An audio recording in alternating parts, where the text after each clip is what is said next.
Hey, hey, SBG solution-based gang, like, share, subscribe. Say no to rim, brothers, mothers, fear and sell no good suckers. Hype him up, hype him up. Shouts out Sharoon, Bracy, and the Wildest. Wake up morning show, salute, big dog, shout out to the Lord. PH, Diva, salute, Brownsville, SBG solution-based gang.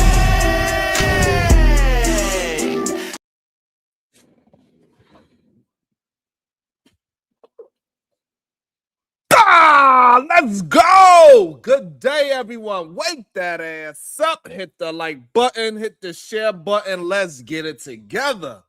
It's a beautiful day.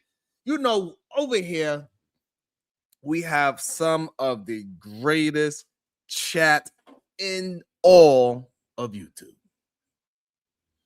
The most intelligent, creative, smart, funny, petty, angry, trolling, we have it all. So I want to salute to y'all. And over here, we do not mourn each other, so we say good day. So make sure when I say good day to you, let's start the day off correctly. Say good day back, because I can feel that great, productive energy. Yeah. What's up, Kim West? Good day to you, beautiful. Thank you so much. I appreciate y'all for all that y'all do. Man, it's been wild out here. I don't know what's going on with our brother's mental health, but it's wild out here. And we are attempting to keep everything beautiful. We are attempting to keep everything in a righteous way and keep things moving. It is very difficult, Byron Turner, but we are going to keep the wheels. Well, we're going to keep on rolling on the YouTube. Do.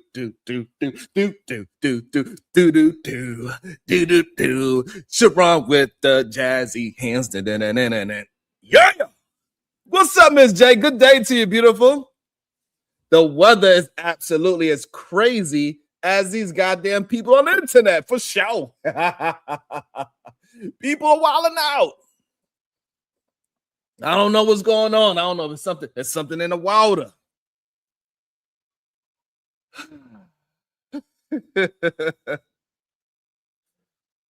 Shit.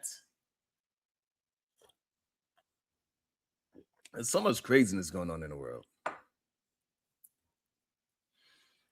I need to get the hell up out of here. That's what I need to do, Miss J. I need to pick a place and I don't know. I'm thinking about just going to the goddamn airport and say, where's the next flight leaving out this mother?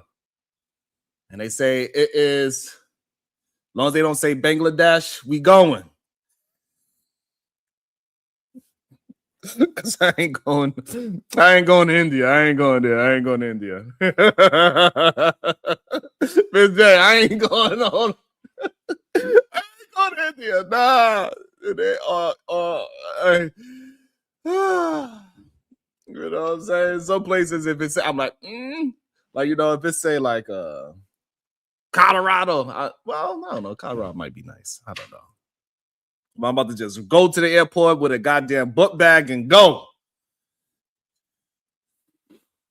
I want to talk about this whole, you know, black skin, white face situation. We see it. It's been brewing for so long with this whole Republican, conservative, black MAGA situation that we have going on. It's a lot of our, especially our brothers, it's a lot of our black brothers in white face. They got the complexion for the black protection, but somehow they words is negative and is against what we got going on. Like we see them even in our small space. We see who they are. We see that they use the Republican Party as a way to say that, hey, black people need to go towards this way. And then all we want to know is, okay, if us black folks go that way towards the Republican Party,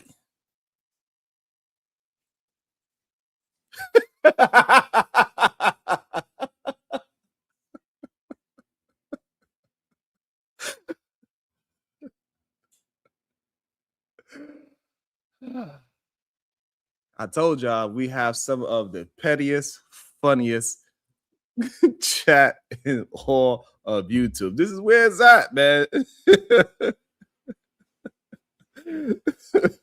This is where it's at, man. I'm telling you.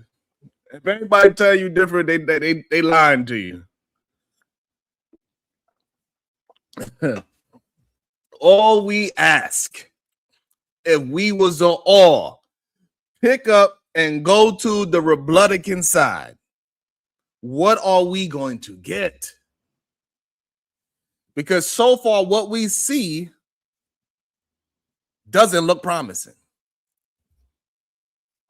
The unemployment rate is ridiculous right now for the men and the women. We are a job creation for our community. Good day to you, Corinne Mackey. How you doing today? Let's go. Hit that like, hit that share. We see that Trump is pushing out the whole Project 2025.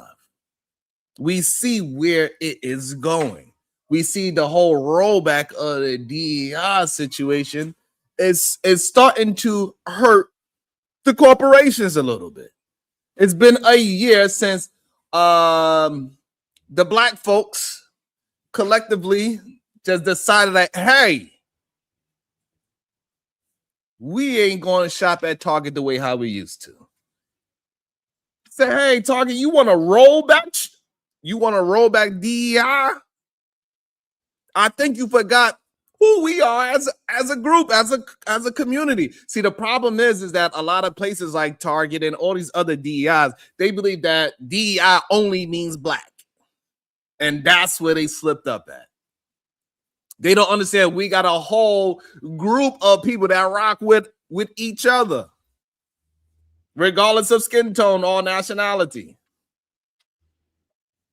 That's what they wasn't ready to account for.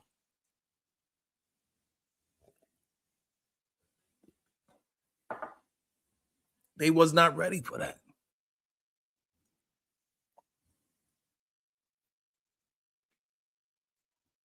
And Pastor Jamal Bryant's attempt to end the Target boycott, it landed him in a storm of backlash after many believed he was signaling the movement was over, right? Even though Target haven't changed its DI policies.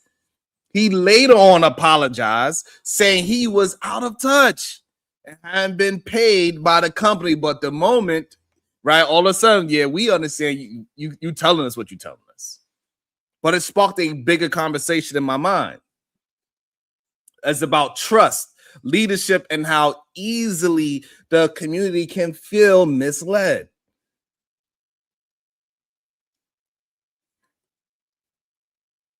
And this whole situation feels like one of those moments where Black leadership and corporate America collide in the most awkward way possible. Right? We got this, Pat. Imagine, stepping up, and he's stepping up to the mic, and brothers and sisters, the fast is over. Excuse me. You know what? Maybe I'm moving a little too fast.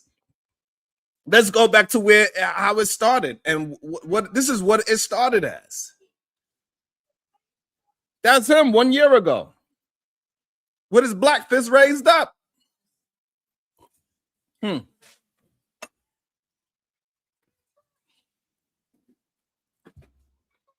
I would play the audio, but it's a lot of music because he's inside of a Target, so I don't want to get, how YouTube gets.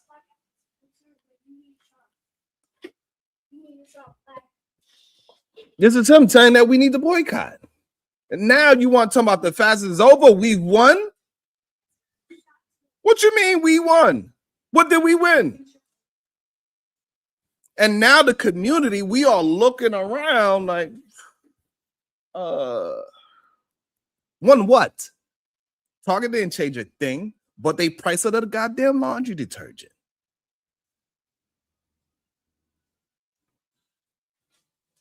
What up, Lance?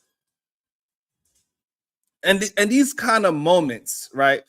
It makes you squint like you're reading fine print on a loan agreement.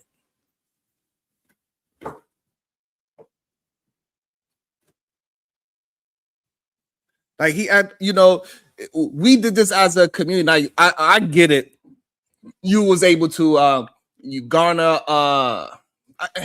the optics. We get you garnered a lot of optics. Good day to you. Conversation with MJ. How you doing, beautiful? Shout out to Conversation with MJ, always bringing me aware on some things. So to make sure that I keep the messiness, but also we gotta also talk about community building as well. She keeps me grounded. Shout out to my girl, Conversation with MJ. Shout out to the whole chat that always holding me accountable. That we cannot completely just allow the messiness to take over completely. We do got some things that we got to address. He was supposedly leading a year-long Target fast. It's supposed to be part of a broader boycott.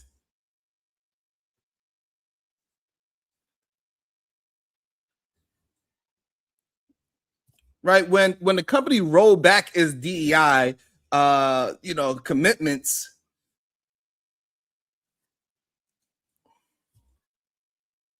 and then now when he announces his fast was over after meeting with Target CEO,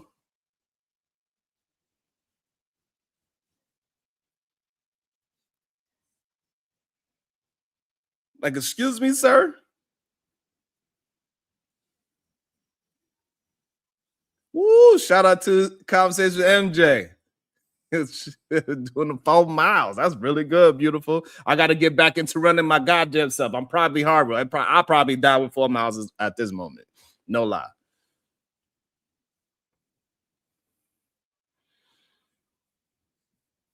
Aaron Toluca said he didn't realize. Well, it shows where your black card is at. Goddamn it, Aaron Toluca. We was boycotting. I ain't gonna step foot back in goddamn Target yet.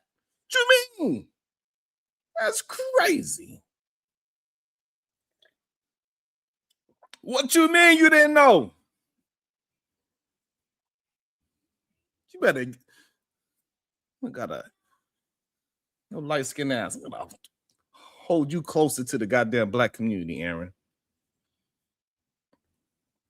And so, like, we understand that, like, hey, you making it seem like you declaring the entire boycott is finished. And no, we gotta quickly step in and say, hold up. We still boycotting, bro. We still fasting. I don't F with you. I'm fasting. Lance, I gotta hold Aaron Lights. I gotta hold him a little tighter. Put him in the goddamn sun. We still boycotting. We still fasting. We still mad. What you mean?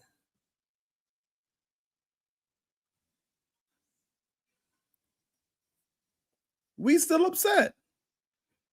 We know what you did. Hold on, let me go back to what he said. Let me see. Can I find what he actually said? Let me see how this thing started. I said you got one. Hold on, let me see if hold on. Let's see where it started so y'all can understand what was actually happening. How about that?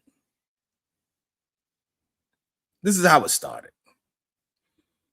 1 week to send me in writing that the Baptist Convention stands with the boycott, stands with the oppressed, stands with the marginalized, stands with the nameless and faceless people who are on the front line. $75,000 Baptist Convention, I'll write you a check. You can't sell yourself out for $75,000. Say what? You can't do what? You can't sell yourself out, huh?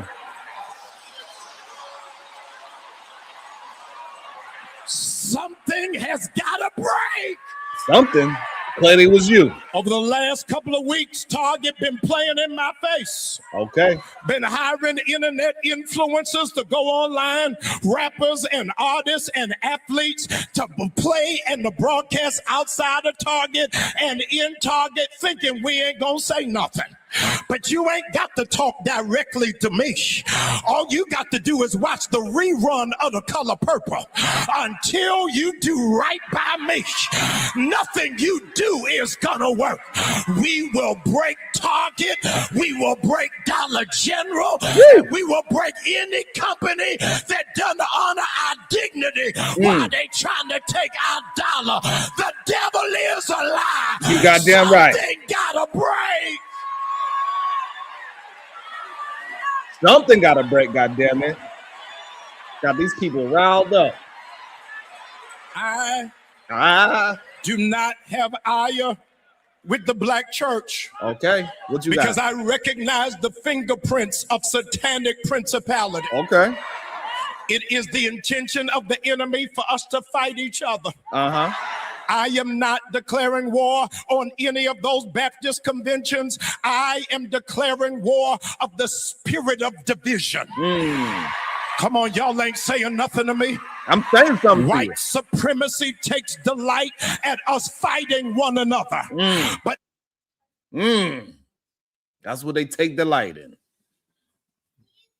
That's what they take delight in, Platinum. Don't take your ass to Dollar Tree either. They roll back DEI too. The hell Aaron 2 Lucas still shopping at goddamn Target for? What your ass doing in there? Get your ass up out of there.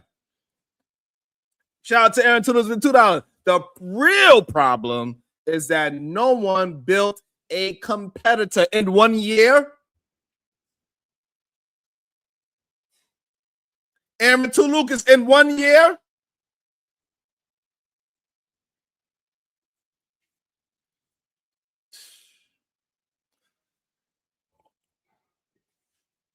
And I think, Aaron, I think you don't understand why we did the boycott, because they was disrespecting our dollar bill. They were just disrespecting us as people here in America. Southern charm.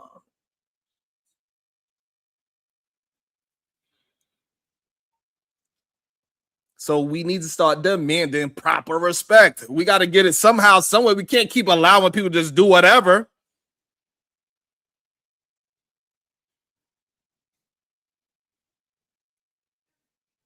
We got to do something. Hey, listen, while we building it, whatever the case is, that's fine. We go build it. Whoever decides that they have enough money, they can get the resources to build it. Fine.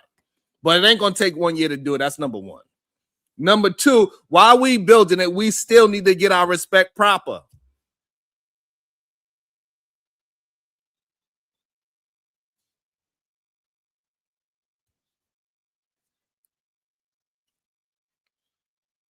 They need to, something got to give. We cannot keep allowing people to just do whatever, and then we be acting like, hey, what else we gonna? No, we're gonna do something.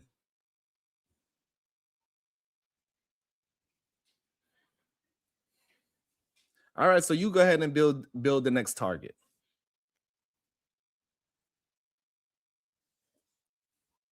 So build it. They will come. Go ahead. It's the issue that we have. We got to stop being so goddamn divided over just something simple as, hey, we as a people are going to do our best not to go inside of a Target. Or sometimes you might have to, fine, yeah. Whatever. If that's the only place that got water left and there's a storm coming, hey, nobody's going to be that mad at you. But it should not be your go-to, because at one point, we even nicknamed the damn thing Tarjay. We invited them to the goddamn barbecue.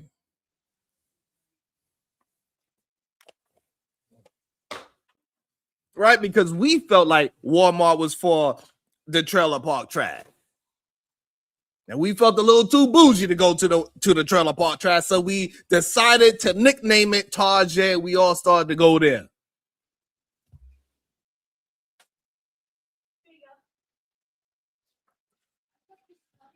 So that's not your lane and that's not our lane. So you complain about somebody building something.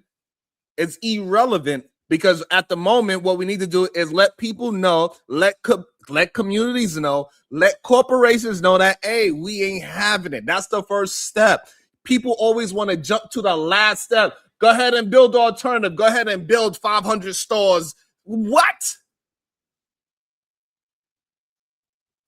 How you gonna go all the way to the last step? We gotta do it one step at a time.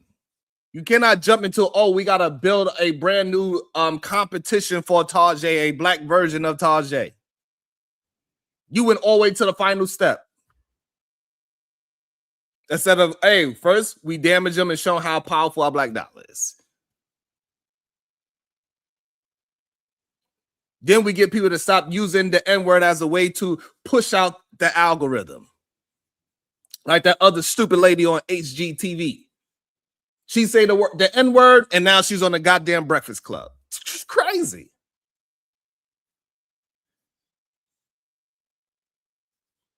Nah, we still boycotting.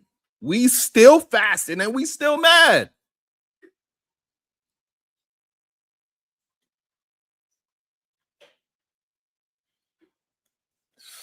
It's crazy. I don't understand, like, when we start having a conversation about what we should do, and we start with this, the first step, the people that come in want to go all the way to the final product of building a new version of Target. You cannot just jump from we boycott and we started something just a year ago to like why we ain't build our own version yet. That's ridiculous. And I don't think people understand when they say, oh, what, that don't do nothing. You need to go and do this, or you need to go and do that. That's a problem.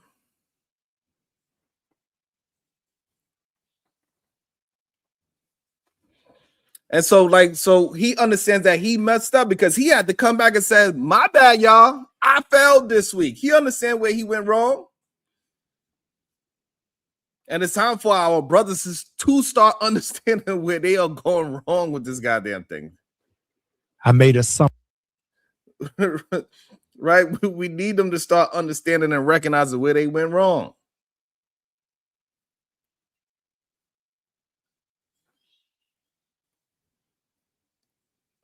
And it is okay to understand where you went wrong. No, but you keep saying that I never understand nuance or multi-variable analysis. The issue is that you don't understand they got to be one step at a time. Y'all keep talking about the finish line. We cannot talk about the finish line of building a brand new version of Target where you don't even know that we boycotting.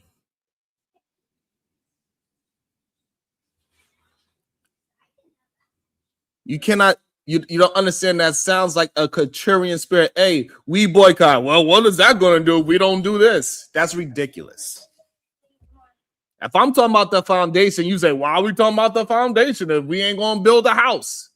Boy, let's finish the foundation first.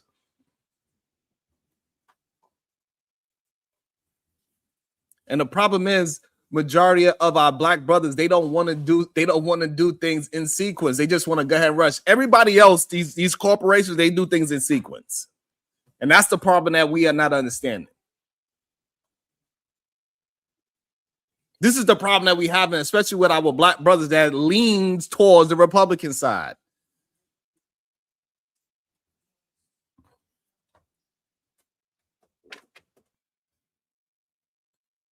And the problem is, Aaron Tolucas didn't understand that we were boycotting. We have been boycotting. This is why Target reached out to people like Jamal Bryant to tell them, hey, we need to get people back in our stores. It's been working. Just because you don't know, because you are not connected to the black culture for whatever reason, you forgot that the reason why you're not connected to the black culture so much is because you believe in the remedial Republican rhetoric. In the first place is why it's difficult for you to understand that we was boycotting in the first place. You don't believe in all these things. You was actually somebody that was arguing that people didn't even understand what DI actually meant. But yet you want to argue that we need to go to the finish line instead of at the beginning.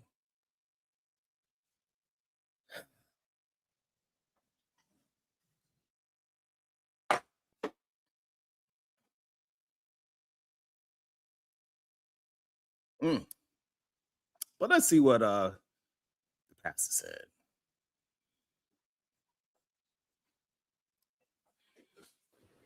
I made assumptions that were not true.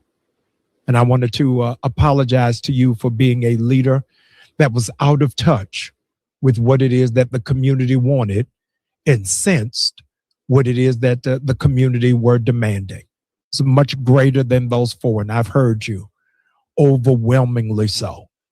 And not having a good read of the room, I take full responsibility of. I made assumptions that were not true. And I wanted to apologize to you for being a leader that was out of touch with what it is that the community wanted and sensed what it is that the community were demanding. It's much greater than those four. And I've heard you, overwhelmingly so.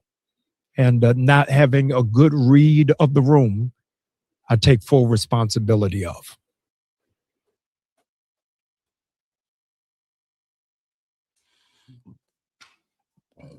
Yes, that is a YouTube plaque. And I think sometimes a lot of our brothers do not have a good read of the room. This is why these things don't really actually matter. They always want to go ahead to the Couturian spirit and say, hey, but we ain't build it. We ain't do this. We ain't do that. Hey, you didn't even participate in boycotting.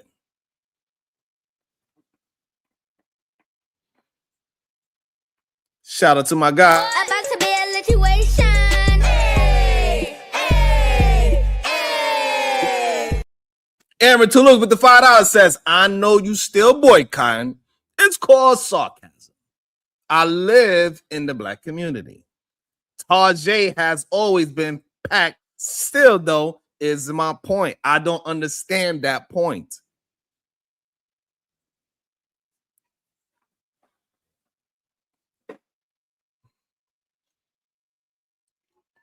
Packed with who? Packed with other Black Republicans? Packed with other people that do not understand what's going on in society? Packed with people that is not paying attention to politics? Packed with who?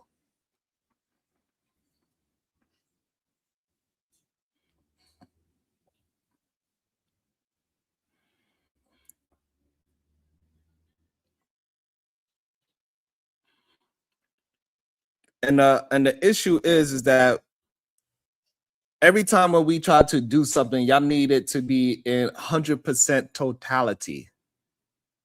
That's not going to happen in today's society. Most people don't even know, like you didn't even know that we were still boycotting.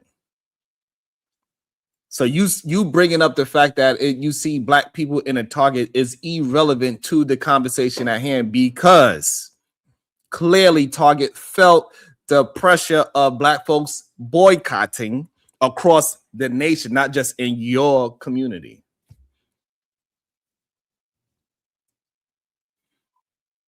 And that's why they tried to get somebody like Pastor Jamal Bryant to speak up and end the fast. And this is what I mean, that you are not connected to the community to understand what's going on in Black culture, even though you say you are. Because it's not about just your community. It's about the overarching point, is what this is talking about. So if Target is reaching out to actors, rappers, and pastors, clearly the boycott is somewhat effective. And they're trying to get Black people to say, hey, it's okay to come back into our stores. You can say that with your words. That's fine. You can say that all you want with your words. And it's okay. We still love you. Shit. No, I ain't got nothing but love for you. You know what I'm saying? I ain't got nothing but love for you. But this same man was the one that was crying and complaining, saying that, hey, he was saying that, hey, look. He was saying, look, don't sell out, not too long ago.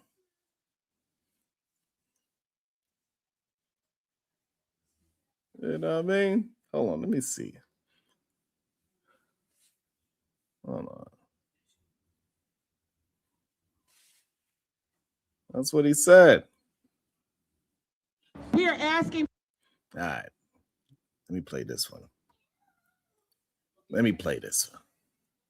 People continue to stand with grassroots leadership in the state of Minnesota, where Target is actually headquartered.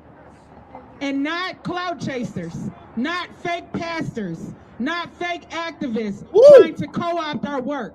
These people have received awards from the National Association of the NAACP and the Route 100 for our work. Let's So go. they have no credibility. They Whatsoever. don't speak for us. They didn't stand in the gaps for us when George Floyd was killed or when Operation Metro Surge happened. We stood for us and with the community. Talk your we shit. Speak for us. Talk. And we will never sell out our community for Let's crumbs or a seat at Target's corrupt table. Come on. So we are asking people, continue to double down and hold Target accountable. The boycott continues. Let's go. It's been a year and I'm grateful. They didn't think we could do it, but we did. History has just been made. The most effective and powerful boycott by Black people since the Montgomery bus boycott 70 years ago. We asked for 4 things, and I'm grateful to God that we've got 3 of them. They have invested $2 billion back into the Black community as they pledged after the death of George Floyd. On top of the $2 billion, an additional $100 million to immediate organizations that are meeting the needs within our community. Number 2, we asked them to partner with HBCUs. They have found, and we have found collectively, one that will do our pilot program with 12 other HBCUs to follow. Number 3, reimagining of DEI. It's been a rough year for our community. It is. 300,000 Black women have lost their jobs. Absolutely. And this is the highest unemployment for our people in years. Only thing that we didn't get accomplished, but we're still working towards, is an investment into Black banks. And I'm believing by grace, it's going to get done. This new CEO has come handling business, and I'm glad to walk with him. The immediate target fast has come to an end. We claim victory. We're grateful. Go in or stay out. But I'm grateful unto God. It's open. Absolutely not. Welcome to the show, the cool nerd. It's crazy. Hey, good man, day, sir. How you doing? What is your thoughts? I need to understand. Hey, why you like to twist people's words? I'm going by the words you said. Yo, you don't understand sarcasm? No, not when you're writing it. No, you cannot read sarcasm. Yeah. Anyway, I knew the actual boycott was still going on. The problem is, I've never seen people stop going to Target. So, although some people have, vast majority of people, nah. And on top of that, some of the people who are Black leaders in the community, they still go to Target. And I'm not talking about just where I live. I'm talking about all over the place. I've seen it. Right, and what that so that was wait. So what I'm saying is, I said that in sarcasm because I'm seeing this. I'm gonna just read you while I talk because you have a echo. Hey, what up, GOAT? So the problem is, again, this is why I opened it up by saying that we understand that Target is paying these entertainers. They are paying leaders. They are paying pastors to go out there and be a part of this whole Target situation to get Black folks to start walking back into the goddamn stores. And that is a problem. Brothers like you that would say, hey, I don't see you doing anything, but clearly it has if they starting to pay Black folks to try to act like as if the fast is over. It ain't over until you do what's correct. Until you do right by me. Oh, it should never be over. The problem is it should never be over. The problem is you're not going far enough. The problem is if you're gonna boycott something, if you're gonna stop talking, if you're gonna stop fucking with something, you should never fuck with it again. The relationship should be severed forever. And that's the problem. The problem is you want them to respect you. Fuck their respect. Boy, you crazy as hell.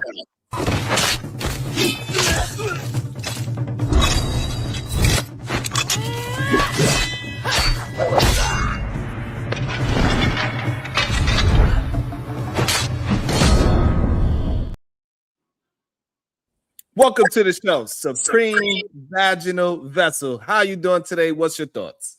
Wonderful. I don't have any right now, so let me listen a little bit more. I mean, but otherwise, I mean, we all know about Jamal Bryant, right? Who's still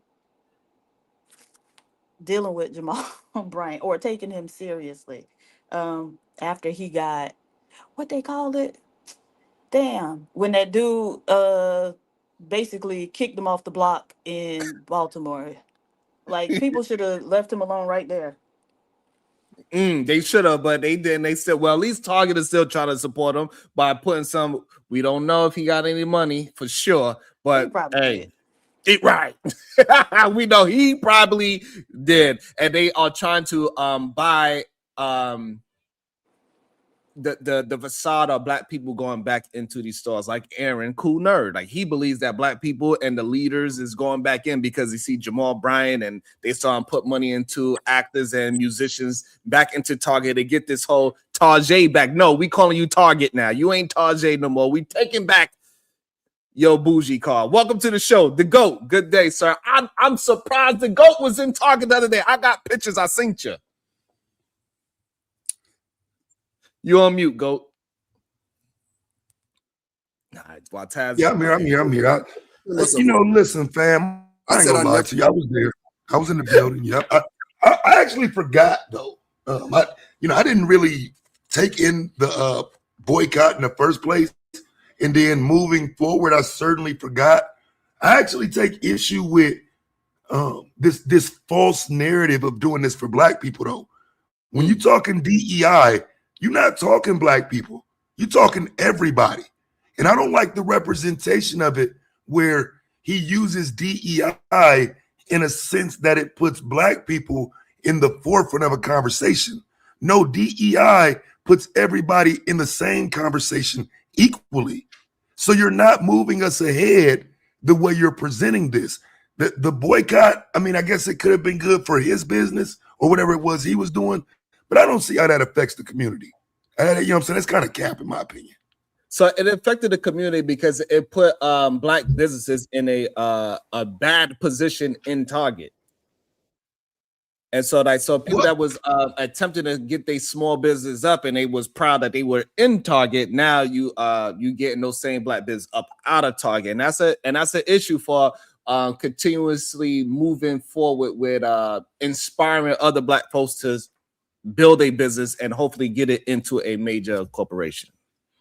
But Target still carried those black owned products. I think they took like a couple out, and that's where this boycott started. But they never removed black products. They never took some of their products out.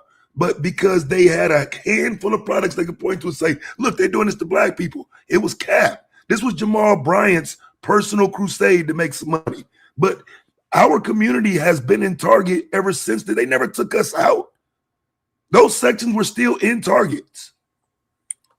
No, but the section was minimum. They made it. They didn't have a section anymore. It's just that they put it in they de-shelved them instead of being eyesight and having their own section. They put them in with the other ones, and they also put them at lower positions. So it made it more difficult for those new small black-owned businesses to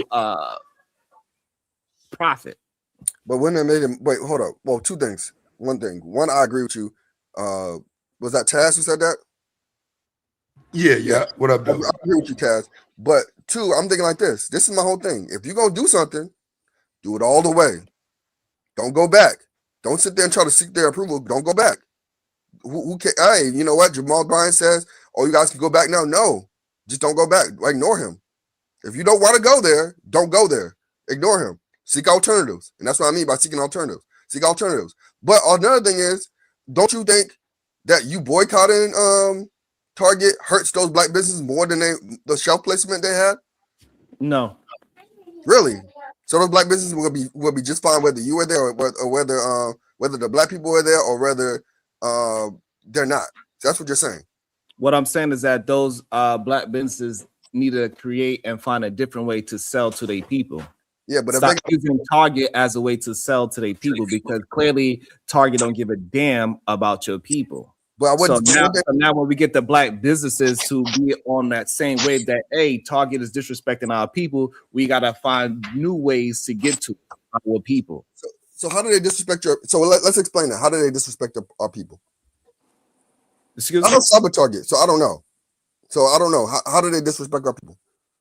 So and this is where the argument goes with the GOAT, right? So he don't believe DI affected black folks, but it has. It created a situation where we could get overlooked easier, where they could go back to the good old boys club, where they could just hire a homeboy. Nobody had to have a merit system. The reason why the DI situation was even attempted to push out into the world is because of the whole supposedly merit system that we are not a part of. You know, I partially. Okay, so you done everything, and they not gonna make you a part of it. Okay, so what do you do now? I don't understand that question. What you mean? So you just said we're not a part of the basically the meritocracy or whatever.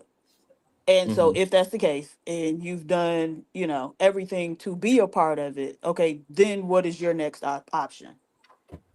Right, and we should keep on moving forward with not supporting them financially, going to these stores, supporting them financially, keep on their necks. Is the reason why they keep hollering at our so-called leaders to get us back in the stores and get people like Aaron that say we ain't never did anything and stop Target in the first place. Yes, clearly we hurt their pockets enough where they trying to holler at the goddamn black skin, white face Negroes. Clearly it hurt them. Okay, and so therefore we need to keep pushing that forward, keeping our dollars to ourselves and finding a different way to support our black folks. That's what we need to keep on doing because it hurts. So why when I said that's the thing though? So where do you push the dollars to, right? Because so you don't shop at Target.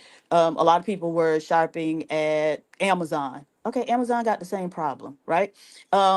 If you don't shop at Target and you're shopping at Walmart, Walmart got the same problem. And so where are you pushing the money to where black people are actually being treated as valued consumers? Thank you, Diva. You gotta get the black companies to start pushing to black people instead of black companies pushing towards white corporations to sell to us. Yeah, we need to get black folks to start moving towards us and putting a marketing towards us, and so we could be aware of what they have and what products they have. We cannot go all the way to the end of the goddamn finish line. We have to start somewhere. And the first place we start is with our goddamn dollars. Is it 100% system that is 100% figured out? No, but it has to start somewhere, and we cannot be worrying about the goddamn finish line where we didn't even do our first steps.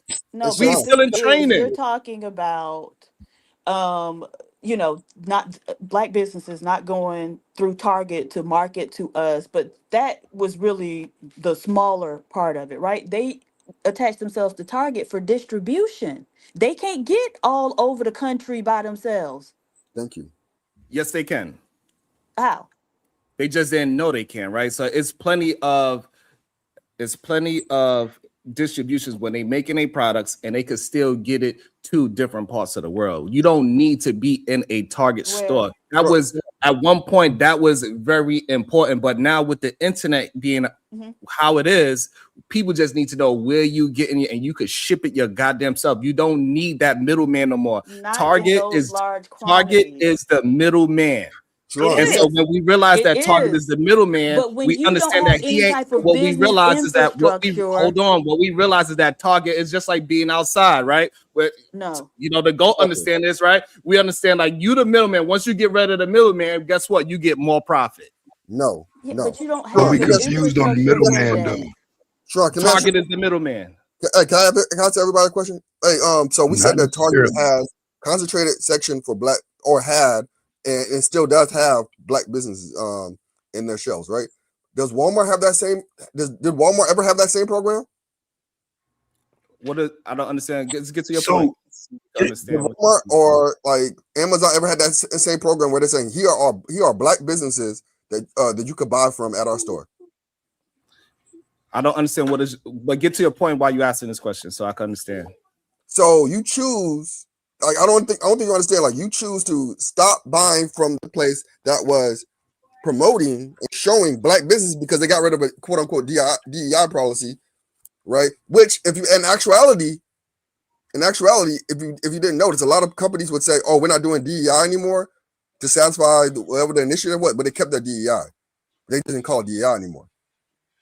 But anyway, regardless of that, and that's reality. But regardless of that, you got rid of you're protesting in a place that features black businesses, like you said. But they don't do that anymore. So like, yeah, but why would they now? If the black people aren't shopping there anymore. Okay, so you're missing at the time sequence. So they decided not to support black businesses and put us in the forefront, and then they want us to still keep spending our dollars there. So once they stop supporting black businesses, we attempt to stop supporting them with our dollar. No, wait. So they took the timeline. So you got the timeline mixed up. Wait. I mean, it's a question. Do they still sell those? Do they still sell those products at their store right now? And again, this is where I don't understand why you're confused. I don't understand why you're confusing what we're talking about. Because you just said a few minutes ago that they but you're not understanding what. It's not about what I said a few minutes ago. It's about understanding what is happening. What is happening is that Target they once was doing something, right? They once was doing something, and then they stopped doing it. And so when they stopped doing it, they started disrespecting the black dollar. Hold on, you got to understand. They are disrespecting the black dollar. I understand what you're saying. Listen to me for a second. Listen to my question so you can get to the point what I'm saying. If you just said Target didn't have a specialized section anymore, but they moved in the general section, right? So they still sell those products. They're just not in their special section. That's what you said. Okay. So if they're not in this special section anymore, they still sell those products. They still sell it, promoting black businesses. I'm asking you the question: does Walmart and other companies similar in the big box stores, are they selling those products, those black-owned products? Who gives a fuck about what that means? What does that mean? I don't understand. You asking about a different company, and we are talking about. Hold on. I'll let you speak. We're talking about Target. Why you moved it to another corporation that we are not talking about? I don't give a fuck about Walmart. We don't shop at Walmart anyway.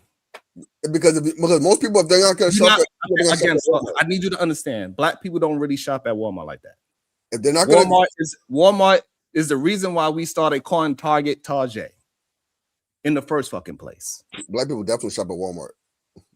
Jesus Christ. We understand again. We understand. Nothing is 100%. I'm not saying all. 100%. As a whole, majority black folks shop at. You know what? Go ahead. You want to have this totality conversation? It doesn't make sense when y'all keep saying, "I seen a black person there." No, we understand that. Understand the conversation that we are trying to have. Have you lived down south? Yeah. Y'all way somewhere else, fam. Let me get back in here because look. This is my issue with DEI, right? And I actually won a debate on this topic against a collegiate debater from the University of Oklahoma. Watched him. Because here's the problem. This DEI conversation started under the previous president. This was Joe Biden's baby.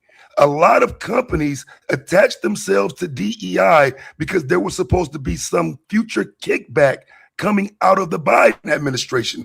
Go and look yourselves. This started in 2020 after George Floyd. This was all a play on your black ass to believe that DEI was about you. Now, I'm challenging y'all to go look and see when the Target DEI initiative started. Go check. Right, and I was just reviewing that. March of 2021. Yeah, it was because Target is also based out of Minnesota, so that's where it all started from with the George Floyd thing, 100%. So I'm saying because now keep in mind, if you look back at the Biden administration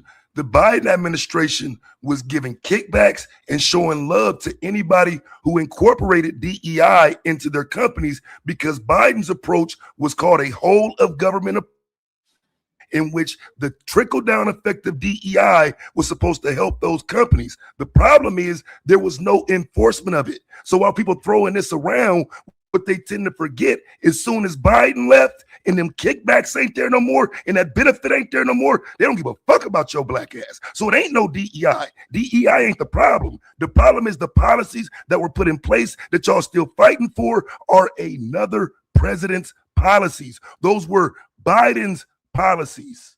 That's the problem. You want Trump to operate under Biden policy, and that's not going to happen. DEI should have, if anything, it should have became mandatory. They should have made it a mandate. They didn't. They was throwing around money.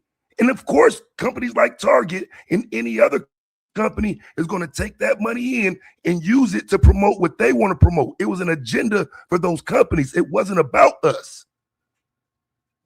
And so now with them rolling back DEI, who's it about now? Now it's about those companies again, because keep in mind, Trump rolled back DEI for the government to get at Biden, but Target didn't have to roll back DEI. Thank you. That was them.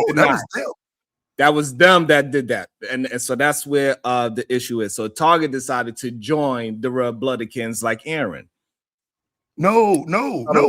I disagree. I would argue Target decided to go back to their regular policy because there was no benefit in supporting DEI anymore.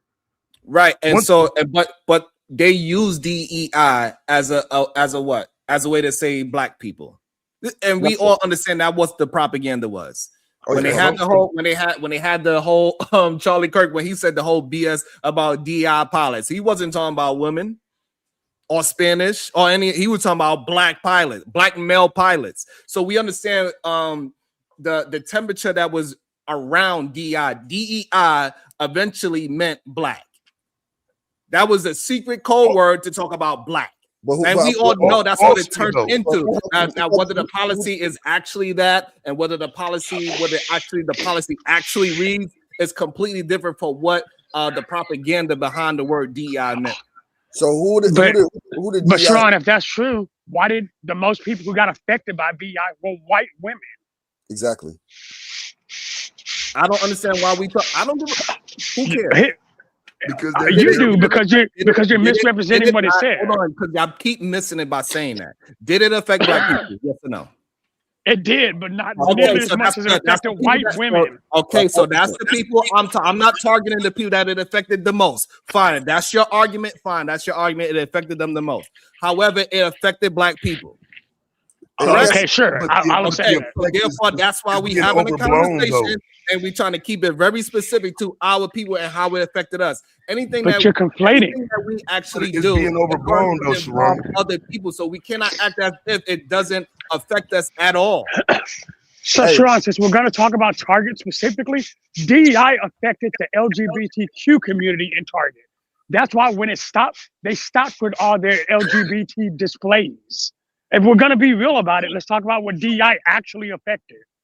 Like, It I affected understand what you're saying. business owners as well, because they had a program where they were, giving them space in the stores and, whatnot, helping them in various respects. But a lot of those black business owners I think they discontinued the program is what happened. So I don't think they just threw black people out. They discontinued the entire program. No, what they did was they kept those people in the store. They just didn't have them in a special display. That's what they did. What now? And so I think the problem is that y'all don't understand that product placement is more important than just being in the store. Okay, so since we're talking about commercialism, there's a Target literally in Dallas right now where there's an entire aisle of nothing but black hair care products. What I'm telling you is pause there. Who owns those care products? In order for me to, I would have to check each individual, but I'm not sure. Okay, so now, that's fair.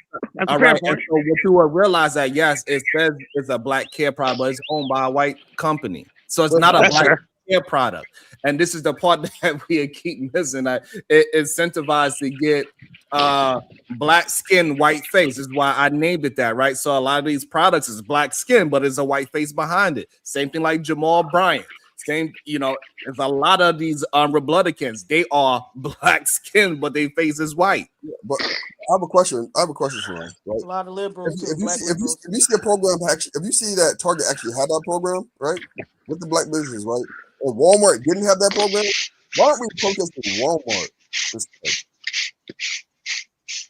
Does that make a little bit more sense? I don't know. No, I don't Venus, understand. I'm not acting like it didn't. Like, listen, man, let me do me a favor. Share my screen, bro. I want y'all to understand you're being played. Now, if you choose to be played after this, so be it. I'll say it again. I did a debate on this topic. They're playing us on the DEI conversation. If anybody here would like to debate the topic, please. The conversation center around where we benefit from. Do you have anything other than the news or just black people saying it? Because when we look into the actual data, this is rainbow people. This is white people. This is Indian people. This is Chinese people.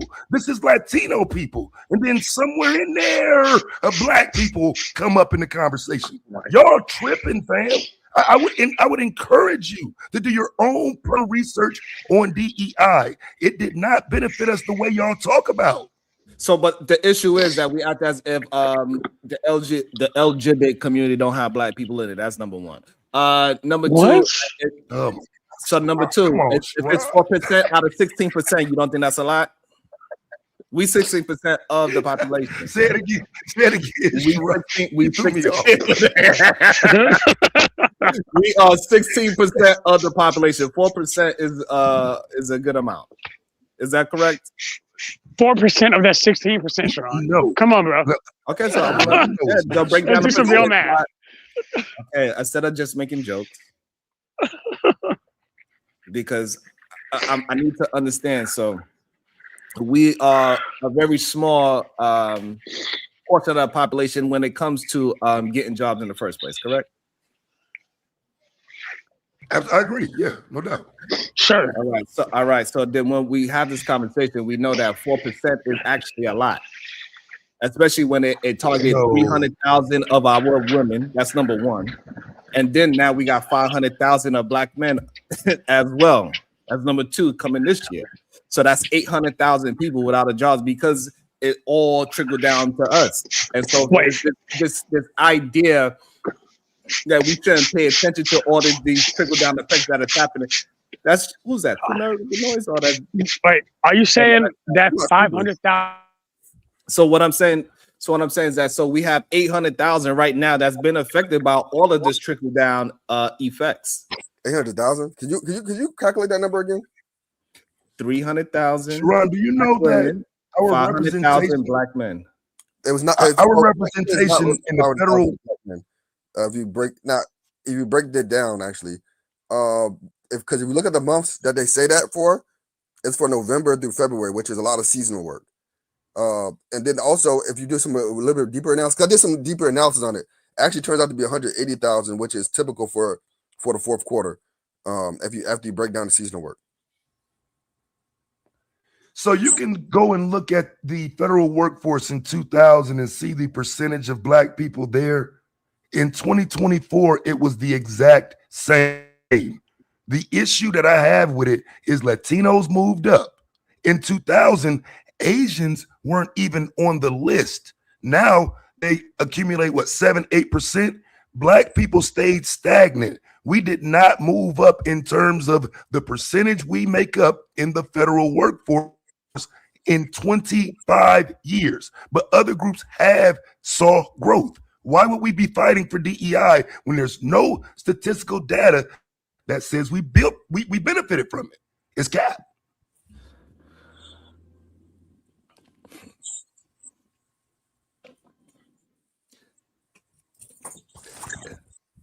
I still agree with DEI, and here's why. Because some companies, they went a little bit instead of like looking at different places, they decided they kind of played scared for a second. And I think it may be changing a little bit more. We'll see what happens at the next career fairs that I go to. But I've seen some companies that would normally have sponsored certain programs that I lead. I've seen them walk away from the table last year in effort. Maybe, and I don't know if it was because they didn't understand what getting rid of DEI meant, but like they had some programs that actually existed way before DEI and they kind of got rid of those. So Is the PhD program one of them? Yeah, but I've seen some of them recover that and reignite those programs. But so we'll see what happens this year as some companies get more clarity on what that actually meant. But and I'll see actually this week because I'm going to a big conference this year that I normally go to, and last year I just know that some companies pulled out when they didn't have to. We'll see if they can. We'll see if those companies come back this year for this career fair that I'm going to. It's normally like 500 to 600 companies that go. I know a lot of the I know some of the big sponsors did pull out last year. We'll see what happens this year. Same thing with A&T. I know sometimes I recruit at A&T. I think some of those companies pulled out from A&T last year. I think they're going to be pulling back in this year. We'll see. And then some companies, they didn't get rid of the DEI. They just changed the name of what their program was called. Right. Again, a lot of that though goes back to that there's no benefit in it anymore. The benefit was Joe Biden. The benefit was the kickbacks that they would get. The benefit is the company actually being on par with the government. When we start talking about the company doing something itself, well, hell, we shouldn't be dealing with none of these corporations there. They all on the same page. Well, this is the thing. I hear what you're saying, Chaz, but what I'm saying is a little bit different, right? So the conference I go to, that's been going on for over 50 years, and it gets bigger and bigger every year. And that conference normally has like 600 companies, and this is way before DEI existed. They have like 500. It's one of the largest career fairs in the country. And last year, a certain percentage of companies, I can't remember off the top of my head, they withdrew last year after the DEI executive order, and now I think some of them are coming back after they got some clarity on what that meant. Hey, I need all 145 people to hit the like button now. We'll see. We'll see what happens this week because the conference is this week. That's what we need right now. We need y'all to hit the DI button clearly, because the like button is clearly a DEI button. Maybe I just forgot. So it doesn't make sense. We got 30 likes. That's crazy. But I think, Taz, you also have a point in another sense is we let these people put us as the poster child in the face of these movements that we marginally benefit from. So we got to stop doing that. We got to start controlling our image as Black people and start saying if something actually affects us, if something is actually a part of us, we gotta be the face of that. And if something doesn't, we got to say no, we're not the face of this. I mean, because DEI is we're the people who have to lobby for other people, or we got to be out front to get something from for other people. There are a lot of Black people, especially a lot of Black liberals, who seem to think that Black people was put here to label for other people. But see, I don't think we've looked at let's say DEI. I don't think we've looked at who all that is. I think when we start breaking down who that is, then people would have an issue with it. It's everybody except a straight white male, and even a disabled white male would qualify under DEI policy. So it's almost like the perfect straight heterosexual rich healthy white male is the only person that isn't DEI. Every other person in this country qualifies under DEI. We're foolish for even thinking the conversation is remotely about us. I agree, and there's other movements too that happened right before DEI, when they did minority. Do we have proof, Taz, statistically wise, that without DEI that we are going to benefit more? Without DEI, no. There's no statistical way to prove that. What about our past? Go ahead, Diva. There's we can look at research that was done on affirmative action, which gave rise to DEI. And so what we see is that if there is a policy in place, regardless of the Black person's qualifications or how they were hired, people tend to look at them as a beneficiary of that policy.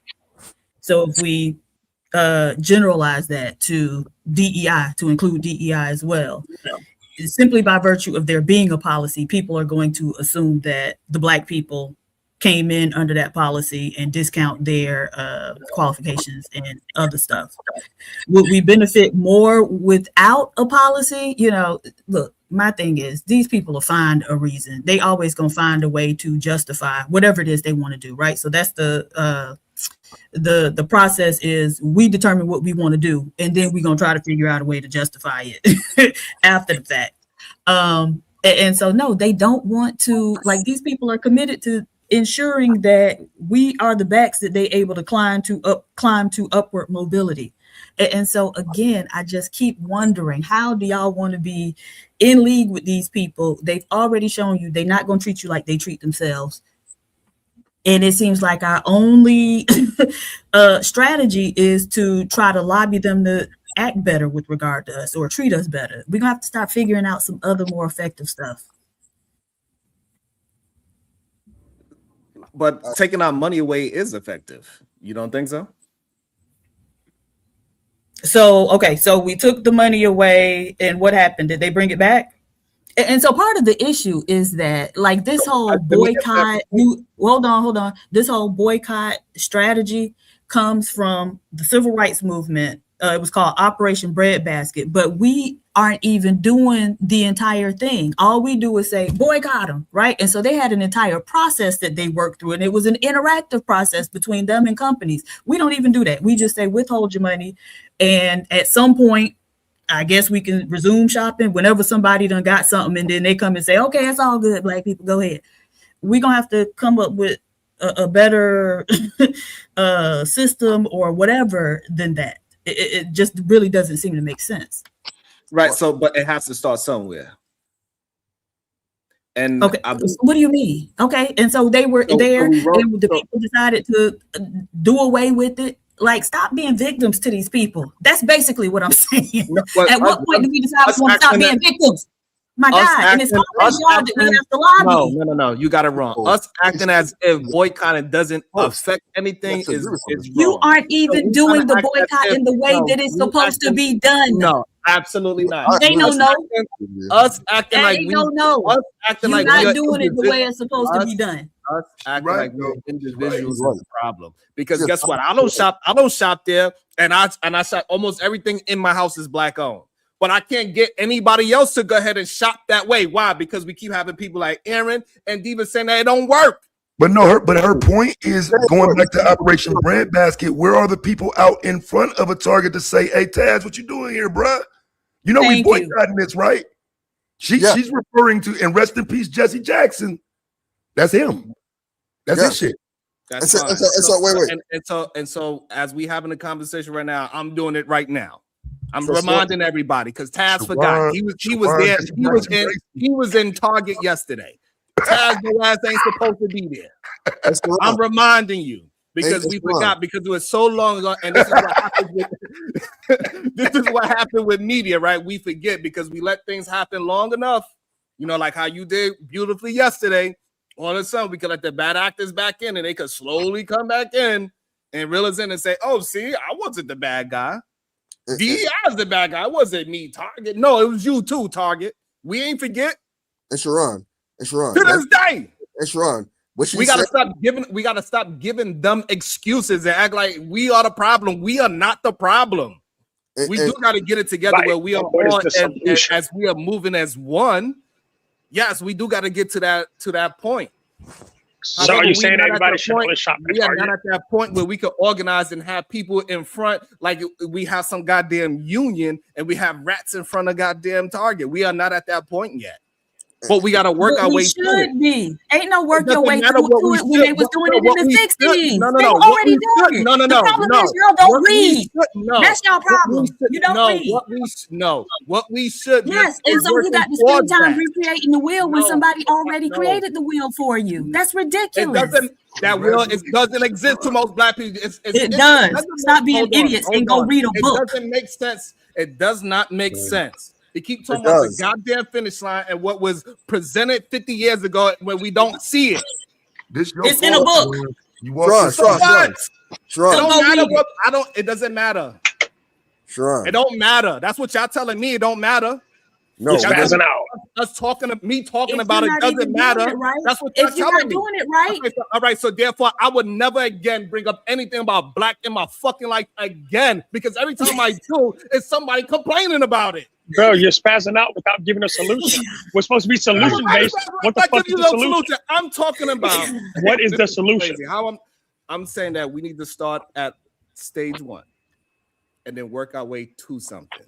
Y'all talking Mr. about Gracie, culture- we're already Hold going on, back. Let me finish saying what I'm saying. Y'all telling me to go to the finish line. You tell me how No, we're it not. should be. You we're telling me saying that go to the actual mentality. step one. She's So talking what, all about right, so you know what? Hold on, because I'm fucking confused. What is step 1? what you So just step said. one is for you to recognize that there's a problem and enter into a conversation with that company and say, hey, this is what we've seen, but we don't want to, jump to conclusions. And so first you start by requesting additional information so you can find out if what you're seeing from the outside is actually true, right? So when they went in there during Operation Breadbasket, they were asking for employment numbers because that's what they were boycotting about. They weren't hiring the black people. Anyway, so they were asking for employment numbers, different indicators of what's going on inside the company. And when they evaluated that, then they came back to them and said, okay, so this actually is a problem. And this is what we would like to do about it. Right. And so they were go talk to Jamal Bryant, get him to do that then. Because clearly that's what he's doing. Participating.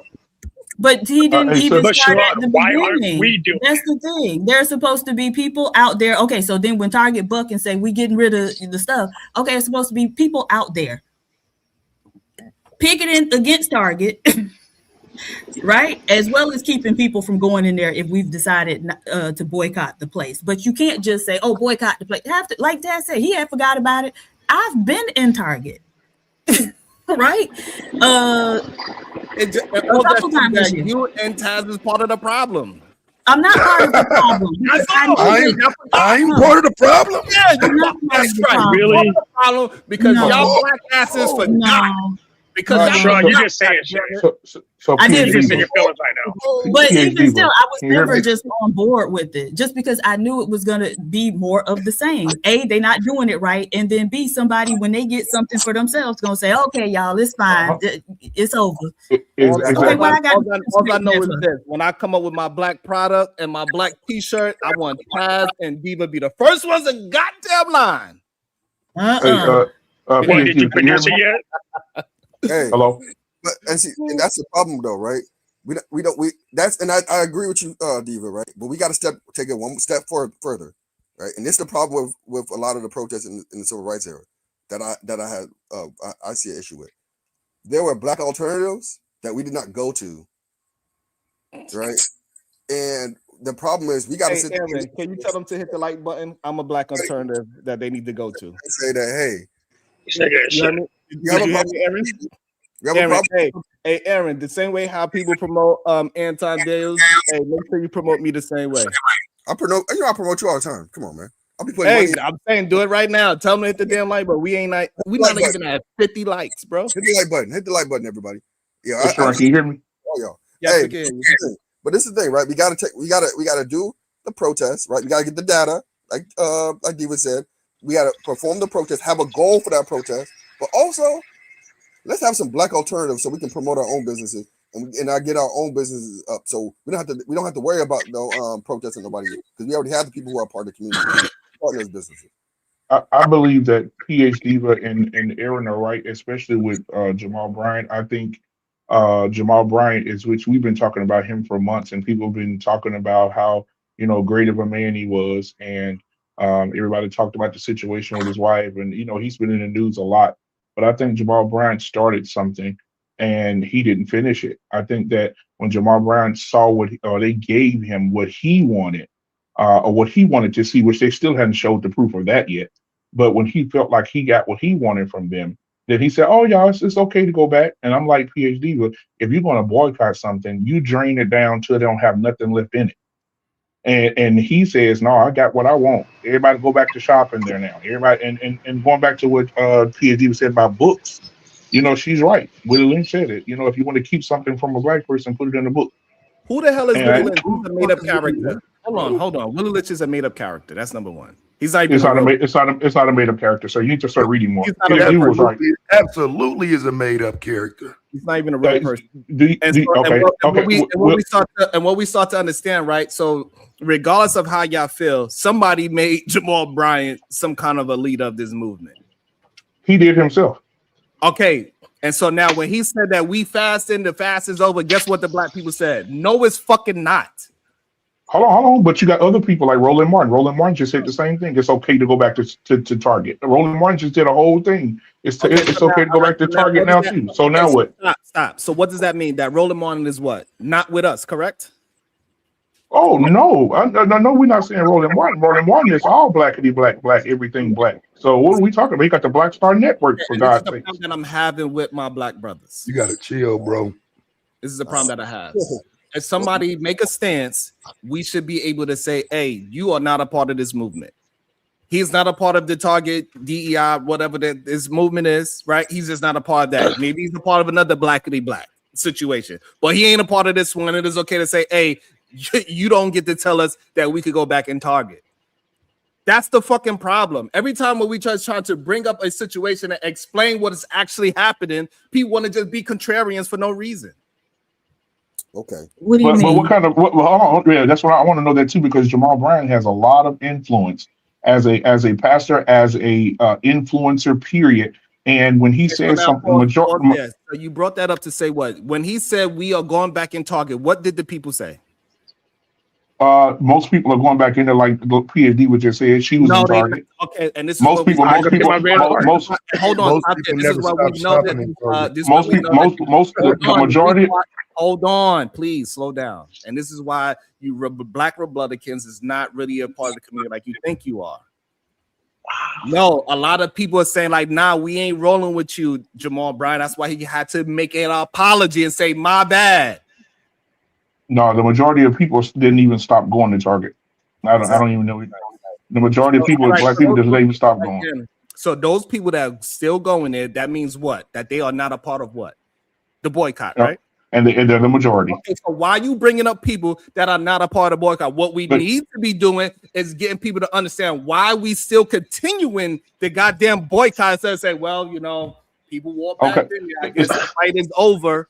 So it's the same thing. It's the same thing that Aaron just said, though, Sharon. Aaron just told you 4% DEI only helped 4% of black people, and the majority of black people didn't help. And then we went over to Jamal Bryant and his Target thing. The majority of black people didn't stop shopping at Target.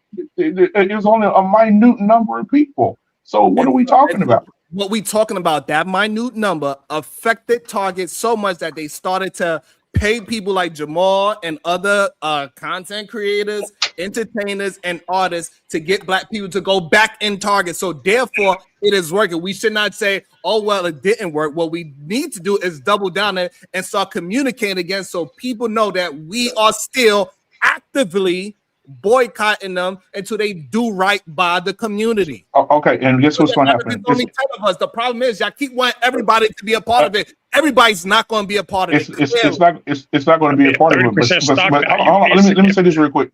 Let me say this too, though. Everybody knows, according to science, a fire only continues to burn if it has oxygen. My thing is this: when you no longer have a face of this boycott, which Jamal Bryant was the face of this thing, very strong for a year or two, almost two.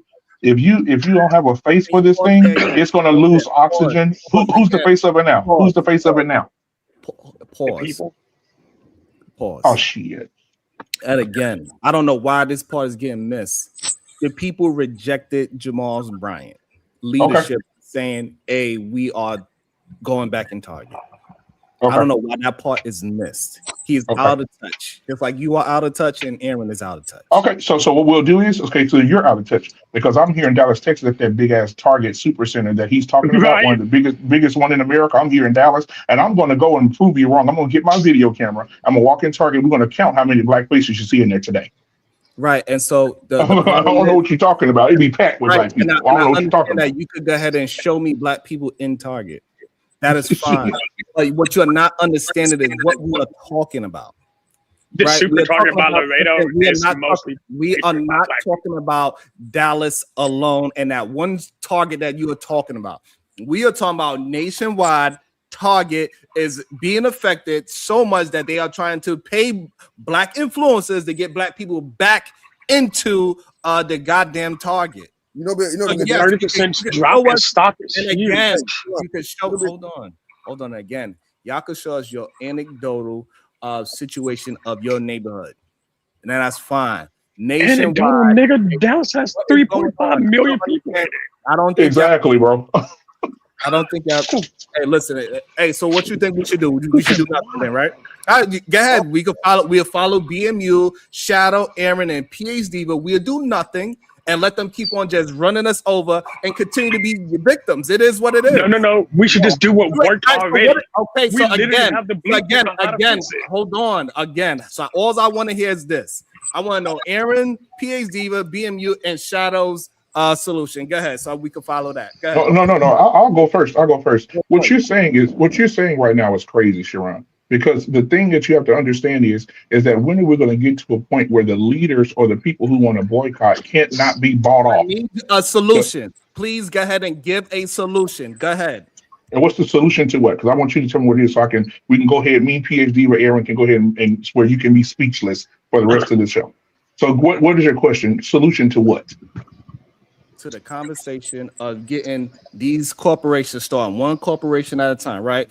Our focus is on Target at the moment, right? So go ahead, give us your solution to get these corporations to start respecting the black community in the proper way in America. Go ahead. Okay. Yeah. Okay. So I'm going to piggyback off what PhD was saying. You have to sit down and have a conversation with someone. Ain't nothing going to get done if you ain't up in these corporations' face having a conversation, not having a conversation. Now you can go boycott, get your picket fence signs, and sit outside and jump up and down. And all they're going to do is go into their boardrooms and find out a way to find a pacifier to put it in your mouth for you to shut up and then to go back to make their money. It ain't gonna be nothing permanent. It ain't gonna be nothing long term. Did you say a solution, or did you just give an example why we shouldn't do it? What I gave the solution first. You can't hear. No, Sharon. Sharon, you can't hear in one ear and you deaf in the other. Hold on. I don't want just talking. What you said is that if we go and boycott, they're gonna give us a pacifier. Is what you said. That's what they've always done. Okay, so what the F is the solution? I just gave you one at the beginning. No, you didn't. What you did was say that you're gonna boycott. I gave it to you at the beginning. PhD, did I not give him a solution at the beginning? No, you did not. Yeah. My solution is for us to create our own system for educating our children so we can impress upon them the importance of ownership and control. And in that way, they will be the ones who build a large black corporation and not sell it as soon as they can cash out. And so in that way, when we have our own, it forces them to respect us more. But if all you're doing is crying and begging for them to treat you better, you're going to be in trouble and you're going to keep getting what you've been getting. Shadow the Titan Wasp, $5. Yep. So, I don't even respect the goddamn show enough to let us read the damn super chats. God damn.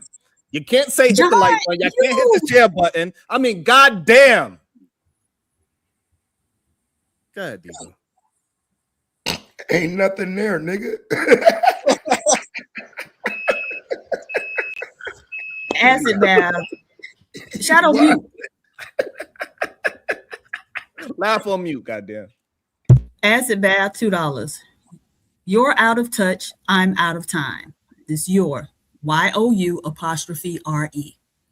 Rico Young, 8373, $5. Target in Minnesota, its headquarters is suffering. The boycott is working. Kulu live streaming, $3.69, $5. Shout out to Kulu. I was watching Storm Monroe a couple days ago, and he actually was reviewing Kulu's video about Young Pharaoh. So shout out to Kulu. Target lost $12.4 billion in market value due to boycott.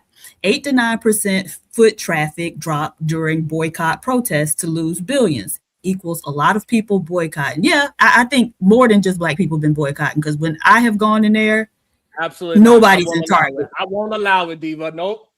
You can't. I'm telling you. Now. You on your side, stay. No. I'm just saying it do be empty. It do be empty. I don't want to hear it. Nope, I don't want to hear it. It's kind of empty. I ain't saying it. I don't want to hear it now. You on that side? It definitely wasn't no line. Debo the God, $32.77, $2. White corporations, new trick is donate to HBCUs. Okay, we'll take it. Make your check payable to Florida Agricultural and Mechanical University. Morehouse College. Rattlers. Diva on that line with the go to forgetting. Nope, you want to stay your ass over. I don't want to hear nothing. I mean, so what? So I was supposed to say I was in an empty Target, because I mean I didn't come on and say, man, Target popping, fam. What y'all? That ain't what I said. That ain't what I said, bro. That ain't You're supposed to come up here with propaganda. Yep, absolutely. Hey, let me say my solution real quick. All right, my solution is this. My solution is this. I like what Diva said. Right. I like what BMU said. And I like what Taz said. Hey, but you know what? Take it one step further. Stop asking for the permission in the first place. You know what? If we can build our business, if we do, with start get the data, start the protest, have a viable competitors that we can recognize, right? It don't got to be a nationwide brand. It could be a local. It could be a local big box store that we can create, right? And build that up, whatever. But you have to have some viable competitors. Otherwise, all you're gonna do is ship it from Target to Walmart. And you just giving it from one white person's one white corporation's hands to another white corporation's hand. And absolutely. End of the day, you ain't solving no problem, because all you're doing is begging for them. You're just begging for them. Please treat me nicely. No, you can say, you know what? I don't care. You can treat me how you want to. I'm not gonna be there in the first place, but you treat me anyway. I don't think y'all realize how y'all sound by saying that. So what are your thoughts about Walmart, Sharon? Yeah, what are your thoughts about Walmart, sir? I just want to know. Okay. So can we have a real solution problem? Like, hold on. So first and foremost, this is about commerce. Wait. Shadow. Hold on. Jihad I Bell. want to know. Hold on. Jihad Bell, you always, day in and day out, you sit your ugly self down there talking shit. So, nigga, hit the link and then you can tell us how to solve the problem. But you ain't figured out how to solve the problem with your fucking face yet, so I doubt you have it. God damn. Yeesh. Shout out to the Army Jihad, man. Hey, once in a blue moon, I agree with Diva, and I feel like this is a great moment in history. Okay, so this is about how you know Diva wrong. Go ahead, Shadow. This is about commerce, so that means it's about business. Utilizing the people that we do business with in order to grow something ourselves is not a crime. I don't know why we keep thinking that it is, but now that we've already got the blueprint on how to fix the problem. It worked in the 60s. It's worked in the 70s. We just don't do it anymore. Go talk to the people. 30% a stock drop will affect most shares. Most people will want to get their money fixed. So figure out how to use Target's money to build a black Target. I don't care what you want to call it. Let me tell y'all what y'all. Let me tell you how weak y'all sound. Right, we at 8 to 9%. We affected them, and y'all argument is that y'all do not understand that we need to be pushing that propaganda even more. They lost a 30% stock. The problem is that like black people have the same issue that I have. We don't know how to use propaganda for our benefit to really actually ensure change. We want to talk about, but I seen a black person in yesterday. Shut the fuck up and say you ain't see no black people in there. That's what you're supposed to say. We supposed to use propaganda. our benefit, when it's ever for our benefit, that's what we want to be truthful. I don't think we ever gonna do nothing together. I don't think we ever. I don't think we, and I don't think us as, and I don't think. Shut your stupid ass up and say, hey, we ain't going there, and I don't see black people going there. Push. Okay, Sharon. I'm not done. I ain't done. Yeah, he's spazzing out. That's the goddamn problem. Y'all don't know how to use propaganda properly. No, you don't. No, you don't. You just all you do is put your all you transfer money from one right hand to another right hand. You know what? And again, you are doing it in real time. In real time, you just did it. All you doing is know what your dumb ass supposed to say. You know what, Sharon, you're right. We're gonna start with Target. We're gonna destroy that, get it up to 30%, and then guess what, Walmart? Your ass is next, nigga. Why wouldn't you? Hold on. That's how we supposed to move. Not say we do it to them. We just pushing it to somebody else, so we might as well not do it. Is what you're saying? No, but that's not what we're saying. That's not what we're saying. Again, I need you to understand. You didn't say that verbatim. You didn't say that literally. But when you say that, that is what you are communicating. No, it's not. If you don't understand that, then that's where we have the problem. I'm telling you what you are communicating, and you telling me that you're not. That's literally How are you telling people what they're saying? Hold on. That's crazy. Hold on, y'all are crazy if y'all don't see that as a problem. That every time we try to do something, the main thing you want to do is be honest. All of a sudden, propaganda is not about being fucking honest. Oh yeah, can you bring Sharon some water? Because he's tripping. Hold on, like he needs some water right now. Please address what the fuck I'm saying. Do you believe propaganda? Hold on. Do you believe propaganda is about being honest? Start with Aaron. Yes or no? Of course not. What are we talking about? Okay, the GOAT. Is propaganda about being honest? Come on, nah, no. Shadow the Titan was. Is propaganda about being honest? Don't ask me dumbass questions. PAZ, is propaganda about being honest? You're asking the wrong question. The second rule of Black life is you do not owe those people truth. BMU, is propaganda about being honest? Move on, nigga. I don't know what side you working on. You working on your black side or your white side? It's propaganda about being honest. I came here to be a mediator today. You know, I'm not on some other shit. I heard we can cuss again. We can say nigga. No. You just what? Hey. All right. Well, I think it should be. I don't think that. I do think people lie and propaganda, but I think it should be the truth when you speak it. Otherwise, it's going to come back and bite you in the ass. I think. He didn't ask you about what it should be. He asked you what it is about. I answered it. I just came to be a mediator. I ain't trying to start no conflicts. All right. So while he played the middle, he's great today. All right. Hold on. While he's being great today, again. So now that we understand that propaganda don't have nothing to do with being truthful, while all of a sudden when we are trying to keep black folks moving in the right direction, turn that 12 billion, double it by turning it into 18%. Now we at 24 billion. Why are we trying to be so honest and say that it ain't working? Shut your black ass up and say it's working, so you can get other people to believe that's working, because we know that most of the people don't have their own original thought. Most people are followers. So if we are the popular person, like a damn dumbass Jamal Bryant, we get me, Taz, PS Diva, BMU, Cool Nerd, and y'all all moving in the same direction, saying this is what we doing. Could we not push propaganda to benefit us in a proper way? Oh, so manipulate our own people. So, absolutely, yeah, of course. But look, wow. So why are you? So why you? This is what I'm trying to understand. This is what I'm trying to understand. You're arguing the wrong point. No, you're not understanding. You know what? I see your point. But you know what, PhD, because I want to hear what PhD had to say.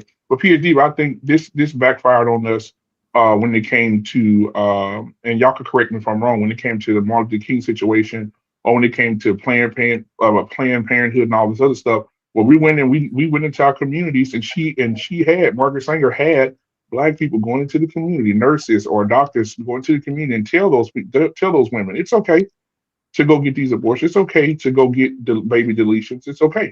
And they did it at an alarming rate, not knowing that every abortion. No, I get it. I gotta start jumping and dancing. Y'all niggas always find a way to loop something negative about black women into it. I said we that ain't got nothing to do with it, bro. I'm saying, brothers and sisters, we gotta get together and we can do. I gotta start shucking and fucking jiving. May I add something? You gotta get a goddamn understanding. Stop being when it's against black folks. You want to be fucking honest. Shut your stupid ass up and say, you know what? We're gonna manipulate our people in a productive way. Just preach. May I add something? May I add something, please? Yeah. It's just, hey. Okay. This is a store that's ain't no way. Target. Go to the ain't no way. That's how you manipulate the public correctly. You say, hey, instead of going to Target, let's go to the big black store. That's just no, as it's good. not. No, it's not. You don't have one to give us an alternative. Give us an alternative. Hold on. And again, you dumbasses. You don't need no fucking alternative. You just need to keep your money to your goddamn How self. the fuck do you get what you need to get? How you gonna get what you need to get? You just being mad. Then you see Demolition Man. Why go after some goddamn seashells? Oh, now he being facetious. Goddamn alternative. Now I'm being facetious. No, I'm not. People go grocery shopping at Target. You know that, right? So what? Right, exactly. There's 130 people listening. Give us a solution. I need y'all. I need my black brothers to understand what I'm saying. What's the alternative? I need y'all to understand what I'm saying. You need to learn hold on. You need to learn how to use propaganda properly. All of a sudden, so lie to our people. Hold on. There's no problem with lying, but you got to push them in the right direction. You dumbass. Listen to what I'm saying. What is the direction? Listen to what the fuck I am saying. Please stop interrupting and listen. Jesus. Sean, I have a question. No. What I'm trying to get y'all to understand is that for some reason, when that white man push out propaganda, y'all all quick to run to it and say it as a goddamn fact. And then when I'm just trying to get y'all to understand that we need to keep on moving and push that from 8% to 16%, y'all fighting because y'all keep saying that, well, we all ain't gonna do it. That is a dumb victim mentality to have. We need our black brothers to have a little bit more of a backbone. Yo. Sharon, if a young lady came to please don't give me no bullshit. Please, Sharon, I'm asking you a question. Hold on. Address what I'm saying. Don't ask me nothing. Address what I just said. Before they start. Oh no, I don't get control. Can I talk before they start arguing? It's crazy. I need what I said to be addressed. I don't need anybody to just go off into their own tangent and have their own conversation. Hold on. It's okay. I don't want nobody going to their own conversation. What is the fucking Hold on. solution? Please, I need y'all to I'm giving you a solution. Have the conversation that I'm trying to get you to have so you can learn how to critically think. Yeah, so I'm gonna hold on. AR said he wanted to talk first. Go ahead, AR. I appreciate it. If I'm understanding what most of the kind of points that everybody's having, Sharon is saying, like, yeah, we might be at 8%, let's get it more because it'll have a bigger impact and whatnot. And then like people on PhDiva's side and whatnot are saying, shop black, invest in black things. That way you don't even have to deal with the target. That's not what I said at all. Shit. No, that's not what she said. That's not what I said. First thing I said is y'all aren't doing the boycott correctly, and that there's a methodology and process for boycotting that you all are not adhering to. And those wipe your head at me. Facts. Right?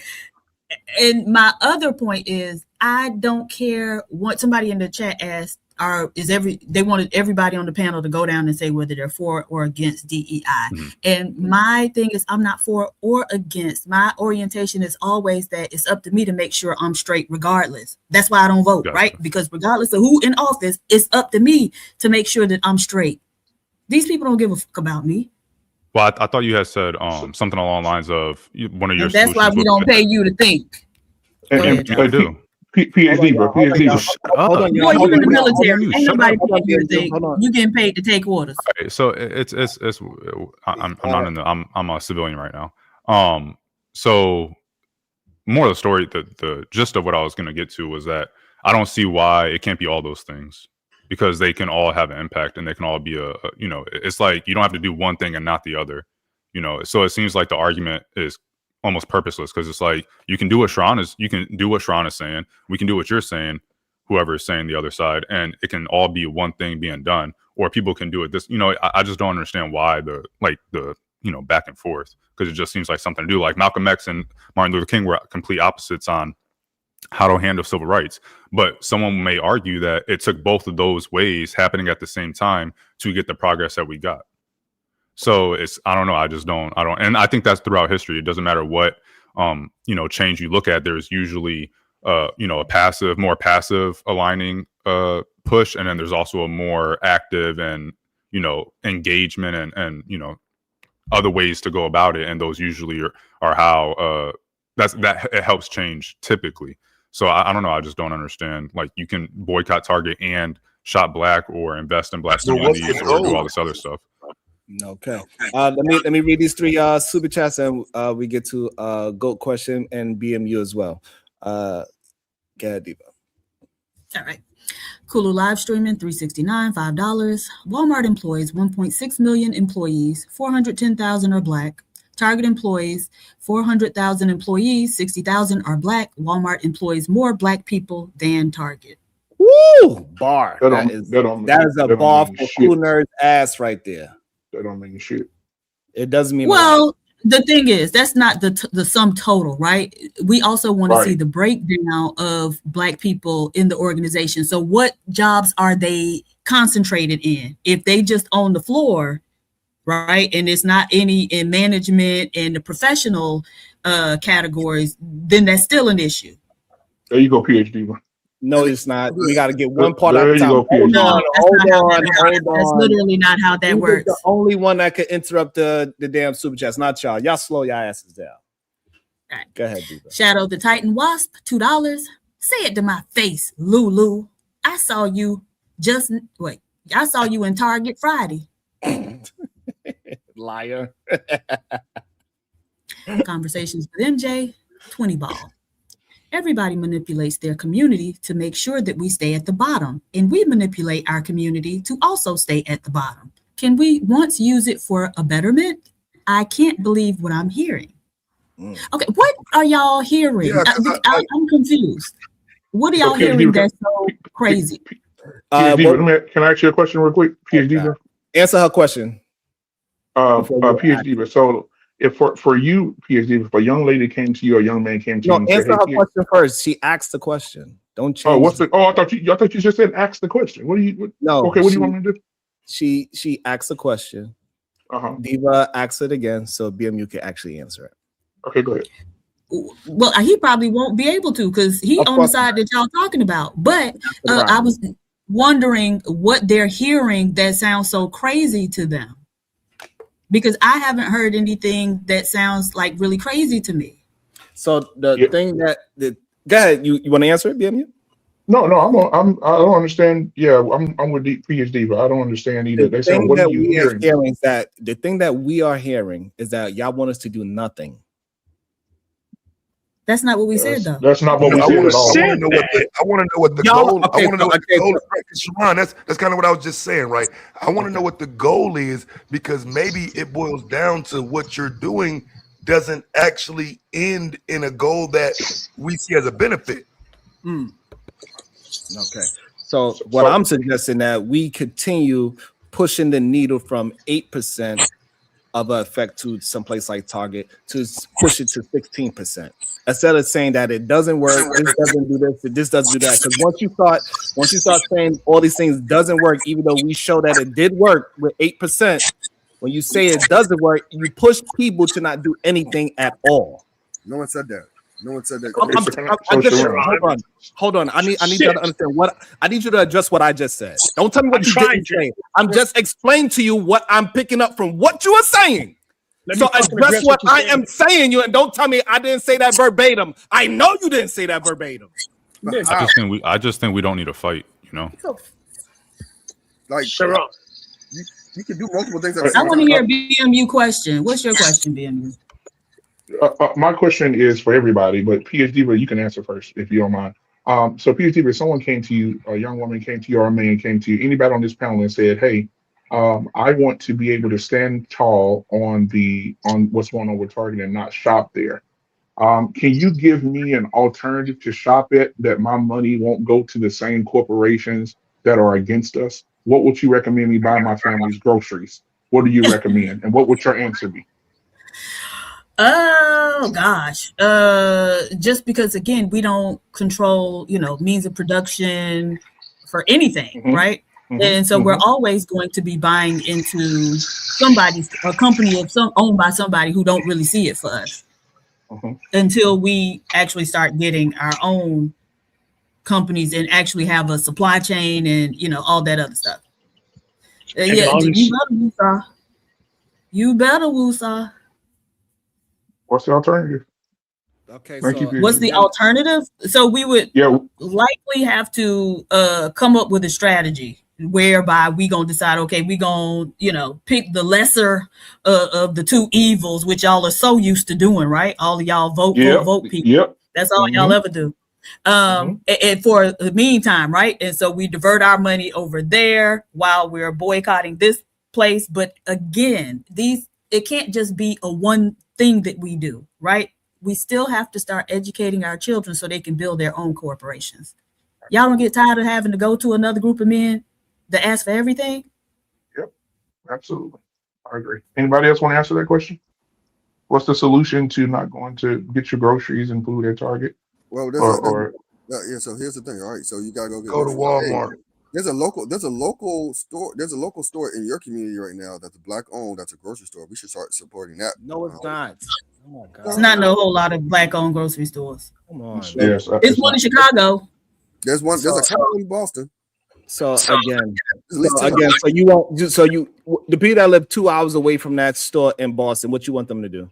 No, this is not just Boston. Ask the question and answer it, please. Yeah, there are black owned grocery stores everywhere. The black person that lives 2 hours away from that black owned grocery store, what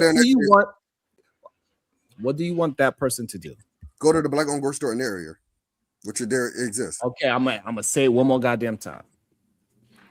The black person family, the nearest black grocery store is 2 hours away. What do you want him to do? All right, I would say in their area, look at the store that has the most black people hired. And it's 2 hours away. What do you want him to do? He's going look, and it's 2 hours away. Area. If you don't live in a black community, then you got to just go to what's local. I would say shop at small business if that's the alternative. Sharon, I agree with you. Sharon, I agree with you. When you said black skin, white face, I agree with you. In Dallas, Texas, there's a place called the Packing House. It is a grocery store and a meat market. When you walk in the door, all you see is black people cutting the meat, black people at the register, black people putting up the groceries. But then one day, you happen to look in the little security room back there when the door opened. It's a white man that owns it. And for years, people thought it was black owned and it was black face.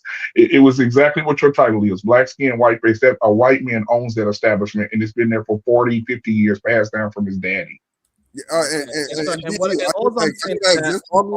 saying is that what y'all not understanding is that y'all are the ones that is discouraging black people to keep on pursuing the boycott. No, it's not. For some reason, y'all don't understand that because y'all want to go from step 1 to step 100 and say, hey, we need to have our own corporation. We are far away from having our own corporations. Most people do not reduce what I said to that because that's not what I said. That's bullshit. Like, cut it out. Okay, so you saying it's bullshit. Stop talking your fucking feelings and be real. I'm gonna ask a simple question. Simple. Shadow the time wise. Has any of your children got a business, LLC, or anything in their name? Look at my kids are under 11. Quit playing with me.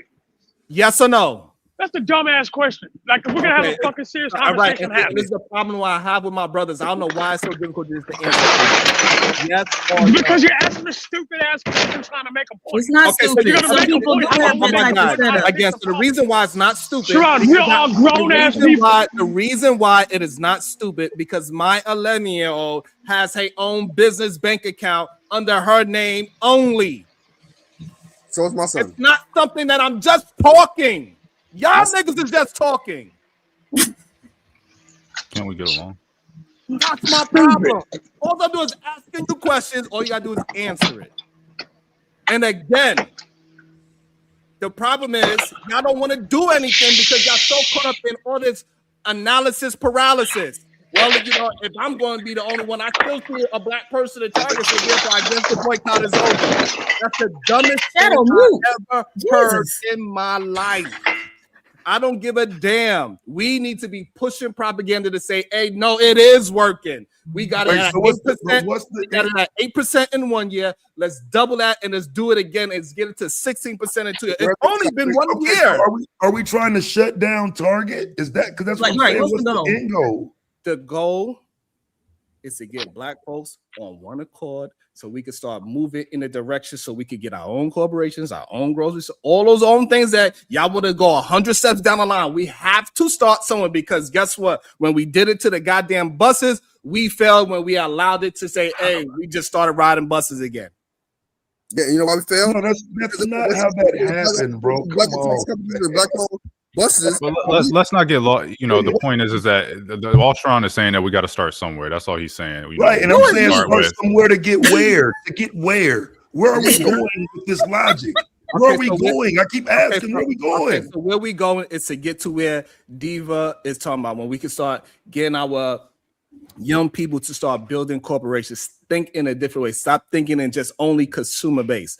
Think in a way where we are owning our own textile companies, where we are able to produce the fabric that people are buying to create the clothes that we are selling, because we are the ones that is pushing out urban clothes in the first place. All these urban clothes that we put our money in, that's $300, is a textile company that produces that. Bro, we're one of the biggest consumers in the country. Look, but that's what I'm saying about our people. If we get our grown people to first start thinking in that way, they can also start keeping their younger out to move in that direction so they could be owners. And then therefore, in the next 20 or 30 years, we'll get a group of black folks that they are owning textile company. They are owning, they know where goddamn sheetrock come from because they own Egyptian minefield. But Sharon, sometimes it's not your generation that gets to get it. You know, it's about laying the foundation for the next generation. Right. Okay, but what y'all doing is demonizing people based on your belief system. What Absolutely, I'm saying is they need to be demonized. No, because if they want to go and sign a contract with Target and do business with Target still, why are you coming for them? Because they actually need to be out the goddamn community because they doing it wrong. No, they're not. They are not doing it. They are not doing it correct. If it ain't going to build up us as a community for the long term, it's building them up. It's building them up and their people. Again, so hold on, you don't know if that company doesn't hire only black people. Hold on. You don't know shit about the company that's doing business with Target, bro. If it was, we won't be in the situation that we are in. Stop saying that it bullshit. No, that's ridiculous.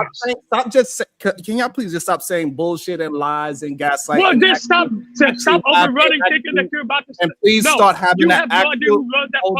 Hold on. You need to start actually having an argument. You saying that I'm lying. You should let me have my fucking argument if you want me to have it. Hold on, please. Stop just saying that I'm lying or I'm wrong. Actually, go ahead with your point. Don't start your conversation as propaganda. You are literally doing propaganda against me by saying that I'm lying, that I'm gaslighting. Are you serious? Hold on. You dead ass right now. Yes, because I need to understand the language that y'all are saying. I don't know why. Do you think I'm against you? You started that goofy ass. Hold on. Oh, goddamn. Do you believe I'm against you? Yes or no? Do I believe you're against me or do I believe you're against this? Do you believe I'm against you? Right now, yes. Absolutely. In this conversation, yes, sir. So look, brother, again, like when I went to the store to get them batteries, fam, what I'm asking is, are you saying that I'm supposed to go to the Dollar General? Am I supposed to go all the way into the city to Mario's to get the batteries because that's where black people shop at? It's in the hood. Like, because I'm not going to Target and spending a rack in that bitch, bro. I'm going in there and getting some batteries, $4. Like who's losing from that, bro? Right. So what I'm suggesting is that we pay attention and we move the needle from 8% in a year, which is a lot, $12 billion is a lot. Is enough to make them notice. And we need to push that needle even further. And that helps us out. Okay, so I'm not, but okay, so I'm willing to do the boycott or whatever. Because what I'm saying is I might spend a total of $100 personally at Target a year, right? Over the course of a year. I'm just not a person that cares about that, right? So I'm asking because the person that's doing business with Target, you're ignoring them. You're ignoring people who may have a business, want to do a contract with Target, Walmart, or some white company. And I'm saying if it's their business and they want to make their money that way, aren't we at some point hating on that? That's a black person's business too. No, that black business that is not for the black people is against black people. So it ain't no damn black business. That is black skin and white face, literally.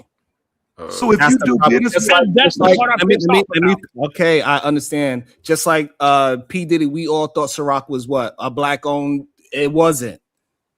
I didn't care. But I don't drink. That's what I don't drink. Like I don't drink. I didn't care, Sharon. No, hold on. It doesn't matter if you drink or not. It still was considered a black business, and still certain things we was trying to push for Ciroc to be in all these clubs and all these other places. We all supported black vodka one way or a fuck another, whether we drank it or not. So I'm not saying to what I'm trying to get. So we need to actually have us owning these things and pushing it, not just being black skin, but a white face. We need people that's actually about building black communities for real, not just a black household. Because I get what you're saying, bro. Having a black face on it, just right quick, bro. Having a black face on it does not mean it's for the community. I get what you're saying, and I don't think what you're saying overall contextually is wrong. But I do think just throwing black out there, nigga, that's how you get Anton Daniels. Just saying, bro. It just can't be black. Nah, fam. No. And now we could put that Anton Daniels is one of the companies that is in the Target, right? So yes, that black business. No, absolutely not. No, he's not. He is a Target. He's the black-owned business you're talking about. No, what I'm saying. So let me finish the analogy. So yes, he turned into his. We support the black-owned business that is in white face, and him, even though he's a black man and he still have the skin complexion and everything. He is against black people. So those same black businesses that's in the Target, supporting Target, they are against black people in general. So therefore, that even though he's a black man, we should be against that or against that black business because they are doing things that is opposite, that is productive for the overall arching point of the community. So yes, that black company that is still in Target, trying to fight us to be in Target and spend money in Target, they are no longer considered a black business. They are a white face with black skin. Wow, come on, even when they hire mostly black people. Wait, let me ask you this question. Crazy. Let me ask you this question. Don't ask me no question. I need you to understand. Do you believe that Anton Daniels is for black people? Absolutely not. Okay, and do you understand that's my correlation to the black business that's still in Target? They are Anton Daniels. Right, but wait, let me respond to that, because what I'm saying is that's actually the parameter. Anton Daniels represent the parameter you set. The only parameter you set for this was black people, black community, by black. You set no further parameters for who those black people are. Right, because it got to start and move forward. So as we find out, because at one point most people thought that this black business were for black people, and then as we go down the line, 2 years later, whatever, how long it takes, when we realize that this person is actually doing the opposite what we need for our community, then that's when we need to kick them out and say, hey, you are not part of the community because you are not following the guidelines that we need to push us forward. Because there's going to be some bad actors out there is what I'm saying. There's going to be some businesses out there, and we're going to have to trial and error. We cannot throw out the whole black community because somebody tried to use their skin complexion for the protection. We're going to have that discernment. Once it happens, we just kick out that one business and not down, like, talk shit about the black community because that one black person did something wrong. Okay, Sean, I have to go buy groceries tonight. Go ahead, fam. Go ahead. Where should I go? My bad, Taz. Because We're not there yet. The problem is I'm asking you a simple question. So the problem is, right? Y'all keep trying to go to step 100. We are no, not. I'm going to step 2. I asked you a simple question, and you're the one who keeps saying, stop asking me questions. Okay, I have to go buy groceries tonight. Where should I go? Right. So you need to go wherever's closest to you to go get your food. That's not the conversation. And for some reason, y'all keep missing that part, right? That is not the conversation. And y'all missing it. The conversation is that in 1 year, we affected $12 billion in one company.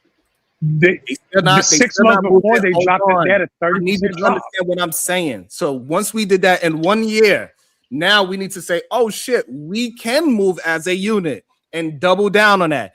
Double it. We need to get to 8 to 9%. So now we had 24 billion, $30 billion that we affected them. And so now other corporations going to be on notice. Stop playing with me. Hey, stop playing with our community. Okay. Stop playing with us as a people. We are not having it because guess what? Other communities that are much smaller than us are willing and able to do that.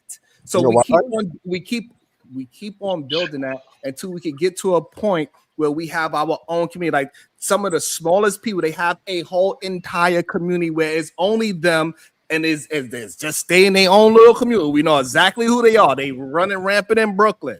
They got their own police, their own ambulance, their own store, their own school. They don't leave their neighborhood. But we got to start somewhere so we can build up to that. As long as people keep on complaining and say we ain't gonna never get there, then guess what's gonna happen? Y'all are building into the propaganda that we ain't gonna never get there. And that's the problem that I have with y'all. You see my camera right now? Yeah, this complex right here. I need y'all to talk to what I am talking about. Please. Sharon, stop spazzing out and listen to what the fuck people are saying.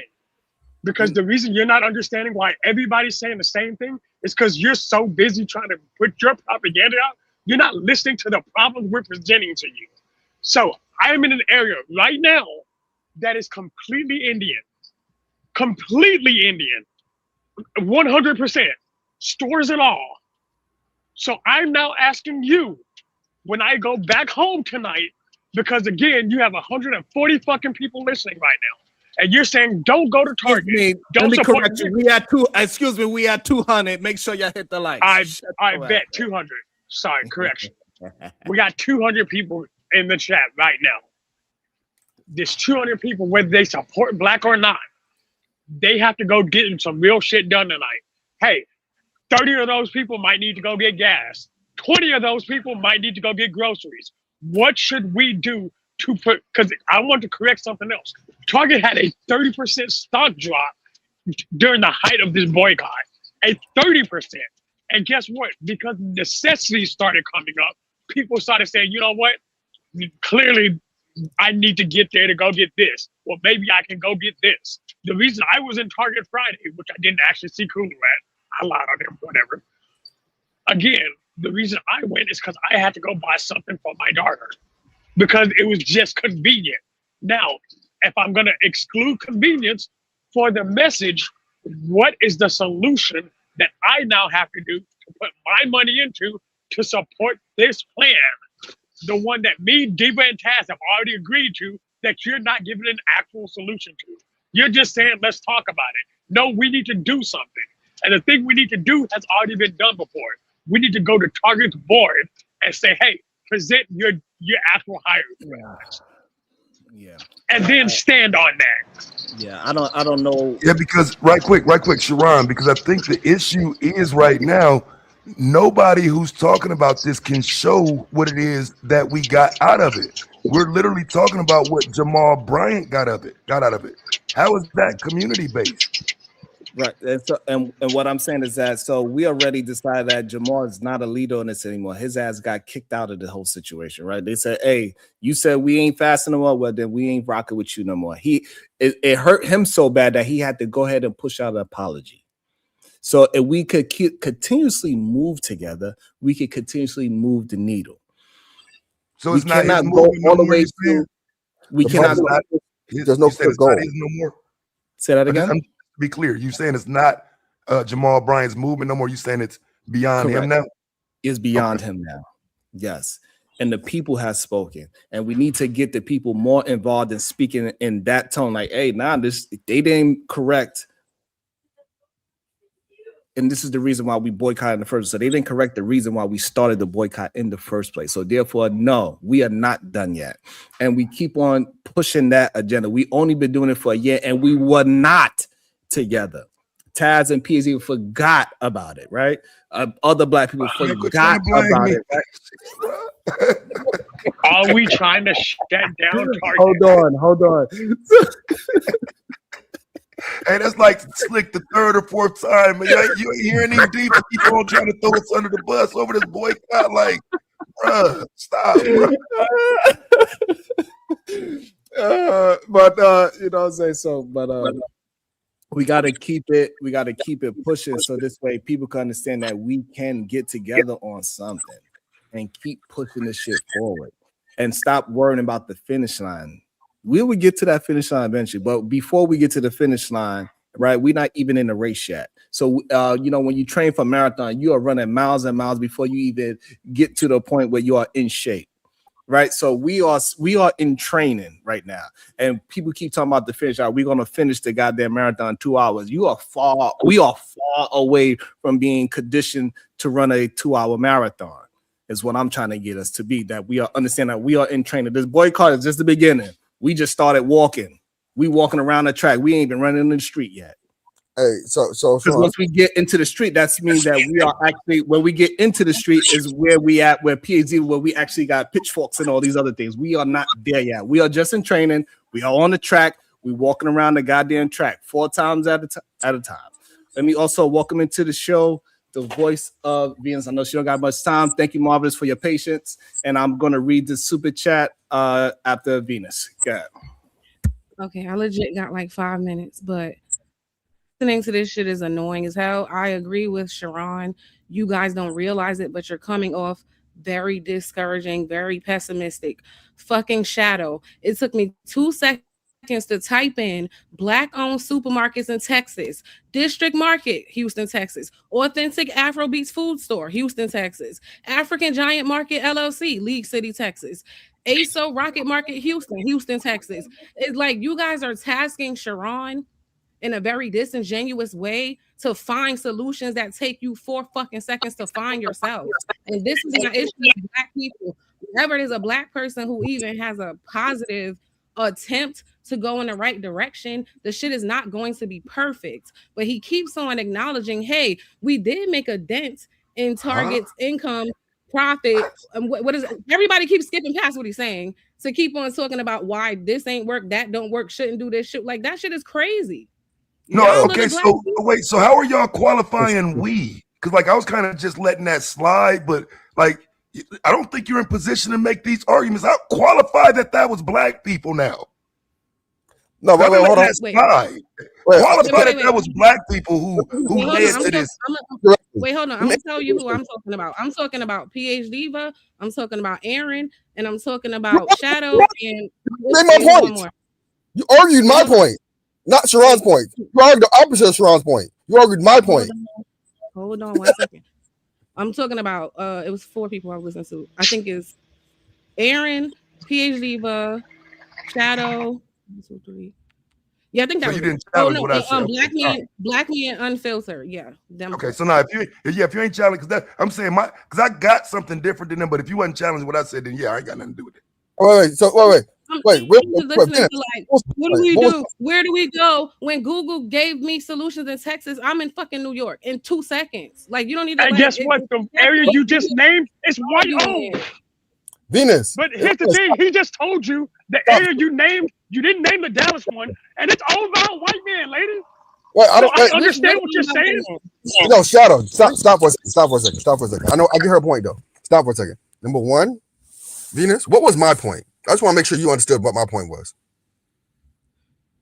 At this point, y'all were just all arguing against Sharon. You just argued my point.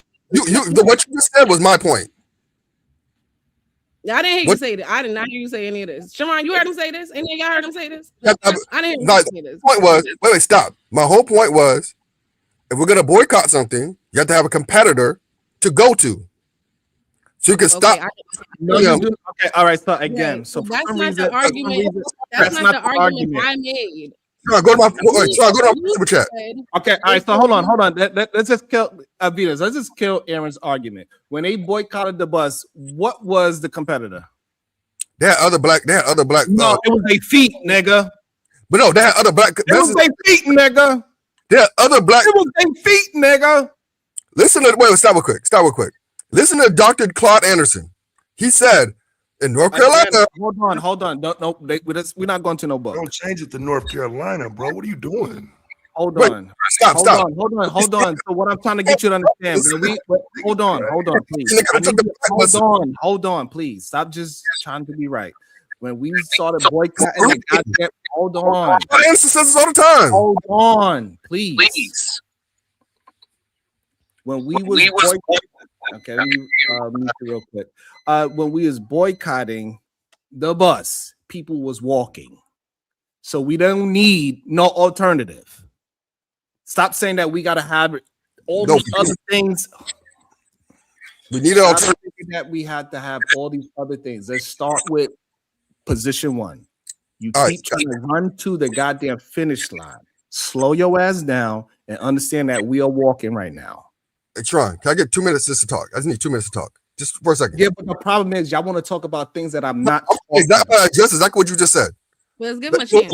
But you didn't make I don't recall you making a point I made. You said we have to find alternatives. I just came with alternatives. I skipped all that, right? Like that was the point. That's all I said. That was the point. But look. Okay. No, so look, Sharon. The problem with the best boycott is they use their feet instead of using the black buses to build them up, right? And then when the white buses said, "Okay, we'll comply with you," you know what they did? They started riding the white buses again. That's the issue. All right. So what you're saying that we do nothing then, right? No, I say. Okay. So what? All right. So what are you? You brought that up to say what? Jeff. Okay. Yeah. I don't think you understand. So you brought that up. So we went. I'm done. You brought that up to say what? What does that mean? That we should not boycott? Because what are you saying it to say? I think he's trying to say that we shouldn't bend. Like he's saying like they should have continued to build their own bus companies and grew within the black people. That's what he's trying to say. And he's saying that to say what? That's the point. Like am I saying that I'm against us building our own bus community? Is that what you think I'm saying? No, and that's why I'm telling them they don't realize they're coming off pessimistic because they keep on challenging every fucking possibility, even when it's not necessary. That's what I really came to say. Like they don't understand, but that's how they sound. Yes, and I was right. No, that's how y'all are perceiving it. We're saying that there's an actual solution, and the solution is to grow. You're right. You never said that, but you keep being met with challenges to things you didn't say. But that's the point. Why are you challenging everything instead of trying to be on board? That's kind of why you guys are coming across that way.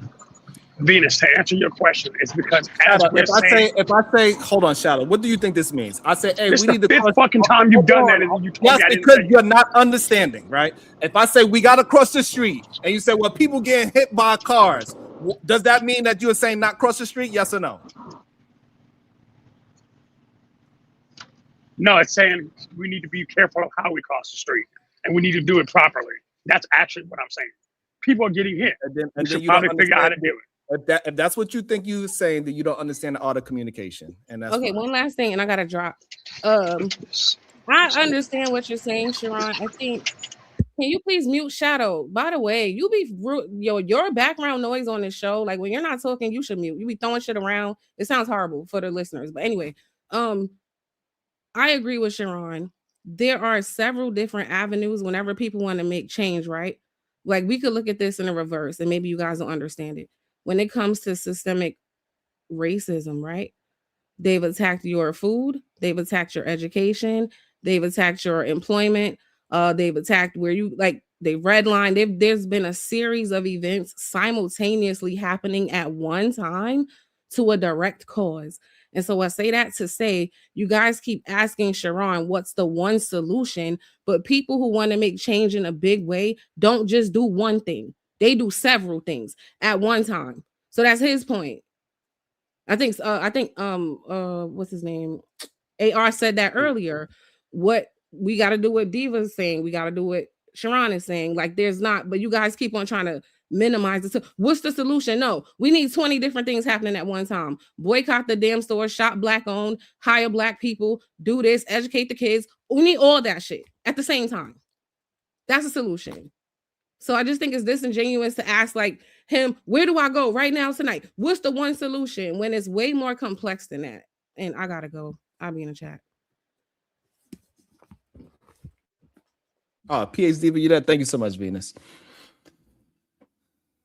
Let me see. Diva out there. She out there making her picket sign so we won't go in Target and make sure everybody remember. Make sure GOAT remembers that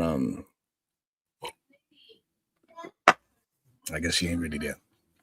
Shout out to Cool Live Stream with the 2 bars. Via Google says 12% black people are in management. Also, Sean 1350 with the 499. FYI, Walmart got caught not putting Master P in Snoop cereal. Cameras found it still wrapped up in plastic, but advertises availability false. That's what they do. They try to minimize what's actually happening 100%. Also, hey, Aaron Toulouse with the $5. If you don't create the alternatives while you protest it, all you're going to do is go back to the people you're protesting, which continues the cycle. You are wrong. Conversations with MJ with the 50 bar. We can use the people who are no longer blindly following bad actors to think for themselves and educate themselves. The fact black people on social media forced Pastor Pimp to retract this message, strike is over. There's a spark rumbling. Scale off of it. Also, Aaron Toulouse with the 2 bars. That's exactly what I said, Venus. Absolutely not what you said. Not even close to what you said. Thank y'all so much. I really appreciate y'all. Thank you so much. Shout out to Robin M. I think I am Robin. I don't. It's crazy to me. Welcome into the show. Hey, Marvelous, you want to join in this part of the conversation? And I also got Kulu in here. Before we go to Shala, because you think I'm interrupting him on purpose. I'm not. I'm trying to get him to understand what I'm saying before he go ahead with his thought. Marvelous, are you there? Yes, sir. I'm here. You hear me? All right, so we're gonna go Marvelous, Kudu, and then Shadow be able to address everybody uninterrupted. Go ahead. All right. So Venus pretty much said, I pretty much align with Venus and with AR. All you guys have great solutions. I have my own as well, and I recommend just whatever you feel is best for the group of people. That's the thing. We want to. Thing is, we all have a common is we want what's best for us. So then do that. Do your very best for what's best for your people, and continue to be that. Because at the end of the day, I think it's what we're really looking at is what's going to represent. Like what we're arguing over is going to be like semantics and kind of like not necessary to measure. And you can't really gauge what's going to have the most impact. So we don't have to argue about that. Just make impact. Like you were just saying, like what just occurred, keep doing that. Speak positively on it. And when it comes to the telling the truth thing, you told me earlier, people like they don't want the truth. It's more like they have to understand it's not truth we're talking about here. It's more transparency. There's a need to know. There's things people need to know, and things that people don't need to know. All right. That's all Sharon's really saying when it came to that aspect of truth. He's not saying don't tell the truth, but he's also saying do not tell the truth. He's not telling you to be dishonest, but he's saying let people know what they need to know. And then let them, whatever imagination they have on that, let them have that. You don't owe them that information. Kind of what Diva said. We don't owe them truth, okay? Truth is something you're supposed to protect, all right? Especially when it comes to your people, all right? That's all Sharon's really argument was. Otherwise, I got nothing more. You guys can have a good discussion. I'm taking in notes. It's all interesting topic. You guys have it. Thank you. Also, before Kula go, Apex Hacker 346 with the 10 bar. I rarely give super chats, but I bet my $10. If Sharon was white, they would be quiet and listening. They challenge Sharon, but won't challenge their own deficiencies, cowardice, and educations. Losers! Shaking my head. Thank you so much. I appreciate you. Go ahead, Kulu. Thank you so much, Apex. Yo, what's up, Jerome? What's up, panel? Man, just real quick to answer Taz's and PhD's question on a solution. For people that want to find other alternatives, like for example, like my wife was a big Target shopper, but once the whole situation came up and the boycott started, she stopped by from Target. And we actually looked up black-owned groceries at that time. I think it was like last year, and there's actually a few of them, like ones that we didn't even know about. So for Josh, here's a few, man. Here's Gibson Grocery, which is the main one that we buy. That's like Black American owned, and they're the oldest Black-owned grocery store, I think, in the nation since like 1950 something, right? So get a Gibson Grocery. They also have the Dallas Farmers Market, which is like a lot of Black-owned businesses that sell there as well. And then you got a bunch of African and Caribbean spots. So there's a few, right? But if you're not willing to drive out, because those places, aren't as convenient as like a Walmart, which is, which what they do on purpose, right? But stop shopping at Target, man. Stop shopping at Sam's. Shop at Costco, because they still, like, if DEI like is a big thing for you, they still have all their DEI like initiatives and programs. Shop at Costco. Walmart, employs more Black people. Support Walmart because they're actually like supporting more Black folk, right? So those are just some small solutions, but I also see what PhD Diva and Taz are saying. Like, we need an actual legit full plan to follow for people, because not everybody is going to look it up, and actually go and do their own thing. So I see both sides. I think both sides are correct.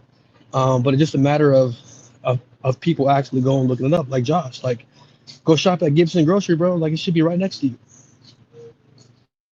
Thank you. And Kulu's in the same area and township, in the same city as you. So there you go. So instead of asking me to find you a goddamn grocery store in your neighborhood, like I'm supposed to know I don't even know where the hell you really live at. God damn it! I don't know why you asking me. You need to be asking your goddamn self, not my Black ass, because I don't know.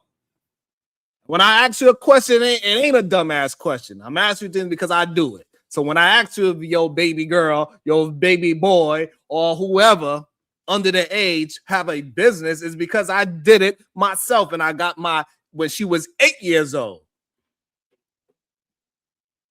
to put the paperwork in and get her own business and get her own business bank account. And she was able to buy things with her business bank account. I don't just talk it, I walk it, motherfuckers. Welcome to the show, the beautiful and gorgeous MJ. How you doing? What is your thoughts? Hey, what's up, bro? Hi, everybody on the panel. I'm glad you covered this today. Remember, I wanted to be up here to cover it with you. My whole purpose of wanting to cover this topic was to point out that there's a lot of people in our community that is bad actors who are not for the community or the betterment of the community. And if they're for the individual benefit, that's cool. That's fine too, right? That's not like a devilish thing or anything of that sort. But I wanted to point out that there is a spark that we've been asking for in our community to happen. They didn't just go along with the get along with Pastor Pimp, what is her name? Tamika Marley, and what's her name? What was her name? Nita Turner, the senator. They didn't just go along with them saying, hey, you know what? They said they was going to do these initiatives. They was going to bring this back. They was only going to give $100,000 to people of color, not specifically Black people. It was people of color, right? And the social media Black community just said no. Who are you to say that this is over? You are not the leaders. They have never been the leaders. I haven't seen Tamika Mallory since the George Floyd situation. She haven't even been on social media like that or advocating for anything else. Nita Turner been doing her things with the Turks, and we know how the Turks play around with the Black community, right? So she's sketchy as it is too. And then we got Pastor Pimp, who been out here literally, being chastised by how he lives his life, but consider himself someone who follows the religion, right? So these characters come out here and they want to act like they're the leader. They want to act like they got everybody together to do this boycott. And that now when they get initiative or they get a big fat fucking check at the end, oh, everybody just go back to Target.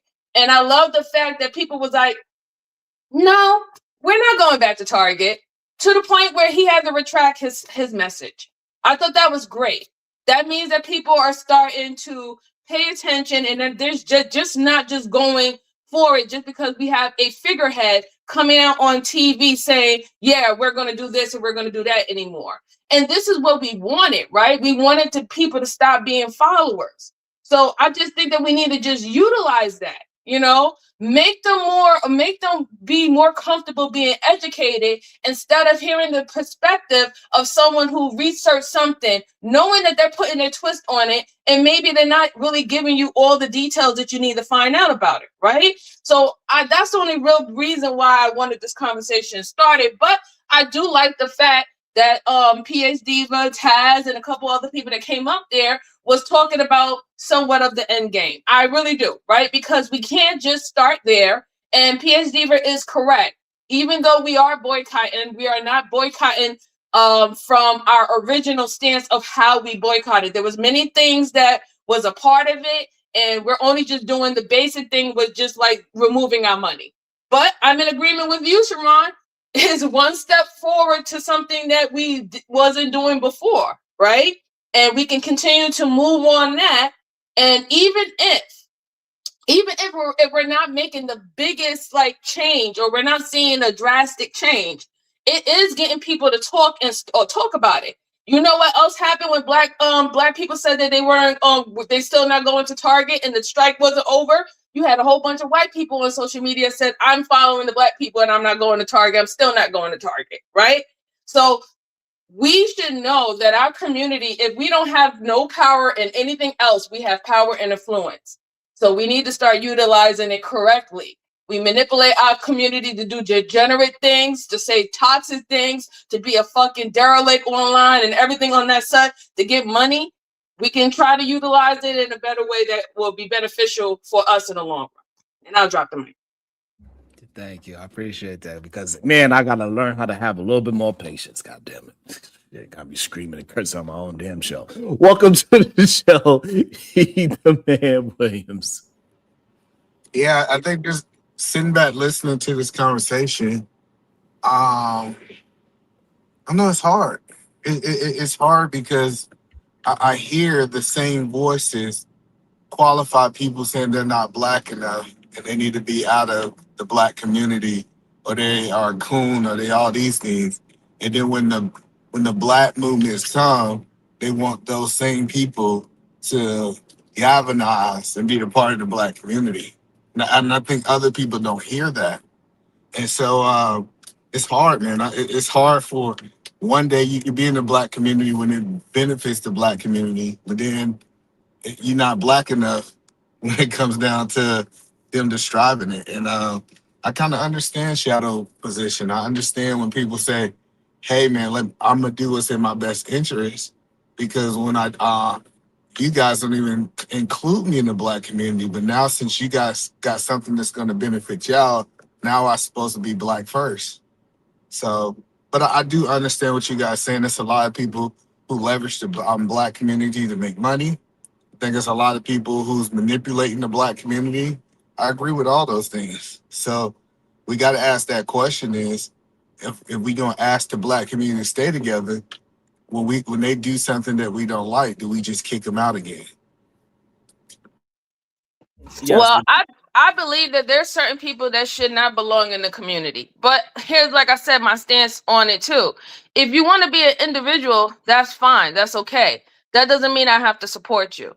Like, somebody made up a scenario saying that, I think it was Target or Walmart, took down Snoop Dogg and whoever Chips, another rapper's Chip. What have those fucking rappers done for the community outside of destroying the fucking representation of the community? What have they done? Why the fuck should I even be trying to buy their fucking chips? So everybody wanna use black and use black community for their benefit, right? But then don't want to be called out when we like, you know what? We're not riding with that. So you want people to support you because you're black, but then you can't be told anything how to move or conduct yourself because you're black. It's just like and we're gonna continue to go around in this cycle, and it's quite annoying. You know, like we're gonna have to make a decision. We're gonna have to make a decision. If it's okay to be a fucking degenerate, but as long as you can, be the poster boy of having your motherfucking chips in a supermarket, and that's supposed to be fucking black success, then we're gonna just have to accept that that's what it is. Or are we gonna actually, you don't have to be a figurehead. So motherfuckers don't even have to know your name, but you're someone who is actually distributing or being a manufacturer to your community, making sure items that your community needs or they use on a regular basis is made ready and available to them. Is that more important? Well, I think I see the evolution of Snoop Dogg, right? If we go back in the day, he was destructive to our community. I can't disagree with that at all. But now what we're seeing is he said, let me stop creating this destructive community. Let me start giving back. Let me start a football league. Let me start pulling back into my community. And so I think sometimes we hold people prisons to their past.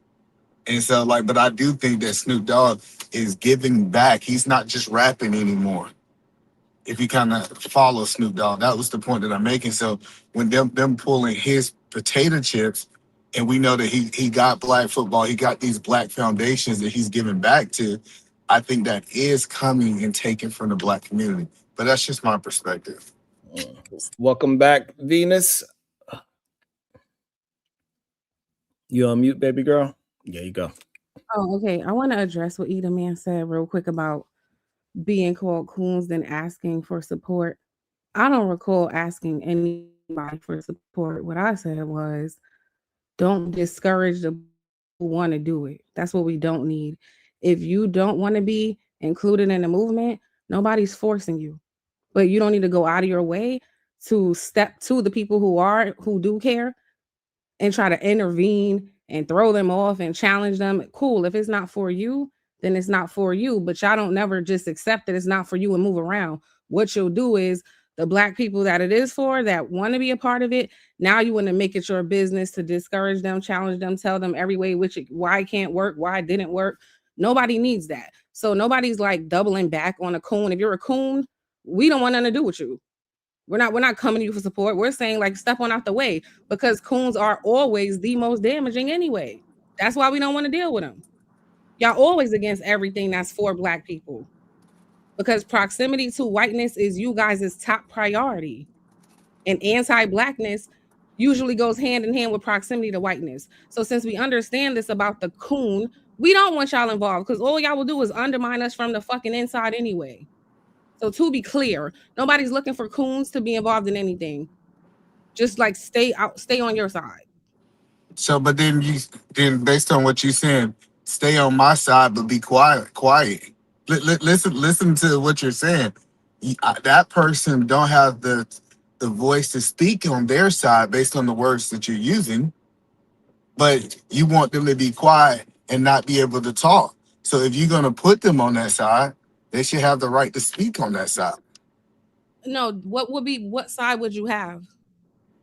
No, in your example, you said if you a coon and you align with this and this is your agenda, that person has the right to speak on what they want to.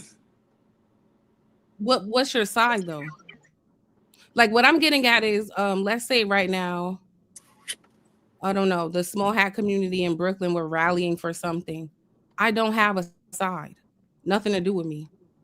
So what I'm saying to you all is, okay, you're not involved in the movement. What is there for you to? You shouldn't be involved. Like there's nothing for you to say. What side? Well, no, so that's what I'm saying. They still have the right to voice how they feel in their opinion.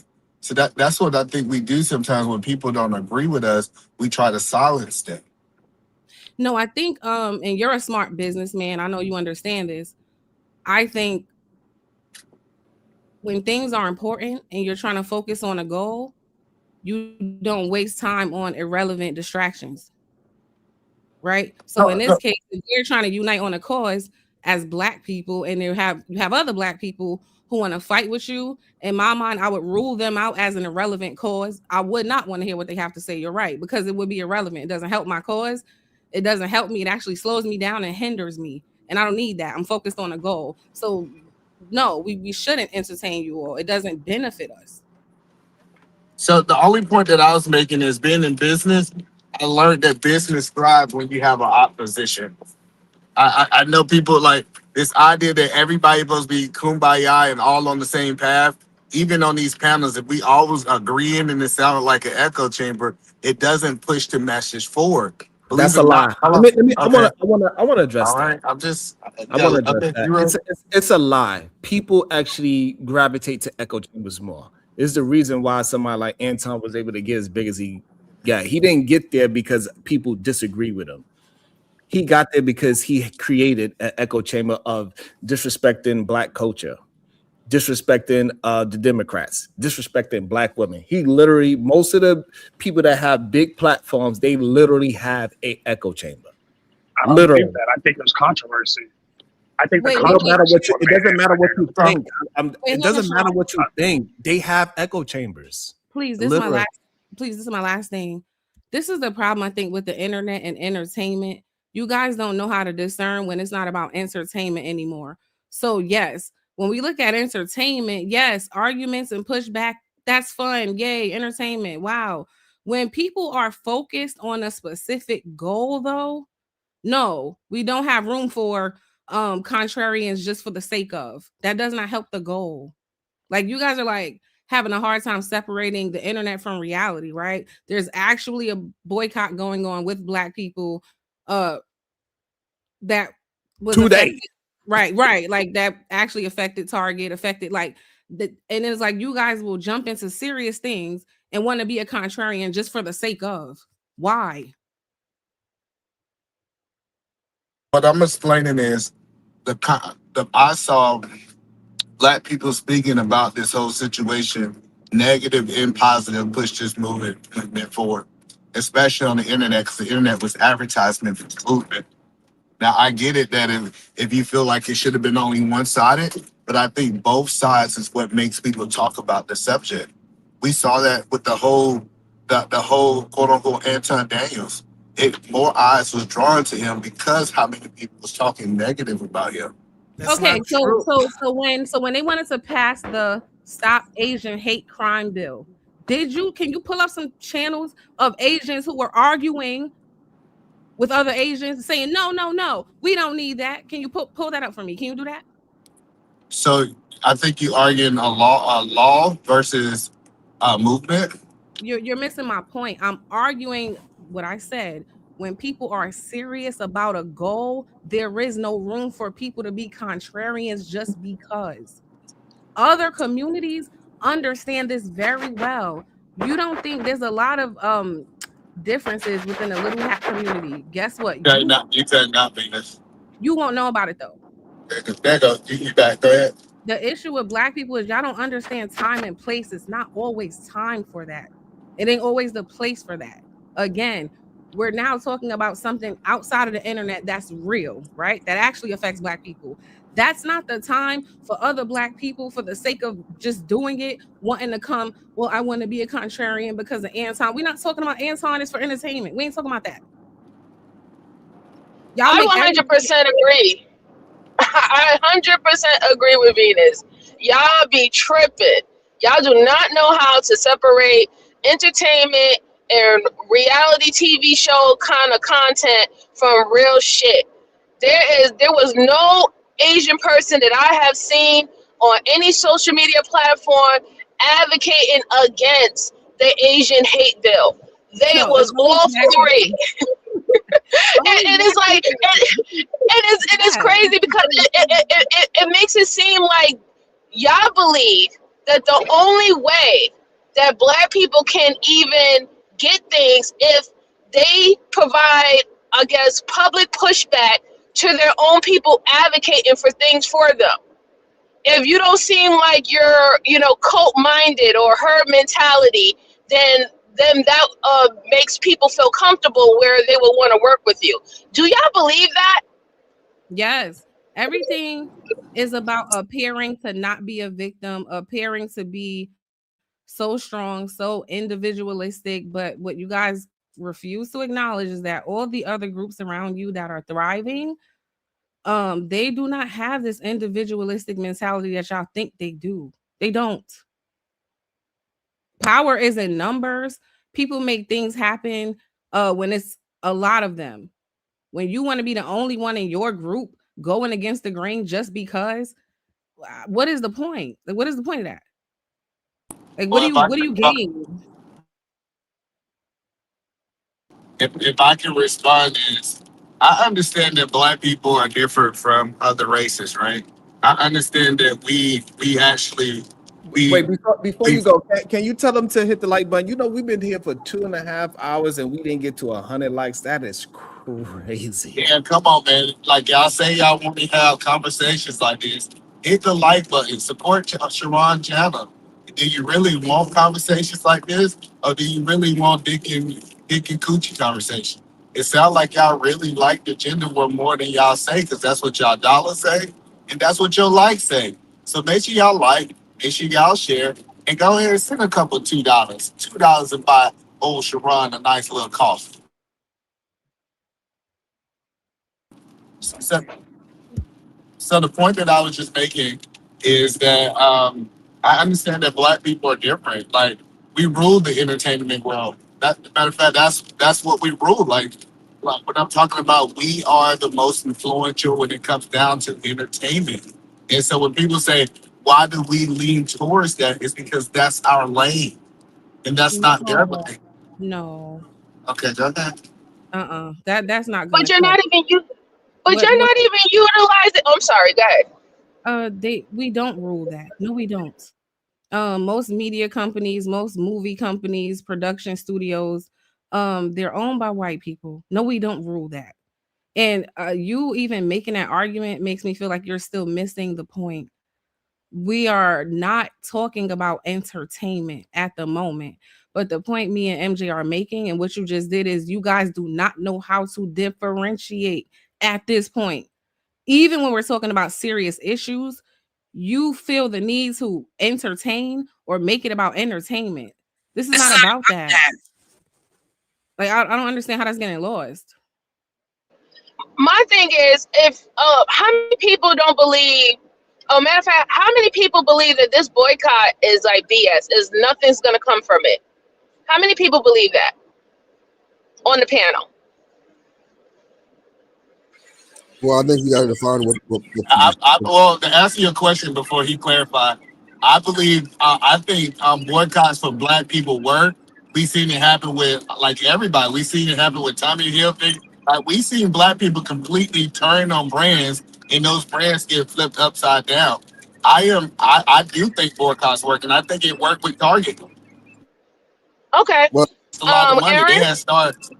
yeah. So, well, I think in that sense they work, quote unquote. But I still think even if you flip the brand over, I still think it didn't work, because the problem is if you don't have an alternative solution to go to that's within our community to build our community up, then all you're gonna do is cycle to another white brand or another brand that's outside the community.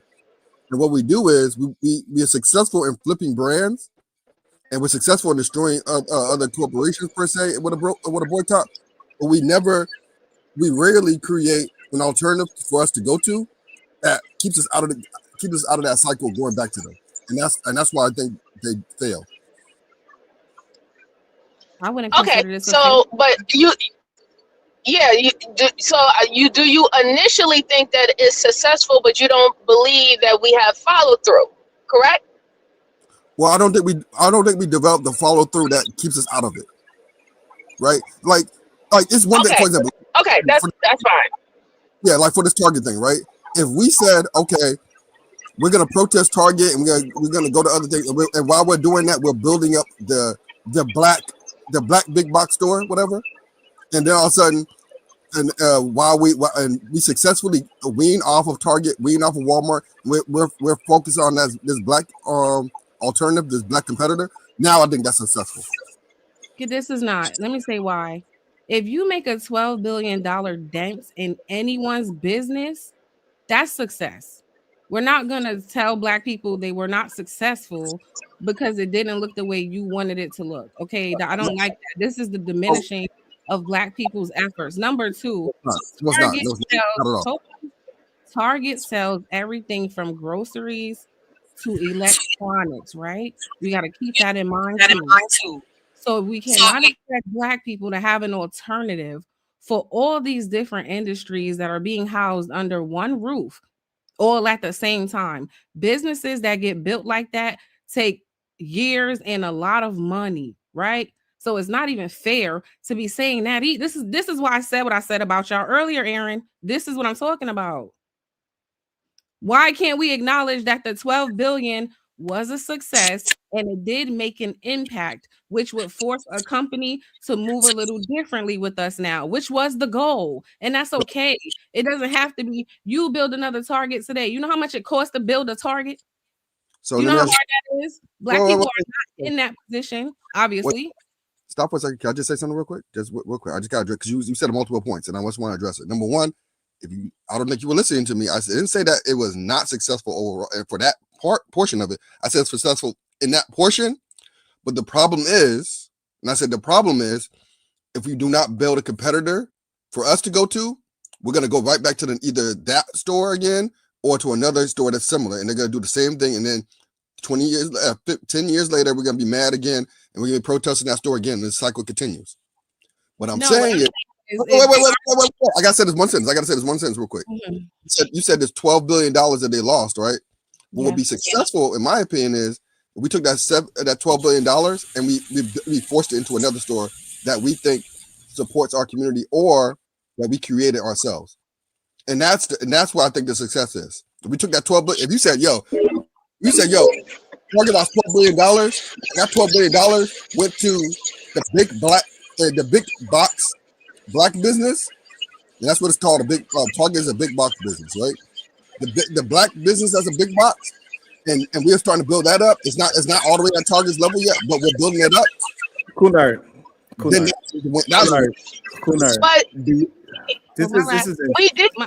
We did that though. Yeah. My last for real, I'm sorry, y'all. That could be a level of success, but that's not the only success, because success could also look like this. Damn, they tarnished our business $12 billion. We actually want these customers to shop here. We're going to treat them better. We're going to we're going to highlight the Black products like we were doing before. We're going to give them what they want. That is a win. Also, that goes right back into the It's not realistic to expect Black people to just go build another Target or find a lot of things, location, the variety of products. Like, it's just, you guys have these unrealistic expectations. It's okay. Wait, why would you say that's an unrealistic expectation? Hold on. Jesus Christ. Okay. Because it didn't happen. That's why. It's okay to stay with a company if they give you what you want. It's okay. Compromise. Like part of the success is, okay, are you going to start highlighting Black businesses again? But the problem is, what up, Sharon? Let me know when I can jump in. I got you. Like, I'm confused at why that's not an option for y'all. Why don't it's not good? I'm not saying it's not an option. I'm just saying it's not good enough. What I'm saying is, because in your scenario, you remain in a dependent state. All right, so hold on, Kunard. Are you attempting to build a box? What you call it, a big box company? Are you attempting to build one? No, because that's not my lane. But I'm saying there's people who have that. So why you arguing that we need that to be successful if that's not your lane? Because there's people who have that lane, and we need to support them. So, and all right, so where they at? What is this big box brand you talking about? We gotta find it. I'm not really. So you're not all right. So you don't have one. Yes, let's find it. It exists. So I'm gonna ask again. So you don't have one. I don't, but we can find it. I don't understand what is so difficult about answering questions. You don't have one, correct? Yeah. I said I don't, but okay. So all right. So why are you arguing if you don't have one? So that means you don't have a solution. Actually, let's find it. All right. So go look for it. This is extremely circular right here, bro. Like it's never gonna stop. He doesn't know, and most of these people, Most of these, and there's no shame in that. It's clearly not your wheelhouse. You don't understand. And I'm going to start from the beginning.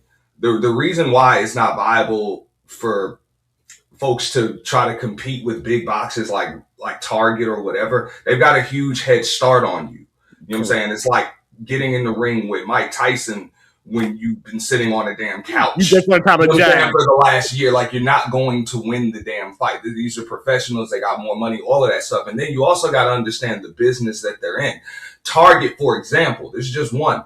They're in the business of distribution. That's what they do. You know what I'm saying? So your best bet would be to do what other, companies have tried to do, but then other things too. You get into manufacturing, you get into marketing, you might even be able to go into some kind of franchising or something like that. Use their business model to possibly work for you. Maybe get into business with them. But as far as competing, you will get crushed. You have no chance of competing with giants like that. You know what I'm saying? We've seen it. It's almost like, I'm going to build a sneaker company or an apparel company that's going to compete with Nike. You have no chance. They have too big of a head start on you. So what do a lot of people do? What did Jordan do, for example, or whatever the case may be? They're going to get into a sponsorship co-branding deal. And when work their way up with that. And then eventually you might be able to have your own company that might be a subsidiary or maybe even grow to the point where it can compete with them. But you got to understand the business that they're in. I got into a conversation, and I'll land the plane real quick, with somebody on another panel where they're like, oh, well, if you want to make, you got to revolutionize the cheeseburger if you want to compete with McDonald's. It's like, you don't even understand the business that McDonald's is in. They're in the business of franchising, not cheeseburgers. What are you, a damn fool? You can't invent a new damn cheeseburger. You can come up with a new franchise model. That would help. That would help you to compete. But most people don't even understand the businesses that they're in or trying to compete with, which is one of the reasons why they can't compete. I'll land right there. All right. So you mentioned Mike Tyson, right? You said you can't. That's just an analogy, bro. But I know. But I'm going to use this analogy, right? Hey, you might be sitting on the couch, but guess what? You'll never beat Mike Tyson if you just continue sitting on the couch, right?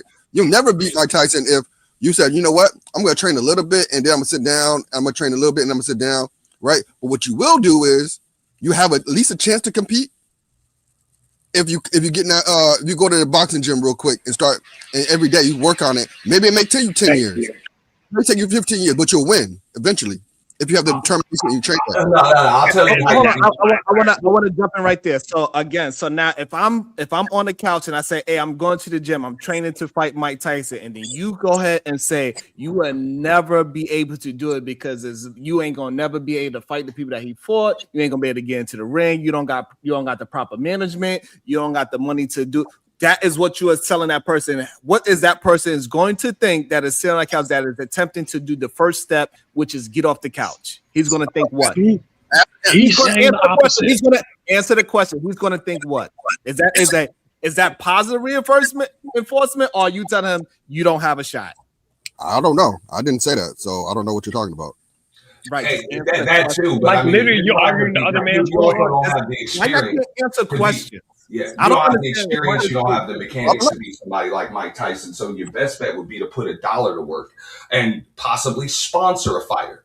You sponsor a fighter or a gym that's actually training people and not just the peekaboo style, but the counter style to it and everything else. Understand that, but just to try to get in the ring with somebody, you're not going to beat them. And we're using this in comparison when it comes to business.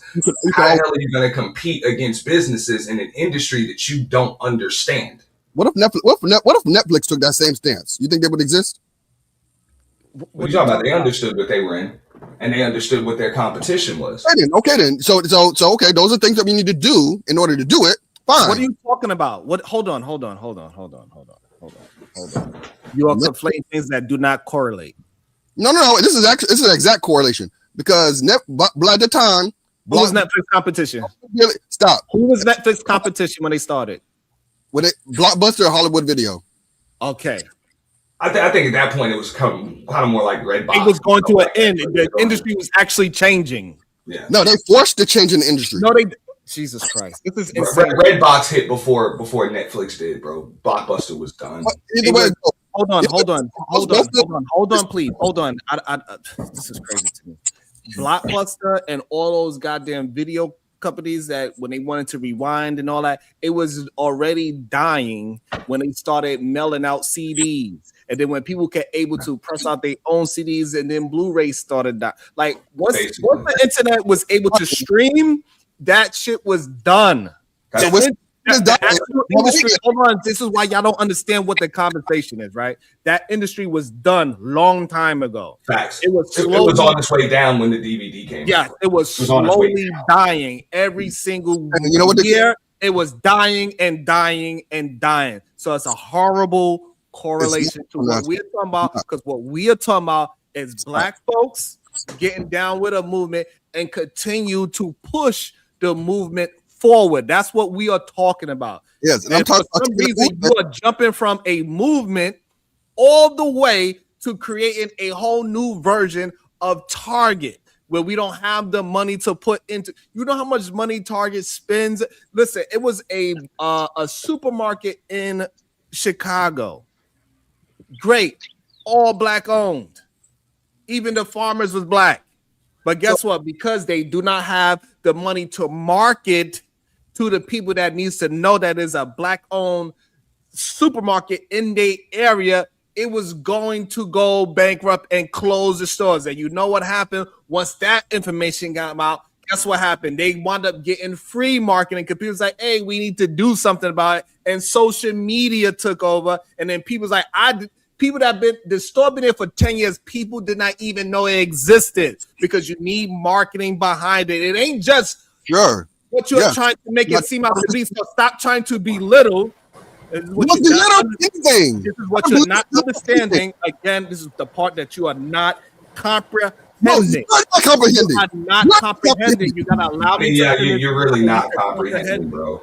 I am. You're not coming. I mean, I'll explain this even more to it. Sharon is right when it comes to, but also when you're talking about big box retailers, you know the margins are so paper thin that the reason why they're able to make such a profit is because they're able to fill so many shelves with so much stuff.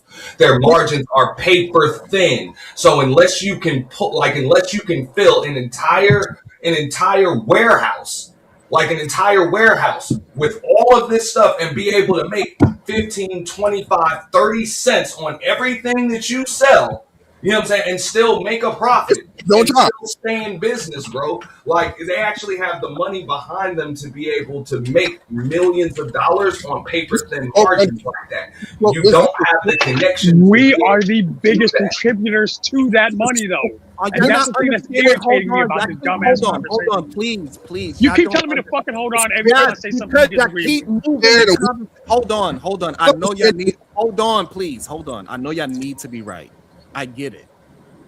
See, that's my fucking point. You're arguing again. It has nothing to do with being right. Hold on. I know y'all need to be right. So y'all want to argue something that we are not talking about. Right? You want to say we are the biggest consumers. It doesn't have anything to do with the conversation at hand. It's the diversion of the consuming. Jesus fucking Christ. If we have all that money, we spend it on all these things. Hold on. When these women get hold on. You know what? These women come here all the time. Listen, hold on. Stop trying to be right. Hold on. Do you agree? I forfeit. You're right. Y'all need to just listen to what the conversation actually is. Please. That's what if we could get focused on what the conversation is, then y'all will stop trying to be correct. I'm not trying to be correct. You are. And the reason why you are trying to be correct is you keep saying, you don't understand my point. Hold on. No, the problem is oh my God. We understand your point. No, you don't. Clearly you don't. Why y'all I understand that you guys are looking at it from the perspective of the consumer. And you really can't understand it, you know what I'm saying, from the perspective of the business, the owner, or anything else when you're still looking at it as the consumer. No, and the problem is you're saying that this is what I hear from you. You're saying that there's hold on. Please hold on. And can you hear me? You can, right? Thank you. So I'm talking about something very specific. I'm not talking about you want to start a big box business brand with some other strange person that you don't even know, that somebody that don't want to deal with it. You don't even know a person or a company that is attempting to start this big box business brand. So you want to remain. You want the community to remain independency and have to whine and cry to somebody else every time there's a problem, instead of us saying, you know what, it's opportunity to protest. Stop. Protest. But while we're succeeding in the protest, we're going to build our own so we don't have to protest again. Because you're not understanding again. Right. So we are at the starting, getting off the couch. We didn't even make it to the goddamn track to start running our 4 laps so we can say we ran a mile in under 7 minutes yet. And you keep trying to win the marathon already. No, I'm not. I'm saying you have to do it at the same time. You can't win the protest and then say, okay, now that we won the protest, now we can start a business. No, because people are gonna go right back to the that company. Okay, you missing what? Okay, so and I don't know if you're missing it on purpose at this point. Again. Oh, you are. Okay, you keep telling me I am, and I'm explaining to you. Do you believe that I could finish the marathon before I train? You have to train for the marathon. Yes. Okay, so we are not even at. We just getting off the couch. Part of what I'm trying to get you to understand. Well, part of talking about, hold on, so I can get you to understand the analogy why I'm bringing it up. What you're talking about having this alternative is the finish line. No, it's not. It's not the finish line. What about cooperatives? Is there any way that we can create Black cooperatives to hold on before Diva, before we hold on, Diva. Wasn't the finish line the goal to have our alternative version of it? Hold on, I'm asking Diva. Hold on, because you confused. Ultimately, yes. Okay, so now, Kunar, why are you saying that's not the finish line? Because you have to start working on it at the same time. It doesn't just pop up. Okay. Oh my God. So the finish line is the alternative, correct? In order to get to Target's level, that's the finish line. But you have okay. So now that we're in agreement that is the finish line, how can we do the finish line and train at the same time? You have to train. In order to train, so now before we talk about the damn finish line, cool nerd, let's continue to move the training forward. We don't need to be worrying about the finish line yet. We are not even in shape yet to be worrying about tracking times on how fast we are running a mile. Hold on. We agreed on the finish line. So stop talking about the finish line and let's worry about the training part first. We are just getting off the couch. Worry about the training. You have to do both. Do both of what? You have to protest and win your protest at the same time, build an alternative while you're doing that. So you're back. Do you understand that I cannot train and be at the finish line at the same time? So Sharon, when you start your business, you understand that? Stop. You have a business, right? You have a business. Understand that? Hey, let me ask you a question. No, but I asked you something first. Do you understand that? No, I don't understand what you're saying. Because you're saying you're using it wrong. You're wrong. You're wrong. Okay, so what I'm trying to get you to understand, you cannot be a champion while you are training to be a champion. I said nothing about being a champion yet. Right, the champion is the finish line. You train to be a champion. That's the finish line is being a champion. I'm talking about training. So if I'm training somebody and they say, yeah, I want to be the champion of the world, and I'm going to slow them down and say, hey, you need to focus on your jab first before you worry about being a champion. And you also have to work on your defense. Yes or no? Stop moving. Yes or no? Do they need to perfect? Do they need to perfect one thing at a time first before they talk about? That's not how the world works. Not answer why I'm talking. Stop trying to move so fast that you're not paying attention to the conversation. Stop attempting to be right and listen to the conversation that me and you are having. So I am telling you that we need to perfect our jab first. Why you keep talking about the championship fight? You didn't even have. We didn't. Sharon, hey, you're even skipping steps, Sharon. Oh, I am. You gotta know the rules of the sport too. These people don't even know the rules of the sport. And that's what they're playing. They don't even know. You're talking about gathering data and information. So I agree with Oh her. God. God. Cool nerd. Slow down, please. You don't understand that you are talking about the finish line. I'm not. I'm not. I'm not. I'm not. This is insane. You cannot be talking about the beginner steps if you are talking about building a big box. Let me ask, Sharon, let me ask you. There's nothing right here. Wait, can you win your first fight without knowing how to jab and knowing defense at the same time? Yes. You can win your first fight just knowing how to jab and no defense. Yes. Who's boxed before? Yeah, we know that ain't really gonna happen. Like in a professional fight. Exactly. You can't win your first fight without knowing how to jab and do no defense. That's not true. Well, Sharon, you was just talking about how you gonna train first before you do the champ thing. Like, come on, bro. You can't now. Listen, I need that. Hold on, please. Y'all conflate too many things. It's plenty of people that got into a ring and threw a punch and they was like, oh, you could fight. So yes, you could go in a ring. That's not what he was talking about. He's talking about exactly because you are not paying attention to the conversation. You are trying to move it to championship, and we go step by step. Somebody could be athletic enough, get into a ring, and beat another person that is an amateur like them. So yes. So now let's bring it down to actual movement, right? I'm saying go step by step. Let's talk about one step at a time. Stop. Cool, bro. You got to mute up, bro. Yeah, he's got feet. I don't understand. Why is it so difficult? Why are y'all trying to fight the fact that we got to move one step at a time? No, we can't. You can't. You never change anything by moving okay, one so step. now pause there. What business you know that move by doing all the steps at once? I say all the steps. I said you got to do multiple steps at the same time. This is I don't know. Maybe you haven't taken program management before. If you take a program management class, right? There's something called scheduling. When you schedule things, perfect. Thank you. I'm glad that you said that.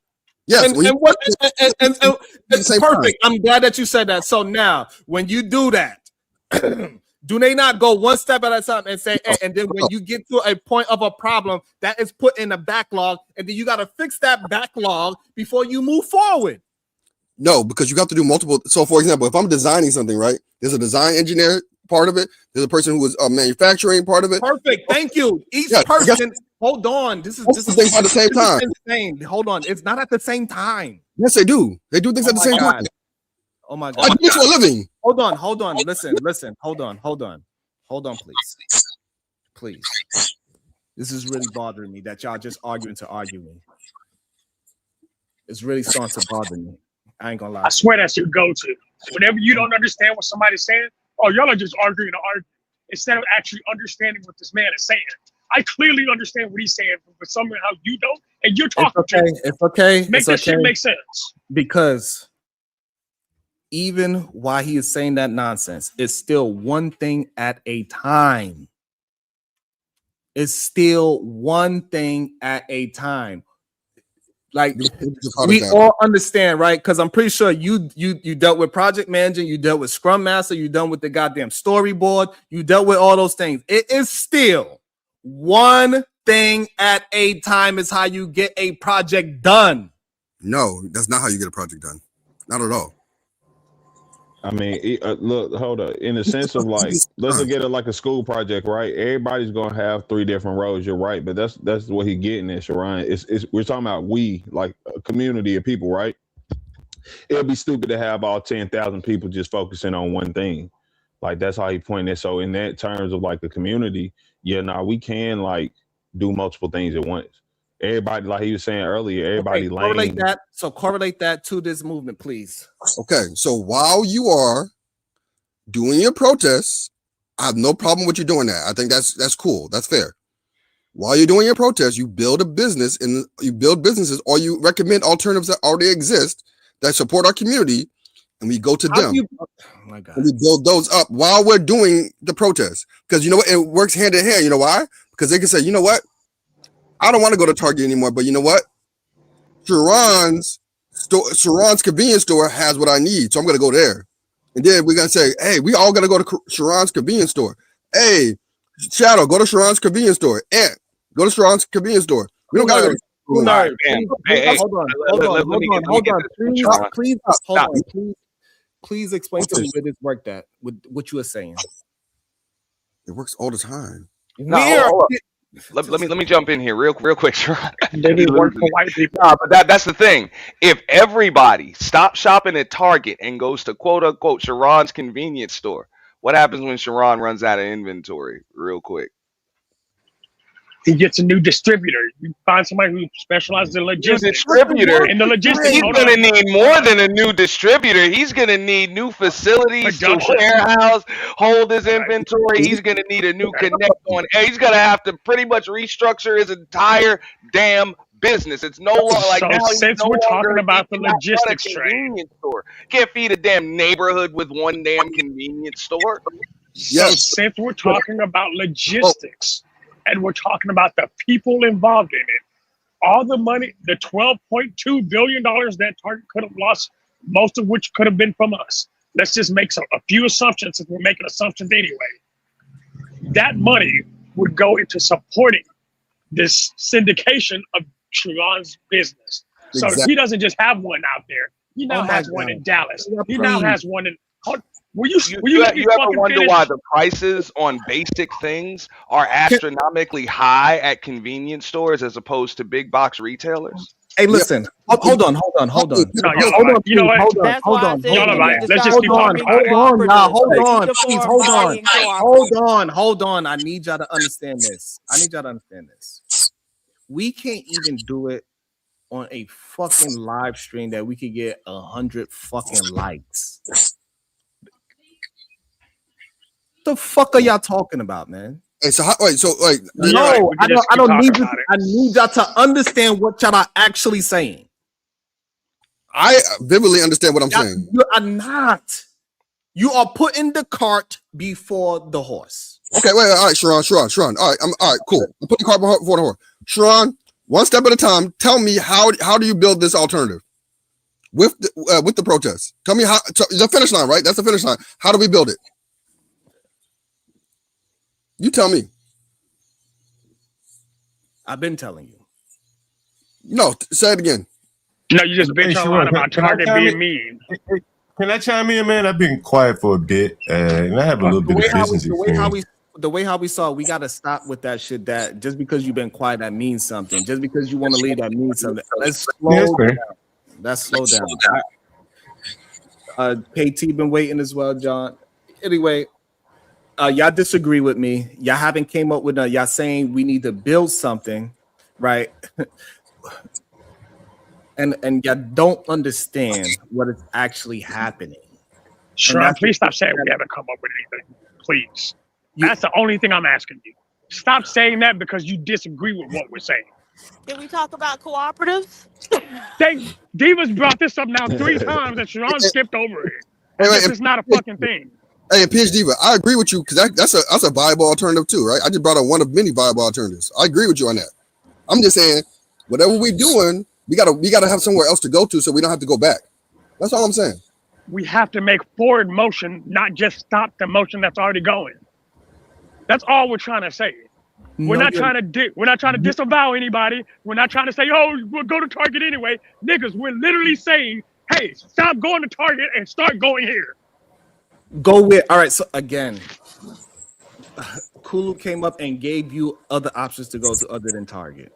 I'm literally going there tonight. That's not fix the problem. And y'all keep missing the point of what's actually happening. You're missing the point. No, you're missing the point that we're actually agreeing with you. Hey, can I get in here real quick? I will say, like, Jamal Bryant and that woman from Minnesota who started the whole thing, those were the two faces, right? And I mean, they came on the news and talked like they gained something, but like we can admit, Target literally said they're not changing a single thing, and they said they're just sticking to prior commitments they already made in the past. So nothing changed from whatever the quote unquote protest was, even though they lost the money. Like he's saying, like it's they should have been the people directing people to other people or help building new places or alternatives for us to go to, instead of just saying like, oh yeah, don't spend money there. And now they went on the news and said, yeah, we won, y'all. And we gained nothing. So I that's what they getting at. Like, It's protest really ain't a protest no more. The people who were leading it have said like we've gained and they haven't. So the better thing would have been for us to have some alternative because now we're just going back to Target because they saying yeah it's cool now. But Go ahead, KT, John. what is the goal? Hold on. Go ahead, John. Go. Y'all just, man. I swear to God, y'all don't pay attention to anything. Go ahead, John. Go. Y'all just want to talk. That's what I'm starting to learn. You know, I agree with you, Sharon. You know, as I said, as you were saying, you got to start somewhere, and I think most Black people should start small, primarily in their own communities. It's easy to do business with people you know. You kind of have a cultural understanding. I do business with Black people, primarily Black people, not all, not exclusively, but it's easier for me to deal with them. I just know them. They know me. You know, they know where we're coming from, and by and large, Black people spend a lot of their money on consumer stuff. Clothes, food, alcohol, beer, shit like that, rent. They don't have a lot of money to spend elsewhere. They're not. This is not a wealthy population of people, and so I think that's where you need to serve them. You look around your community. Who's getting most of the money? Is the people that own the liquor stores, the corner stores, the landlords, or whoever. That's probably 60-70% of where the bulk of Black spending goes.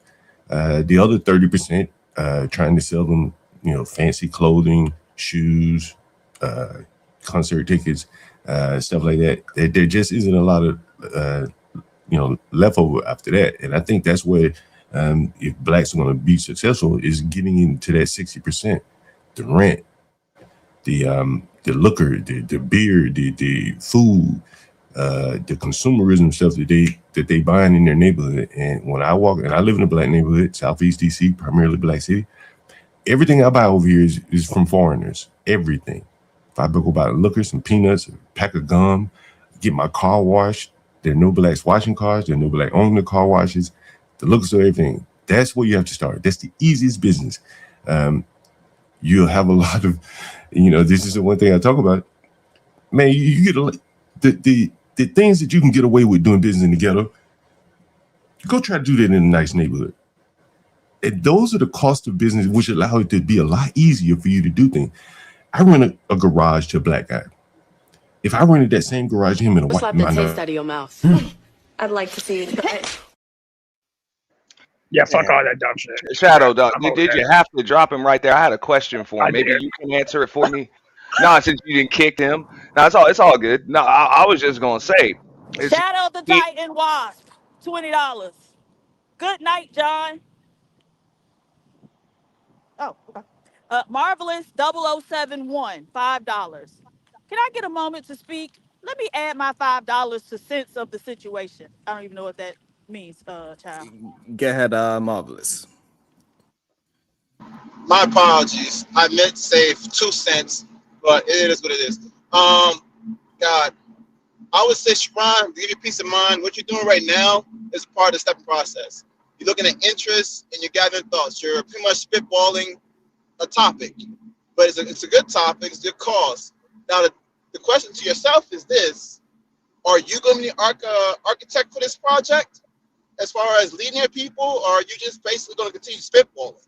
And it's not to say that if you're going to be authentic or not, but it's more to say, like, what is your role in this? Are you here to gather information? Because that's the first step. We do have to gather information. We have to understand what interests are. We have to work with what we know, what we have. So if that's what we're doing here, cool. You know what I'm saying? I have no problem with that. I'm actually taking a lot of myself, try to design something later. It's not even really my project. But as we're listening, as I'm listening, I'm like, dude, like, this is all good information, but who's going to actually move on creating or designing something for us to move forward? I know what my talents are. I know what I can do, but am I willing to do it right now? If I'm being honest with you, no, I'm not willing to do it right now. I would rather design it and give it to someone else right now because I don't have time for that right now in my life. But if it's something that you need in terms of you being an architect and you just want to design for you, I could be that guy. That's not a problem for me. I have no problem taking as much information and data and everything we need to move forward. And most importantly, once you have your design, you need to start reaching out to talents and network.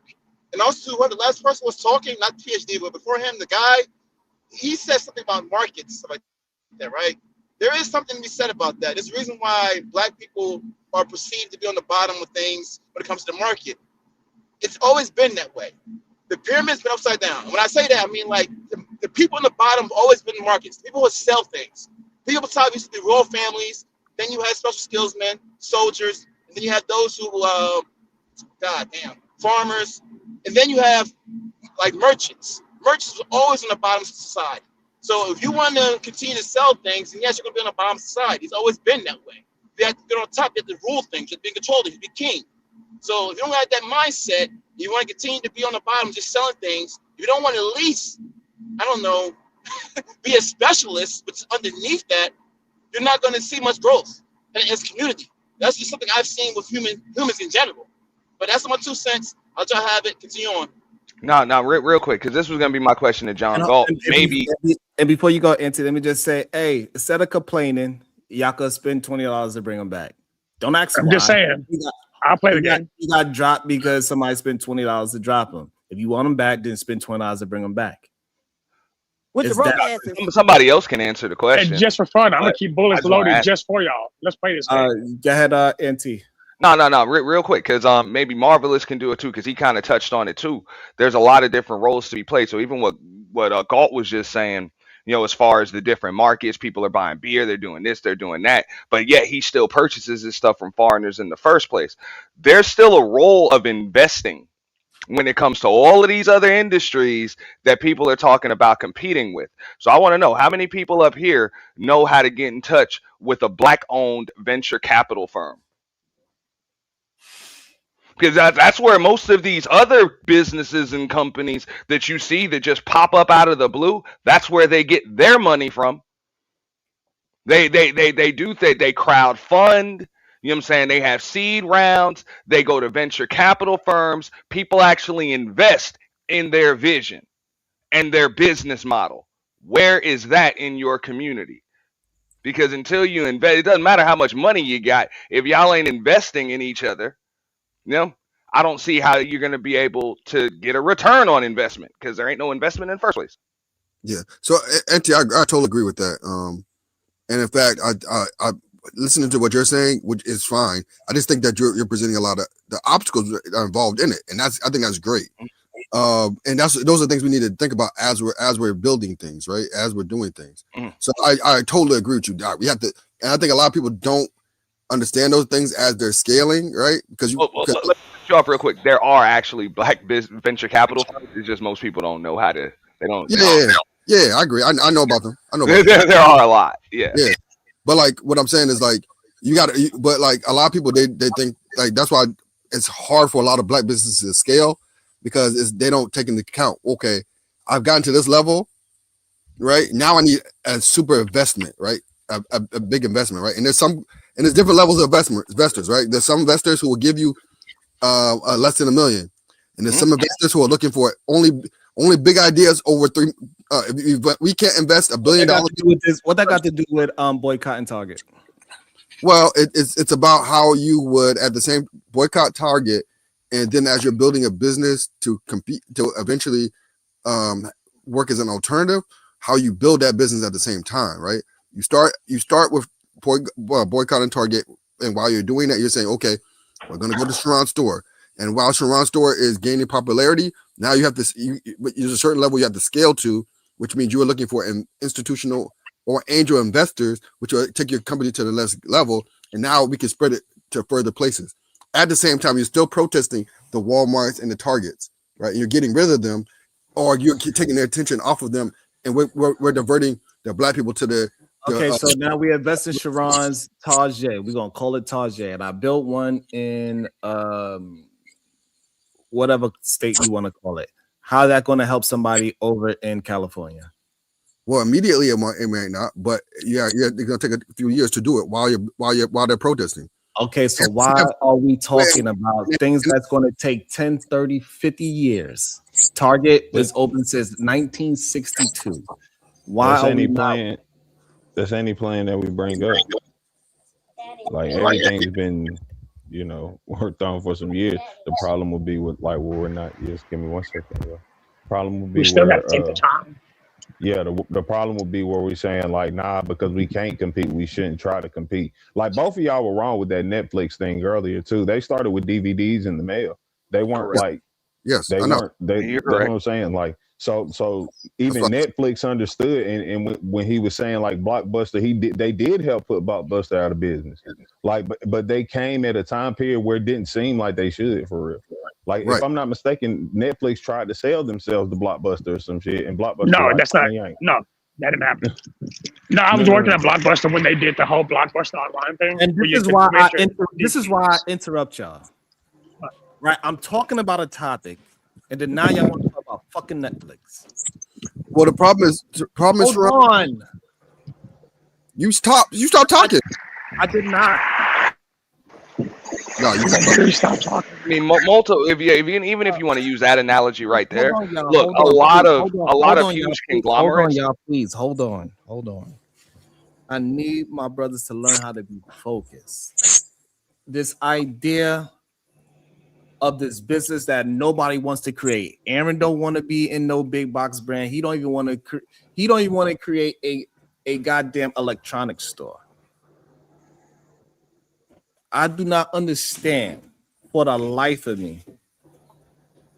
Why do y'all think that we can now just come up with this imaginary person that's going to come up with an imaginary business to have an imaginary box brand that's going to be able to open up multiple locations in multiple cities where black people are out the blue, and it's only been 1 year of the boycott. What we need to do is focus on that and double down and push the boycott even further before we talk about all this other these goddamn hero tactics that y'all think y'all going to create the next Mansa Musa. Sean, if I may, Sean. Okay, so we're stopping spending money, right? Here's the first question I asked you that has not been answered yet. Diva gave now 4 different examples. What should we do with this money that we've now saved? What should we do in order to, one, satisfy our needs, the things that we have to have, and then be able to build the thing that we're talking about building? Build the logistic company, build the distribution, and build a big box actual brand. Because there's 200 people in this chat right now. One of them could be like, you know what? I want to have a Target. I'm just saying, there's other things that need to be done now in order for us to prevent going back to fucking Target. The thing that we have to do is keep building awareness on why we are boycotting in the first place before you move forward to all these other things that y'all are keep grandizing over. I do not understand why y'all keep worrying about the finish line. We need to focus on the next step. The first step, we was able to accomplish something for a whole year. Now we need to double up on that and keep that moving forward. That's what we need to do. Keep focusing on all these imaginary things that none of us are able to produce at the moment. It's irrelevant. It's not irrelevant.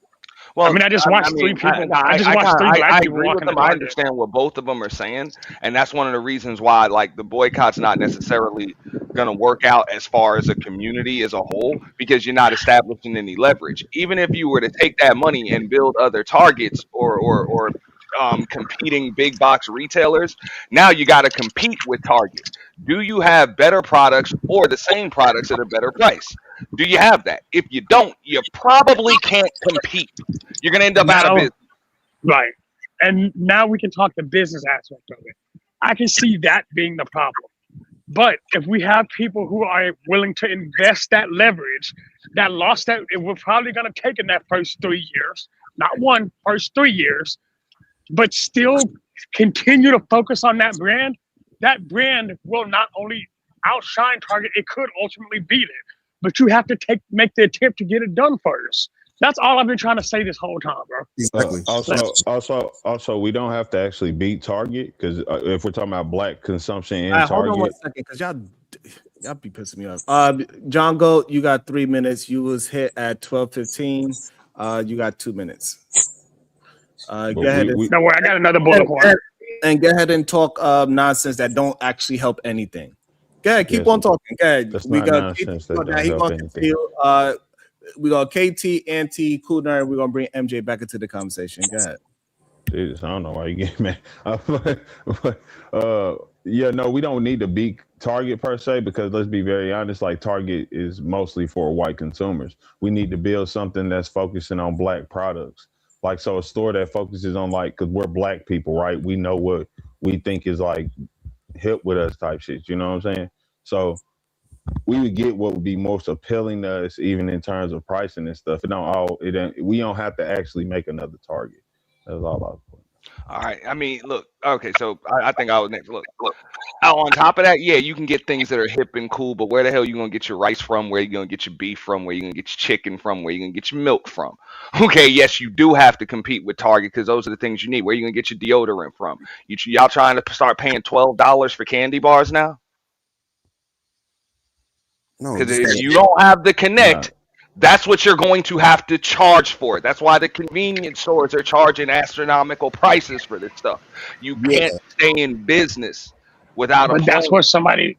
That's No, why I'm- somebody who does logistics and understands how outlets work can actually still make that work, bro.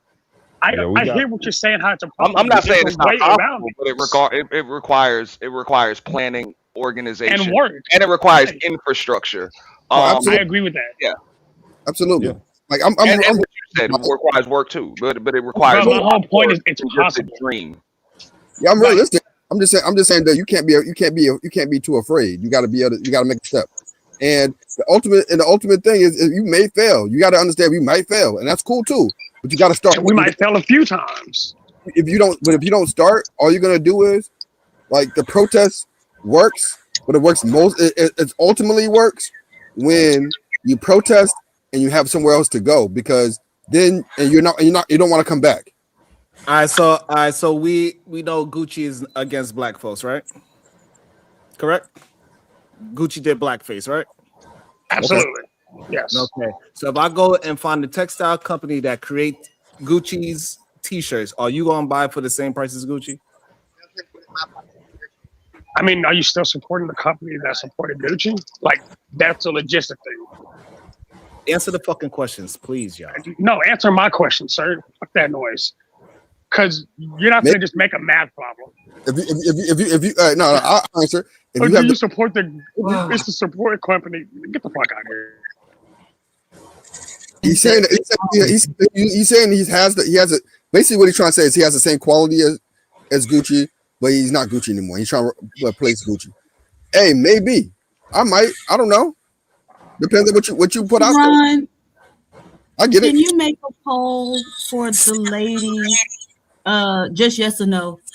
Ladies, would you like me to get more information on purchasing cooperatives and bring that information here?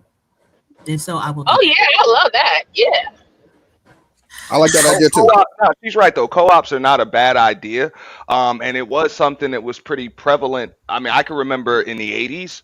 Probably goes back further than that, but I can remember it was pretty large in black communities in the '80s, and somewhere along the line it fizzled out.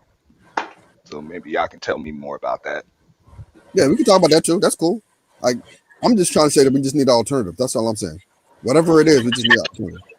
I just wanna say that we got a lot of dreamers. We got a lot of dreamers in our community, and I think that's great, right? Because they're the ones who start things and create things. But we have to understand that not everybody is creators. We do need implementers, right? We do need people who likes to follow plans and structure and like to break things down brick by brick and cover every like nick and hole that we need to cover, right? So like my thing is, y'all talking about, we need a alternative to Target. Yes, we're gonna always need an alternative to Target, right? My thing is why, like I guess for example, Aaron, I kind of felt that you was a little bit discouraging earlier when you was talking about the alternative, because the people who are boycotting, if that's their gifts that they can boycott and make that little change, why would you discourage them to continue doing that when pretty much they're pretty much helping you? They're not going to be a negative towards you. If you're someone who's trying to build a business or trying to have the same products as Target by galvanizing people to boycott Target, eventually now you be like, okay, I'm the creator. I'm going to create a shop that's going to have the things that Target's going to have. Y'all both working together. So this is like, I think a little bit Venus was talking about too, about like why things have to be done simultaneously, because us in this society, we're going to have to literally like chisel the ice. You understand what I'm saying? We're going to have to hit so many different areas. We can't even just be headstrong on one area for things to work for us. Right. And MJ, that what you said was exactly my point. What you said was exactly my point. I don't know why you think that I was trying to say one wasn't, you can do one or the other. What you're saying is exactly what I said. No, I wasn't trying to say that. I wasn't trying to say that you can't do both. I'm sorry if I'm cutting off a little bit. I'm driving, but I wasn't trying to say that you can't do both. It would just seem like it was discouraging for the boycotters to stop doing what they're doing. Like it was ridiculous at this point. For them to do that. No, I know you didn't say that. But that was the feeling that I was getting. I can't speak for the chat, but that's definitely the feeling that I was getting. Like you thought that they was wasting their time in regards of the boycotting, and then that's why I asked about the follow through, and that's probably the reason why you thought that, right? Because you didn't think that there was no follow through plan that was gonna be behind it. MJ, I don't know. Maybe you're confusing what Sharon was trying to interpret what I said, but I definitely said there's nothing wrong with the protest. I'm just saying it's not going far enough. That's all I'm saying. We gotta make it permanent so we don't go back. And so, or just go to Walmart. If you're just gonna go to the competitor, I mean, I don't see. Don't go to Walmart because you have the same issue with Walmart. Walmart's no different. No, that's what I'm saying. I mean, if that's the solution, we're just going to go to your competitor. I mean, don't get me wrong. In the long term, that might not be a big deal. But if your goal is to actually be self-sustaining, it's not a good plan. But then maybe you can start having these people start bidding for your business.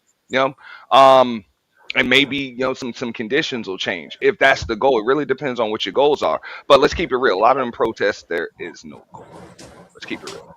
I think that we definitely need to utilize people actually paying attention, and whether they're willing to put energy towards something, that's a good thing, because we had a lot of sleeping giants in our community that wouldn't do anything, would just go ahead with the get along, so even like, for example, like you said, Auntie, if we was to say, okay, Target said they're going to give us all these initiatives. We don't believe that this is good enough. And they also want us to share the money that they said they was going to help is not only just for, Black people. There is literally for people of color. So that's something that we would have to share with Asian and everybody who consider themselves minority. If that's not good enough, we don't accept it. If Walmart has kept up their DEI initiatives from the beginning, even when it was a directive telling them that they need to take it down, then we can utilize Walmart for the time being, because right now they have a lot of locations, and some of them is not too far out the way for where we live or where we reside at, right? So we're not really like putting people in crazy situations where they're not going to be able to get any type of food or whatever not they need. But in the process, us, our dreamers, our creators, start creating and start building while we're pretty much affecting your competitors.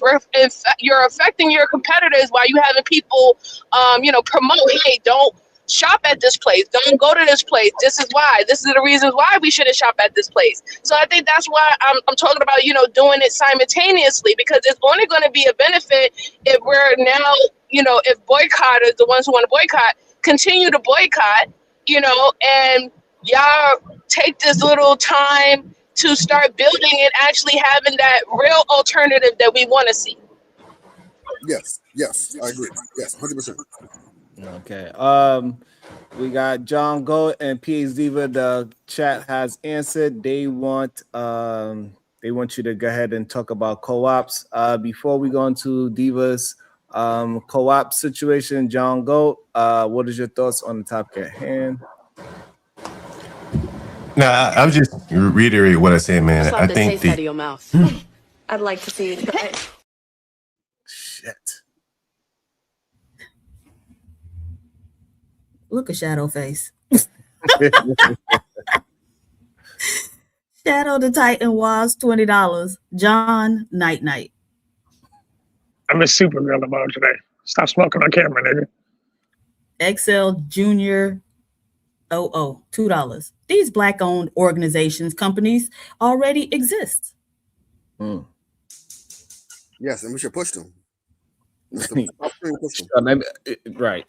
Show you. Go ahead, Diva. Oh, no, that's not a conversation for today because I'm going to have to look up the information. I don't really know much about co-ops other than some like historical examples I know about. But yeah, so I'll find the information and bring it back. Okay.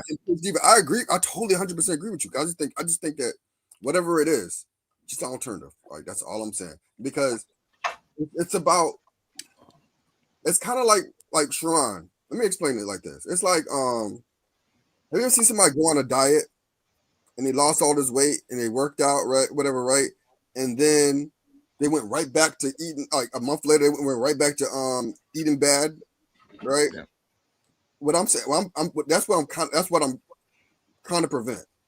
That's what happens when okay, so that would start from the beginning, right? That happens when people are more concerned with looking healthy than being healthy. Thank you. Yeah. Exactly.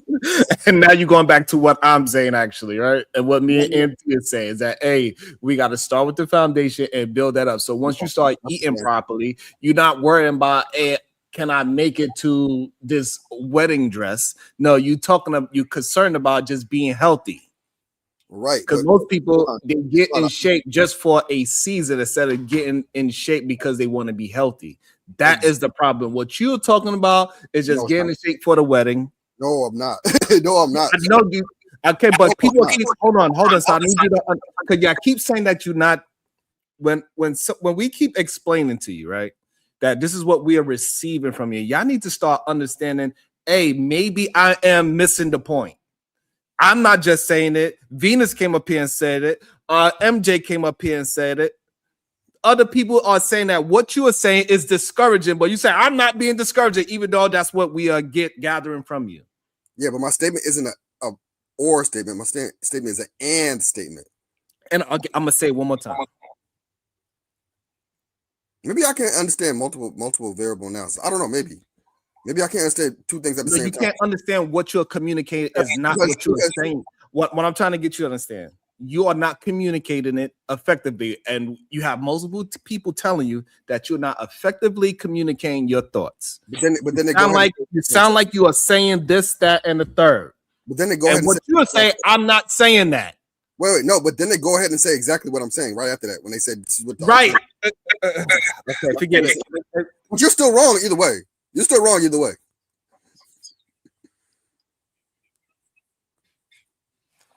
It's no way I could be wrong when the people are saying that the boycott is not over. And that even though you are saying that you see Black people in Target, that the boycott actually worked.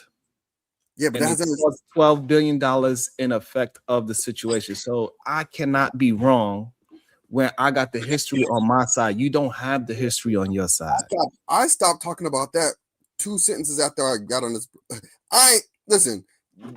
All I said was I said that point, and then I moved on to my other point, which is I didn't say stop the protest. Nowhere did I say stop the protest. Get off of that first sentence. Whatever I said earlier when I told you I was being sarcastic.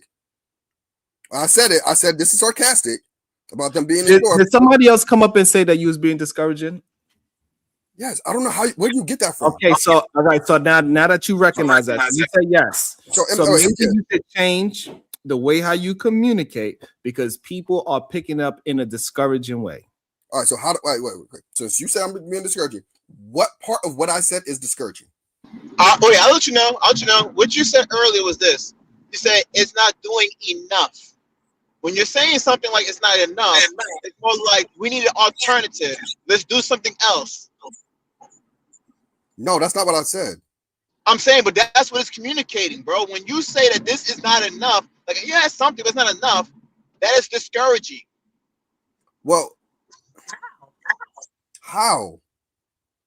Okay, let's say that let's say that your wife said, "Okay, babe, how's the food?" It was okay. I don't think it was enough though. You know what I'm saying? Like it's gonna make her feel like, damn, I should put in more effort. This something else. Maybe I should make this for you instead.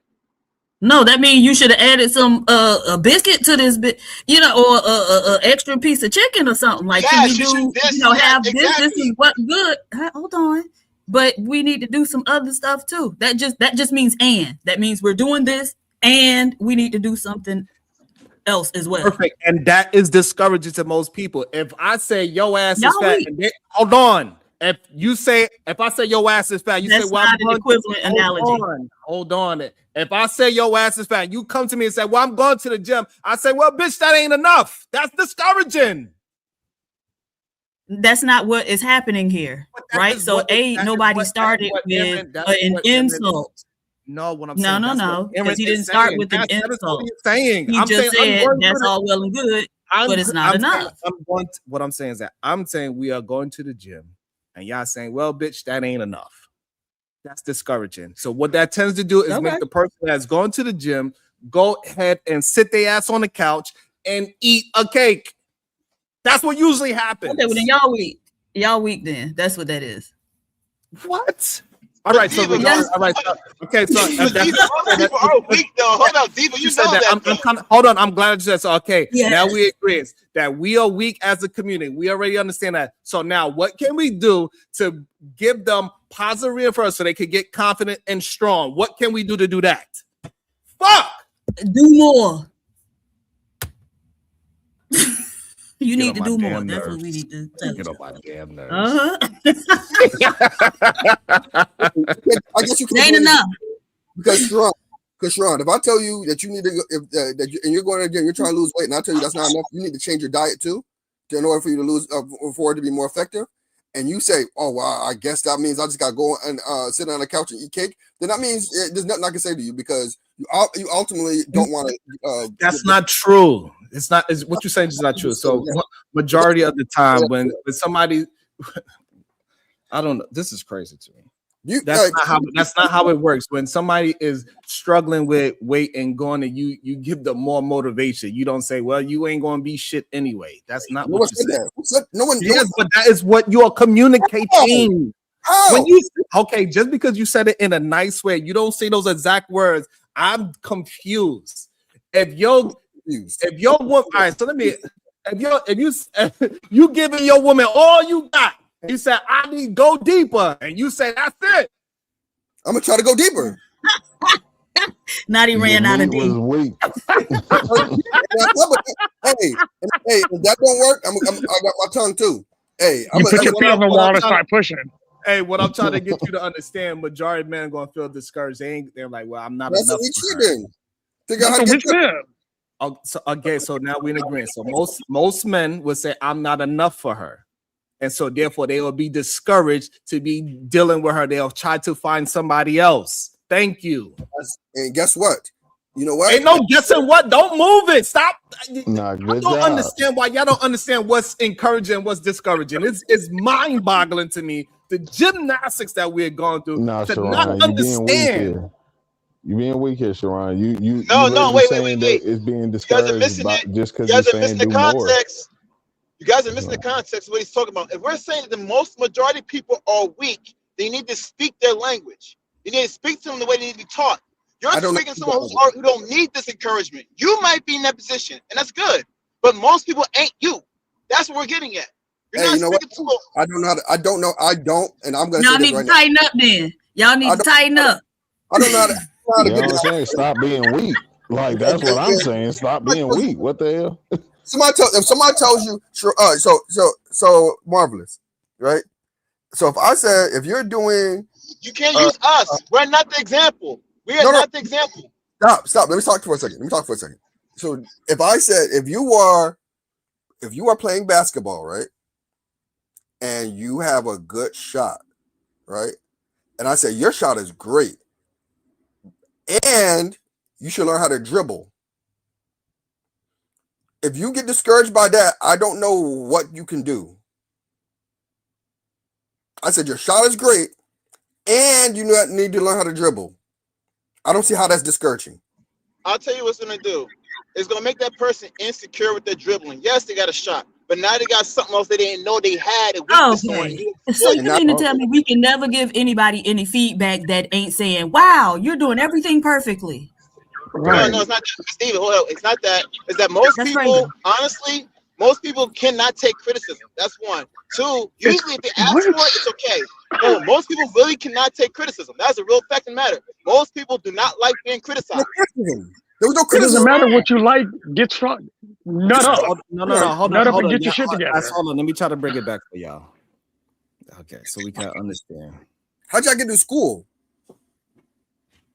Because like, I guarantee you. Hold on, please. Hold on. Hey, you know how to add. Now you need to know how to multiply. Hold on. Nigga, what?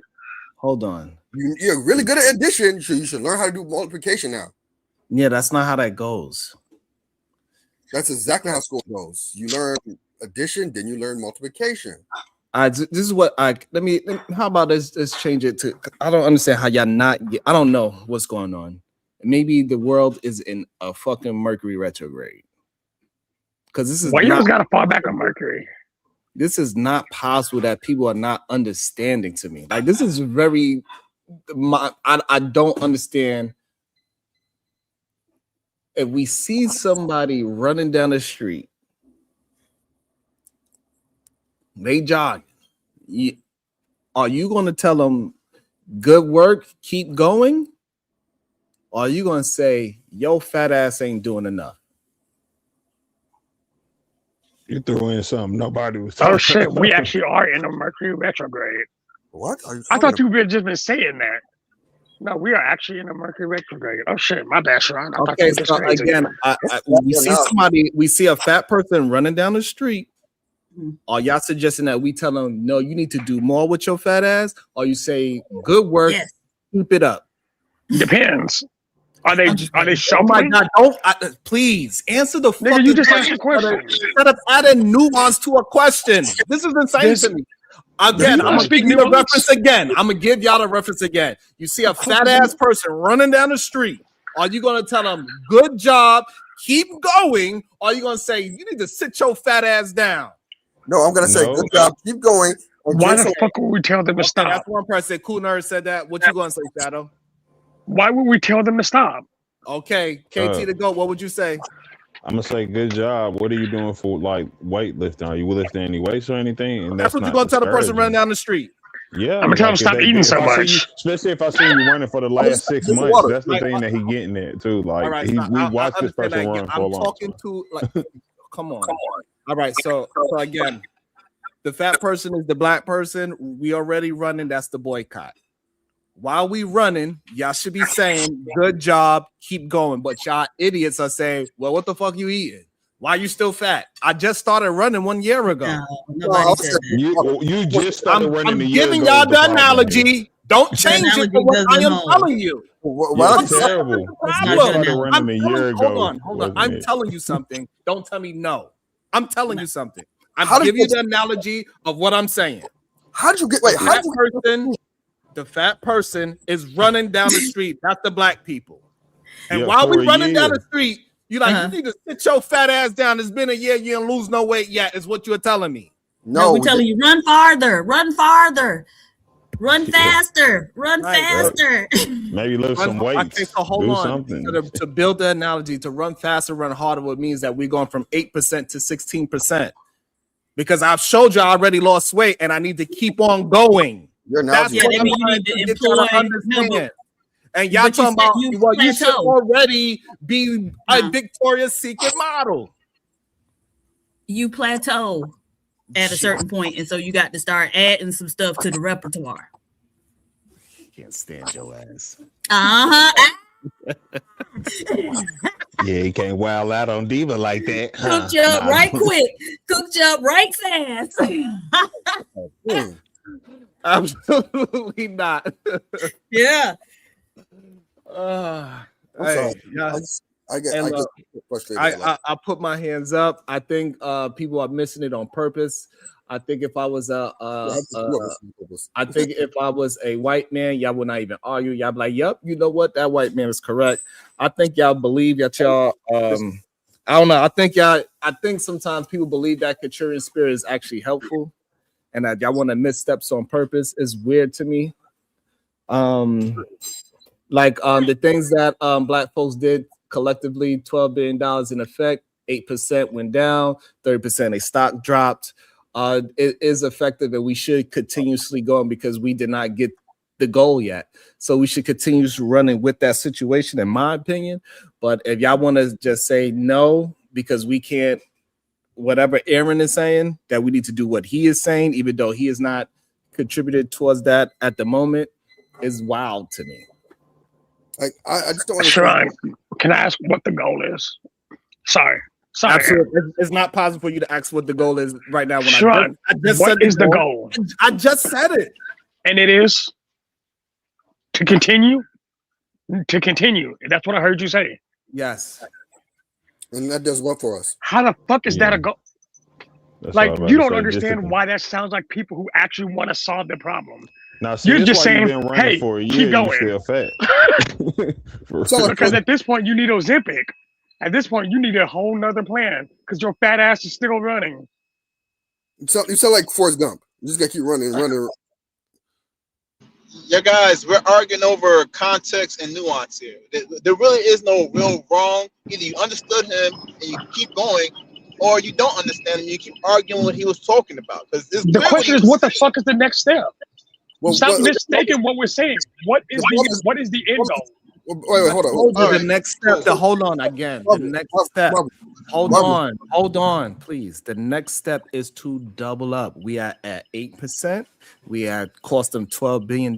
We need to go to 16% to over to 30 something billion dollars in effect to show our power. We need to continue on doing that. That is the next goal. The problem is y'all keep thinking about the end goal, which is like 100 years from now, and y'all worried about replacing Target, which that is the finish line. A goal. We have multiple goals moving forward. We got to one goal. We made it to a year.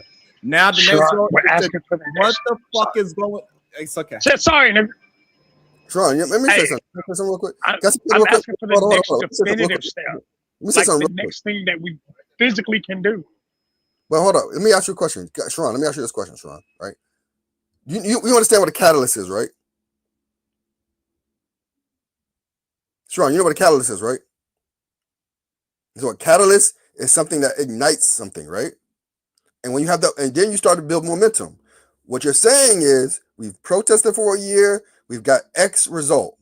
Fine. Let that be the catalyst for the next step, which is, hey, so since we're not going to Target and people need to still buy stuff, you know what? Let's start a black-owned business or a black-owned cooperative or a black-owned whatever solution, whatever alternative we come up with that will allow people to feed into that. So eventually they don't ever got to go back to Target. We got to think about Target or Walmart. We don't got to think about them being nice to us because we're not going there. It's okay. That's all right. I don't think y'all really understand. And it's okay. I don't know exactly what you're saying. I'm telling you that I don't know. if you only do it one step, all right. So what business that you think that we should be putting out there? I said another big box store. What you call it? And so what? We supposed to start another big box store and sell every. Hold on. And then another guy said, "Look, we supposed to start another big box store that sells everything." Correct? Yeah, we can build up to it. Yeah, it don't got to be there tomorrow, but yeah, it can build up to it. This is insane to me. A grocery investment firm. I just got a question because I'm trying to really understand. I guess Sharon's point.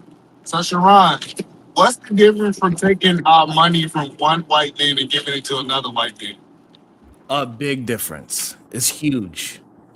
And it is. It's astronomical. Okay, what is it? It shows power.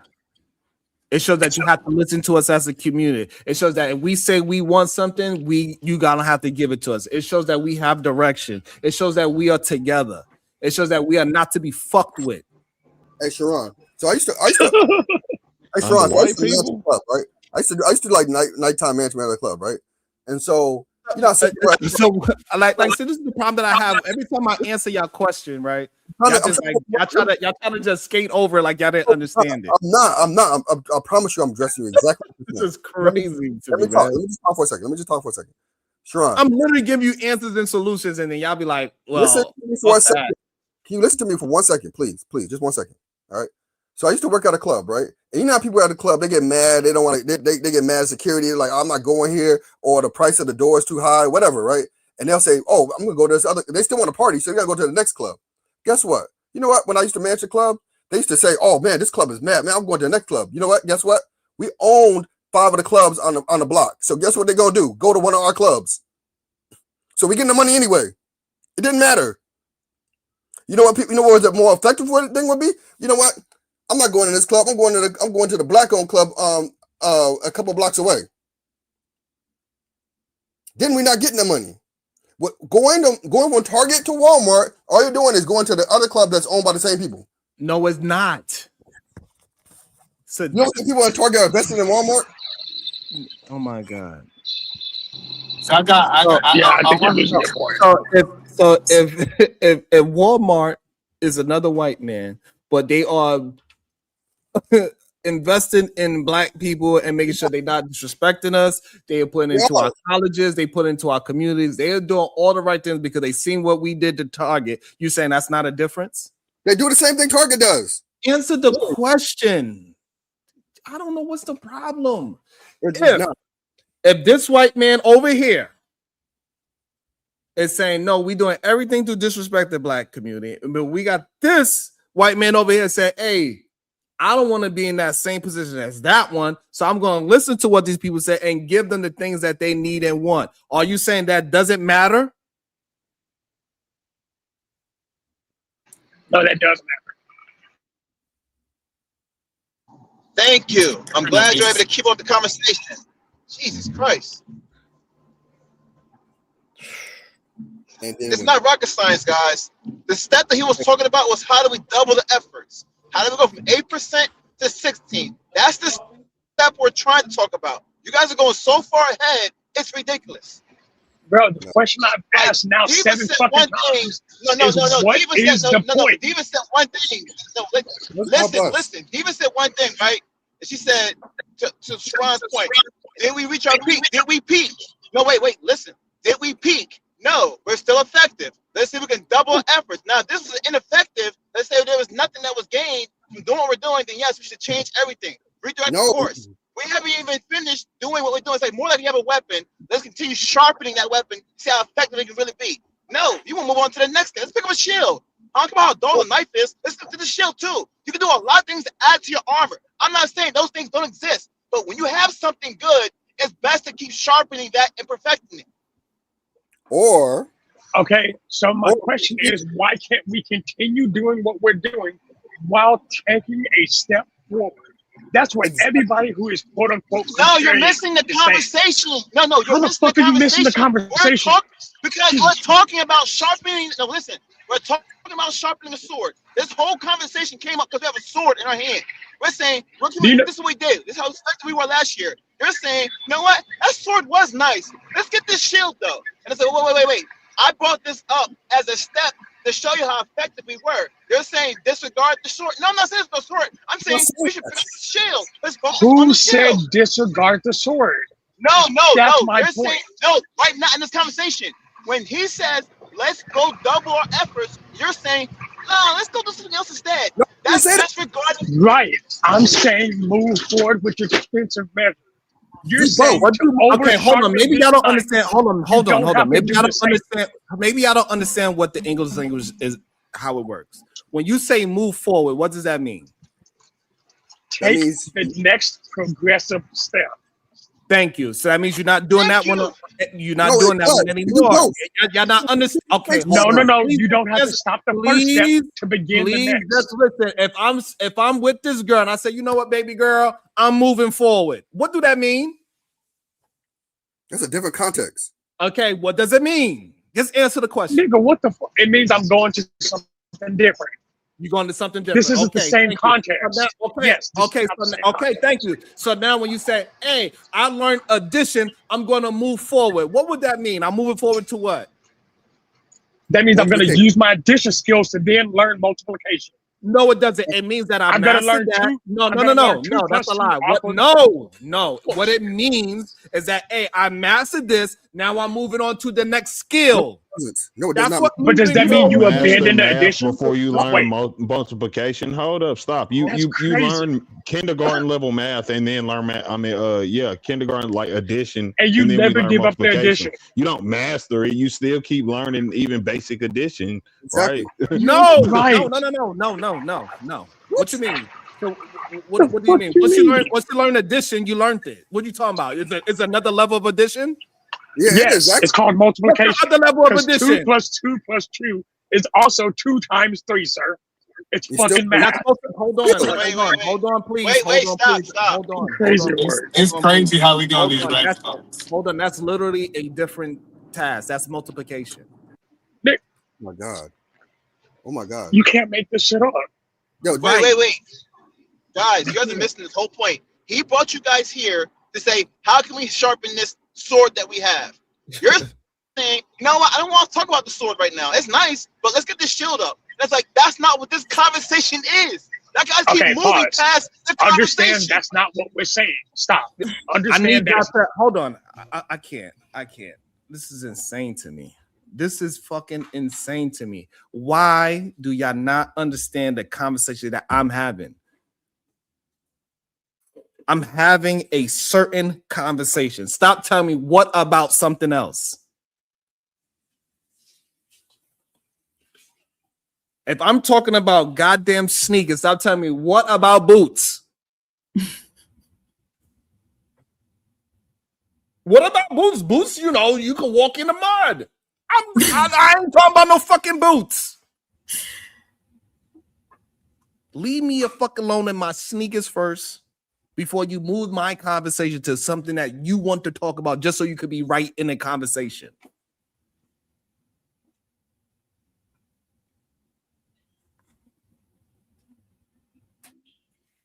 But if we're talking about the boycott, okay, so people have been boycotting for the last year. All these things have happened that are indicators of success for the boycott.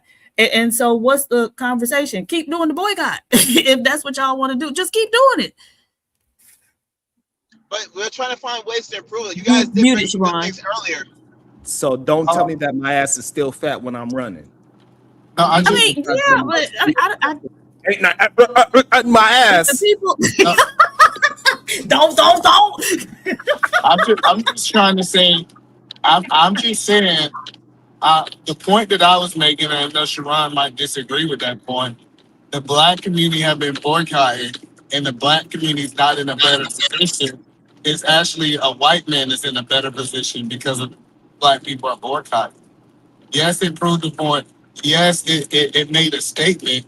But at the end of this whole conversation, a white man got richer off our boycott. And nobody black man got richer.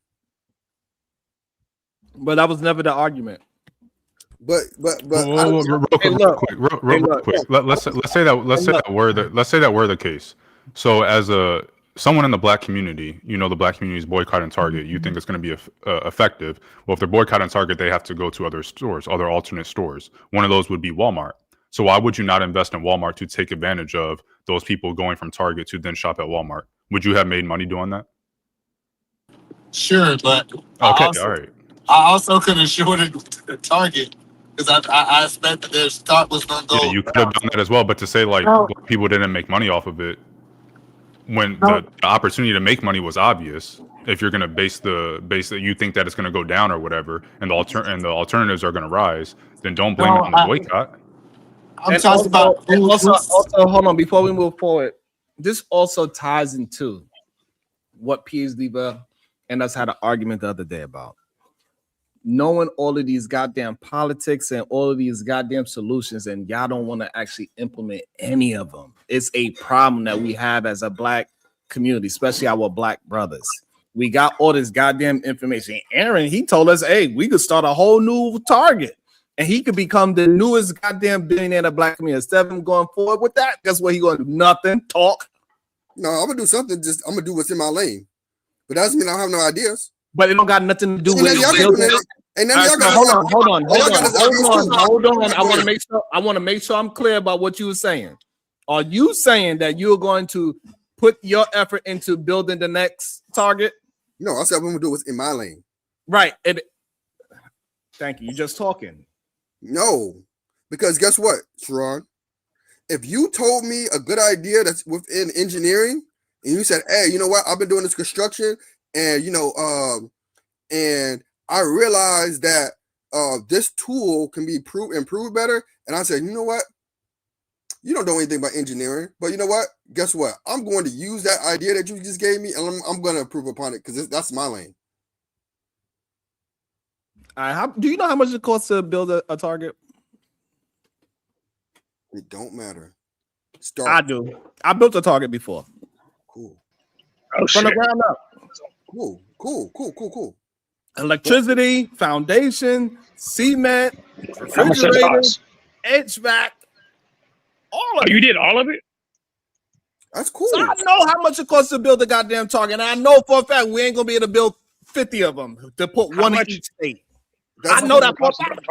It starts with one. Factually speaking. Right. It starts with one. It starts with a corner store.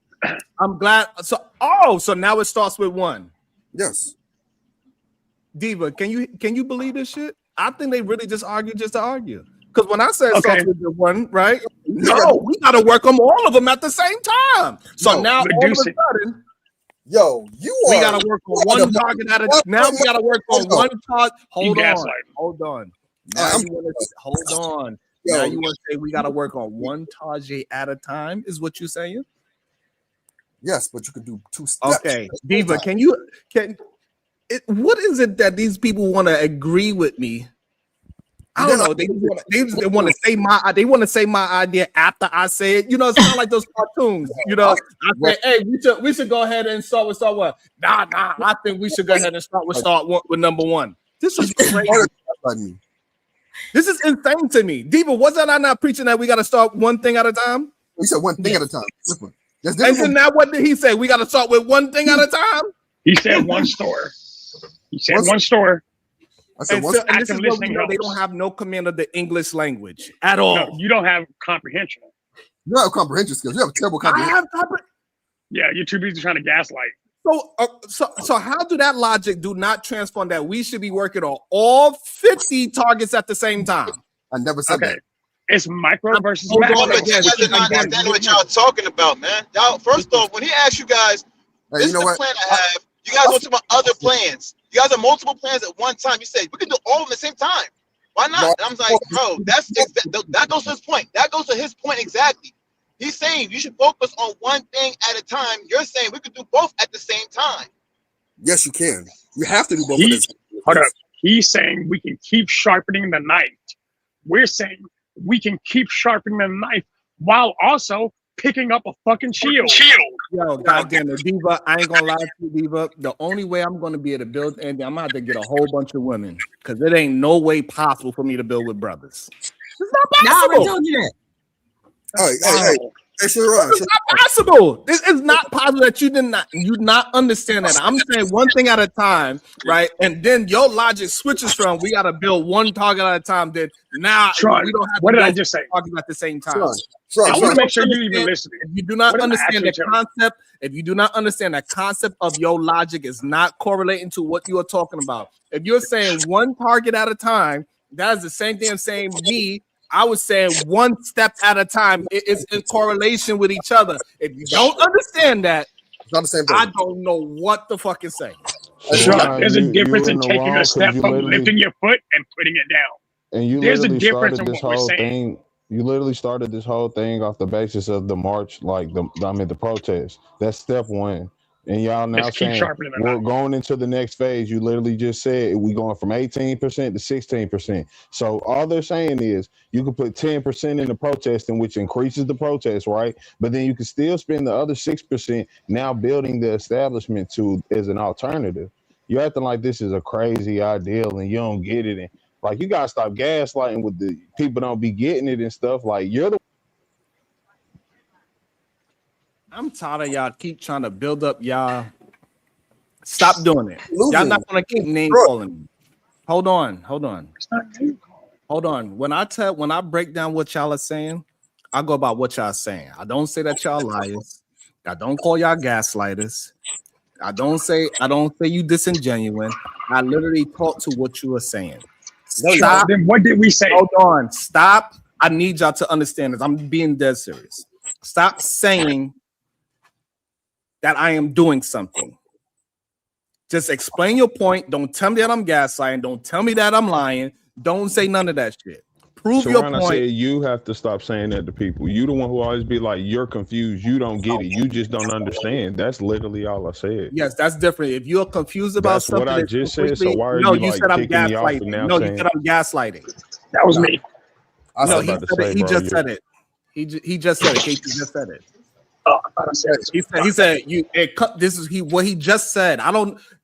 My real now problem. we arguing about if he said it or not. Yeah, like my real problem is that I really be listening to y'all and y'all don't understand y'all logic, right? Right. When I'm giving you an example of how I'm breaking down your logic, I'm saying one thing at a time, and then y'all say no, we got to do multiple things at a time. And then 2 hours later, you said no, we got to deal with one target at a time. It bothers me. Y'all don't understand why. You don't understand the difference of what I'm saying? No, wait. I'll tell you what's going on too, guys. You guys don't realize you're trying to develop two plans at one time. Right now, live. He's asking for his plan, and you're saying we could do both. We're gonna have confusion. Trying to discuss two plans at the same time. It's nonsense. You said he asked. We're not even discussing a plan. He's saying he's doubling down on the step we're already on. We're saying, great, we did a good job. No, hold on, pause. You personally are not on the step. Cool Nerd is not on the step. PhD was not on the step. Taz the GOAT, the great debate, is not on the step. Jamal Bryant is not on the step.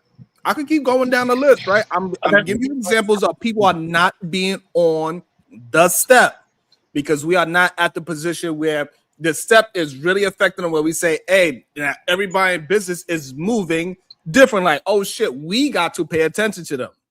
We got to listen to what they say. We got to do what they do. Just like these other smaller communities figure out a way to have their own Chinatowns, their own small hat towns, they own this, that, they have everything that's in-house. And for some strange reason, right? And I say, hey, listen, we just gotta get on one accord and keep on moving this forward so we can have that power. We can bring the power to ourselves. Those are just examples. I'm not saying we should model after them. What I'm saying is that we need to get on one accord so we can hold power within our community instead of giving it out freely.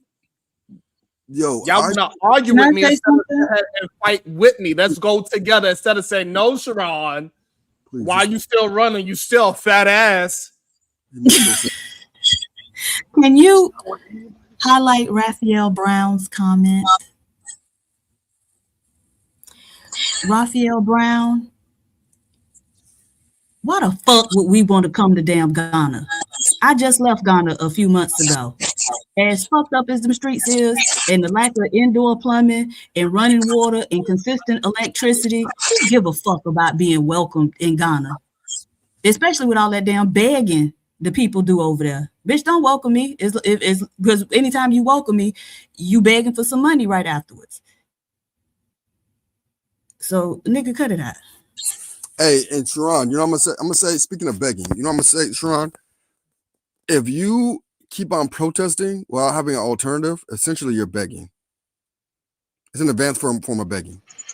Yeah, you're begging. Pay attention to me. The only uneducated fool here is your foolish people, right? Who still over there getting dog walked by people who don't look like them. Nigga, I am not the one or the two. What about the 3? Right. We may be slaves, but we still doing better than y'all. Imagine allowing 3 white people to come knock on your door, kick your door in, and turn you into a slave in your own home. Boy, shut the fuck up. Because that's exactly who y'all are.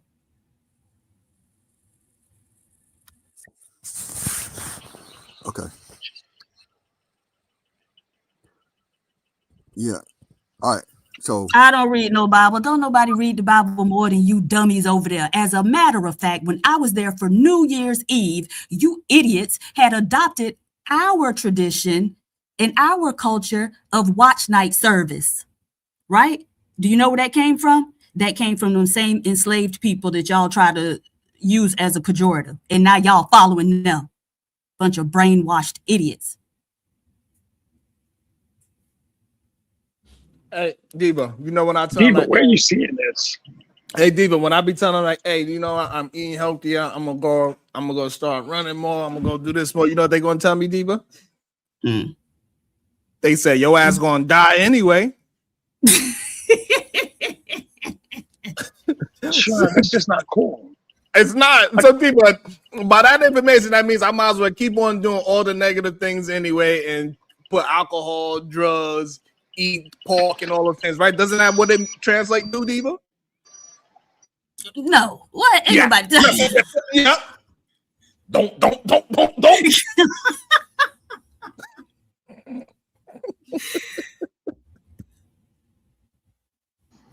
Yo, this is such a rare moment, man. Like the fact that I'm the only one who understand you is crazy. This never happens, bro. It's because you're smoking the same thing he's smoking. Marvelous, that is that could mean something.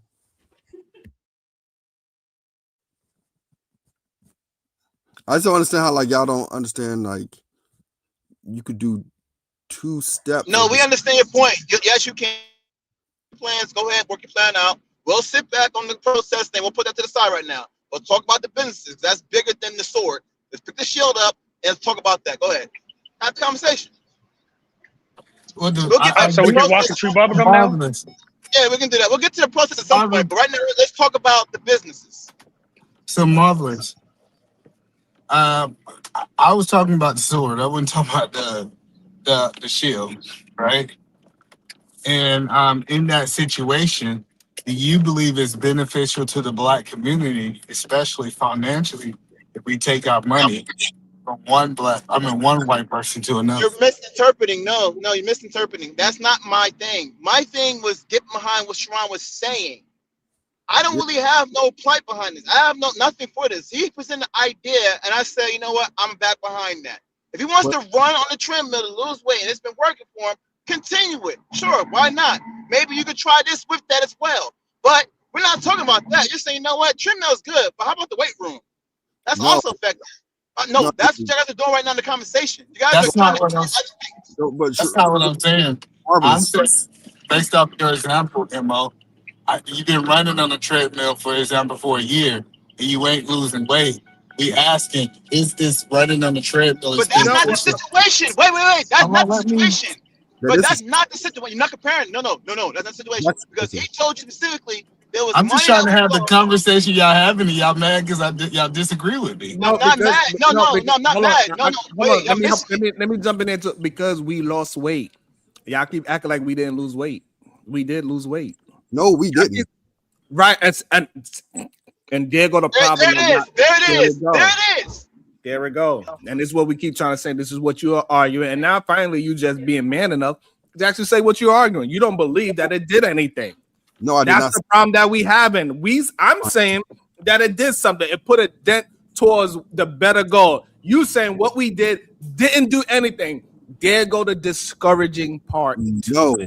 Listen to what I'm saying. Don't tell me no. How you? This is crazy. You let people complete. I told you, bro. They having 2 conversations at the same time. They're not getting it. You don't listen to complete thoughts. What I'm saying is, you're running on a treadmill, right? Well, no, I'm not even going back to treadmill. Fuck that. I'm sorry. We're gonna go to real life. What's happening in real life? You're doing a boycott. You're putting pressure on them, and you're losing, and they're losing their money. That's fine. That's great. That's great and natty. But I'm saying though, what you're saying, how to enhance it, Enhance it would be to have an alternative for us to go to, so we can, so we don't have to go back to them. So we don't have to. Aaron, I kind of let that you build that point, but I want to go back and forth with Sharon and Mo on the point that I'm making. From my perspective, I see, if we use an example, I see that that person might be in better shape, but they still weigh the same.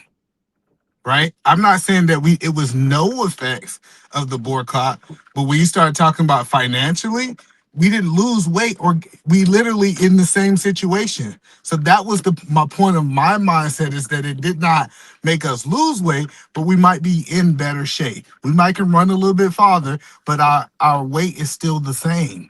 Okay, wait. Let's try now. This is the argument we really have right now. Wait. I'm letting you know what it is. We're arguing goals.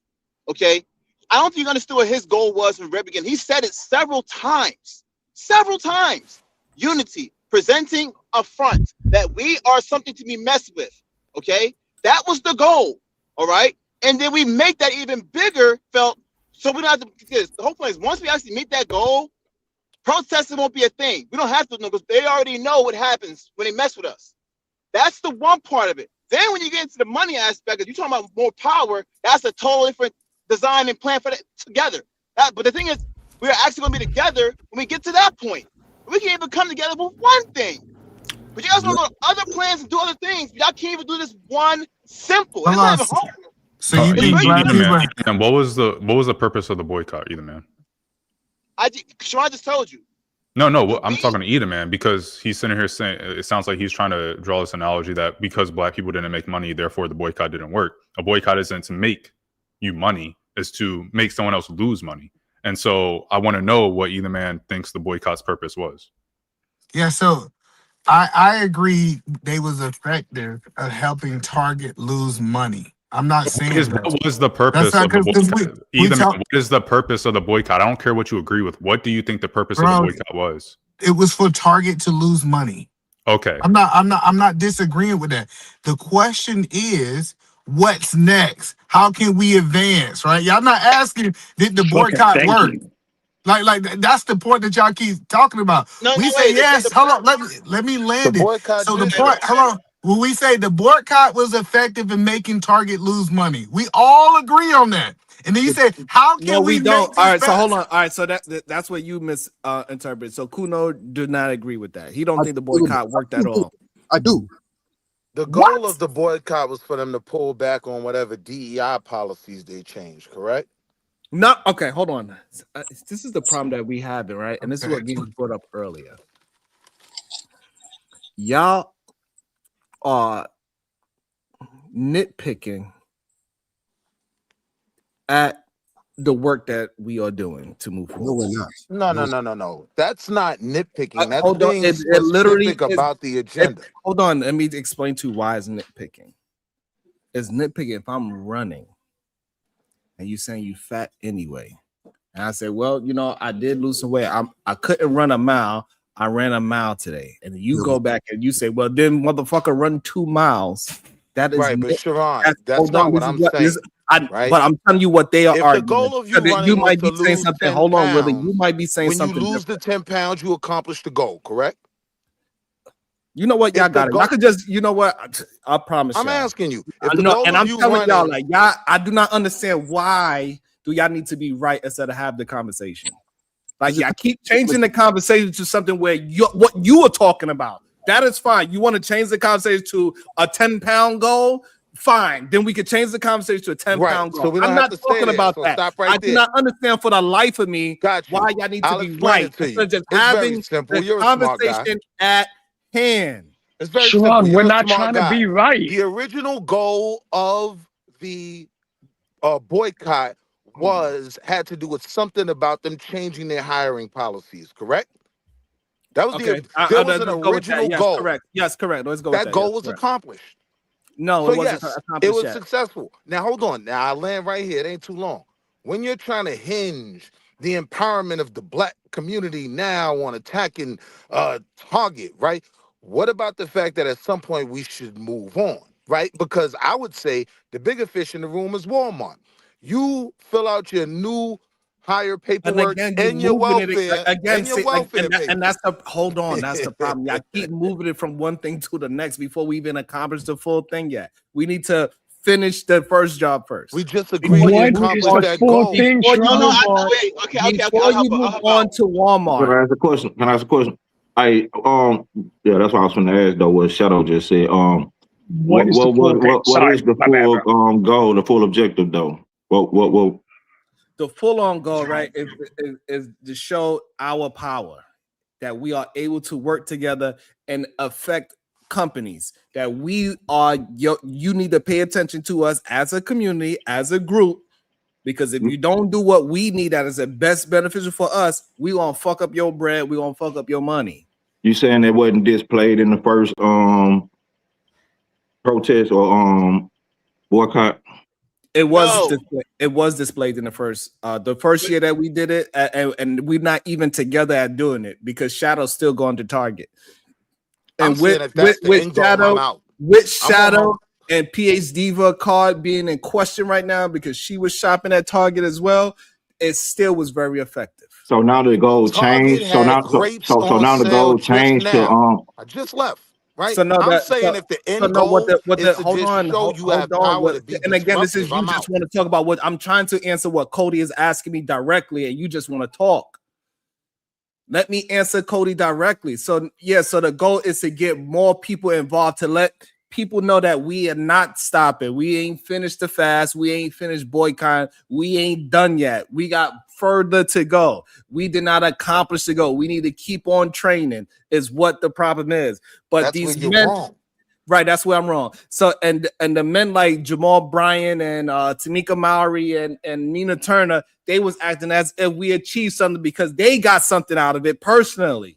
No, that's and not the people why. said, and I already broke it down. Maybe you wasn't here for it, but the I listened people to the saying whole no, show. we did not get there yet. So I we are tried to- not stopping the boycott. We are not through with moving forward. We got to keep on going to the next step to get Got you, our Sharon. black people back involved again. I understand you just want to talk. No, but it's let not me about finish just wanting to talk. interested, You're hey, wrong. I've been listening to the entire stream. Cody, did you sound understand? goofy. I'm talking Hold to on, Cody. give me 2 Cody, seconds. hold on. Cody, All you right. understand what I'm Cody, you understand what I'm saying?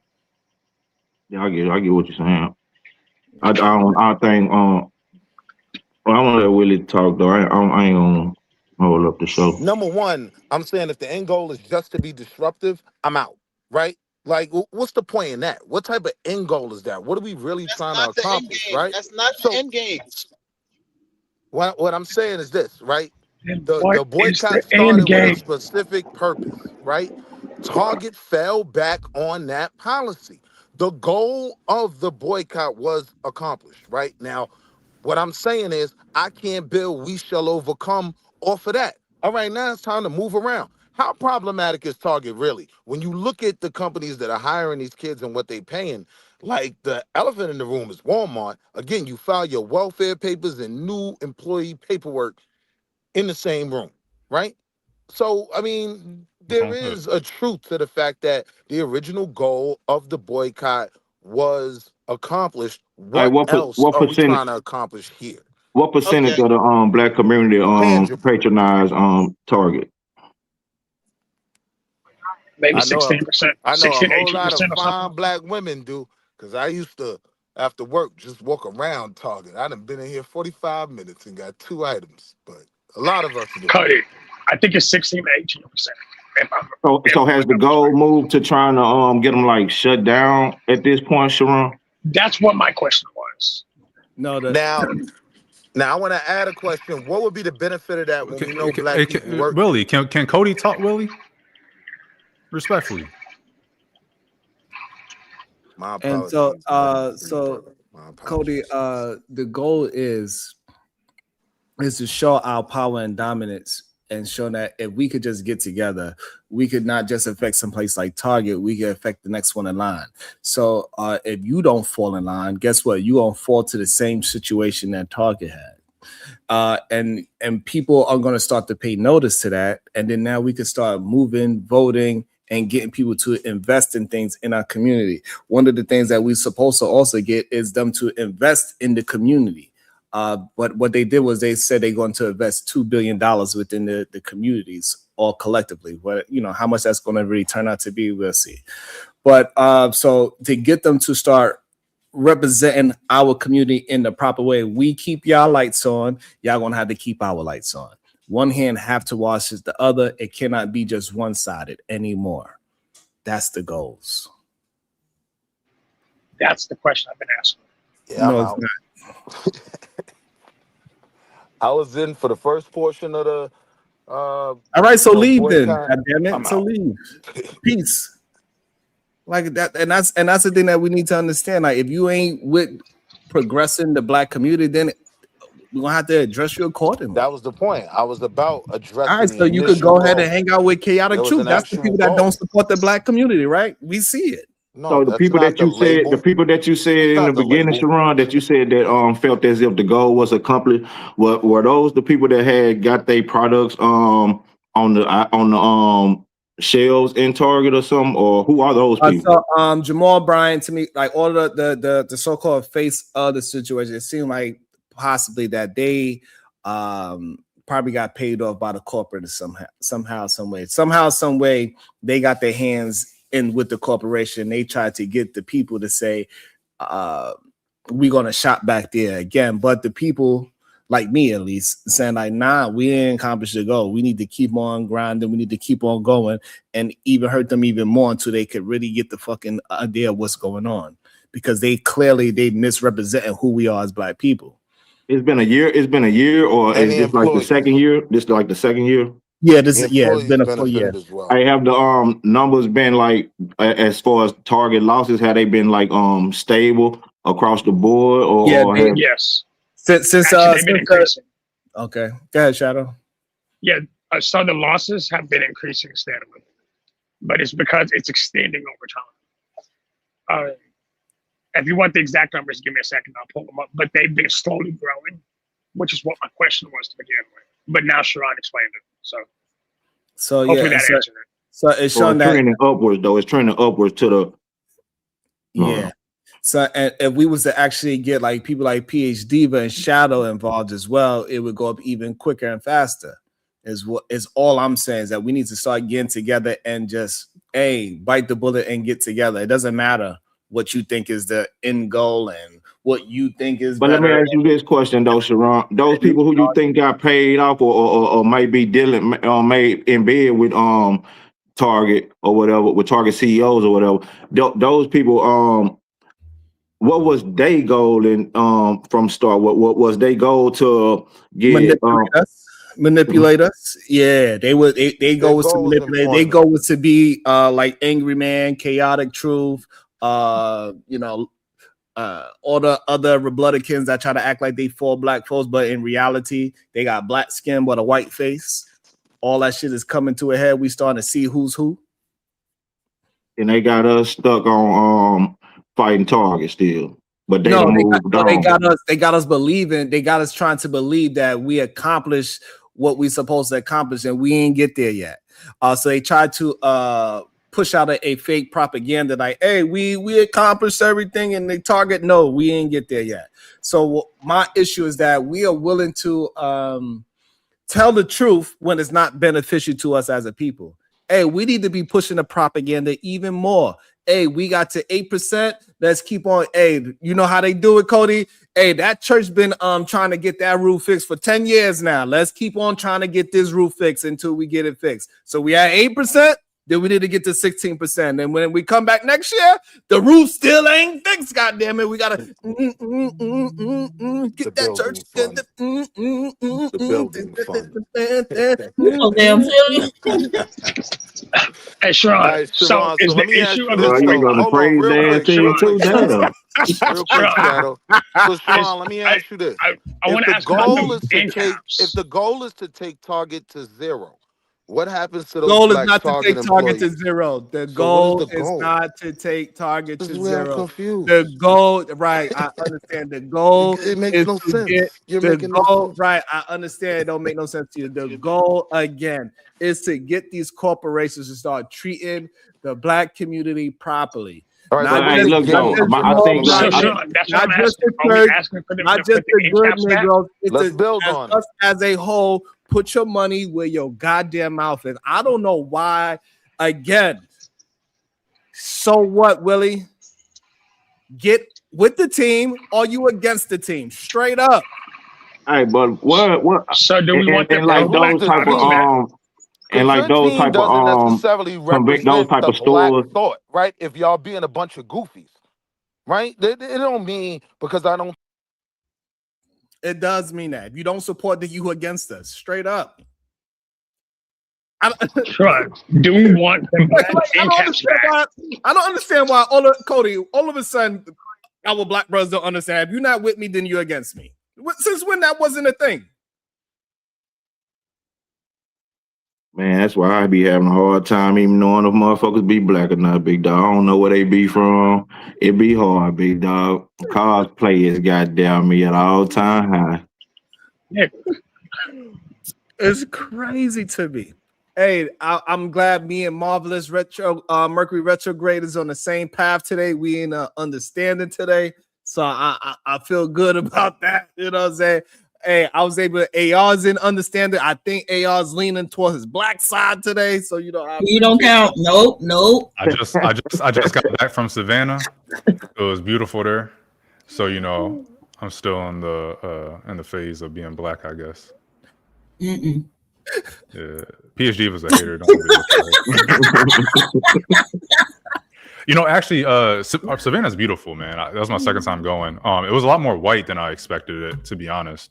Especially like the downtown area and whatnot. So it kind of sucked, but yeah, it was a nice place. I definitely recommend people go visit and check it out.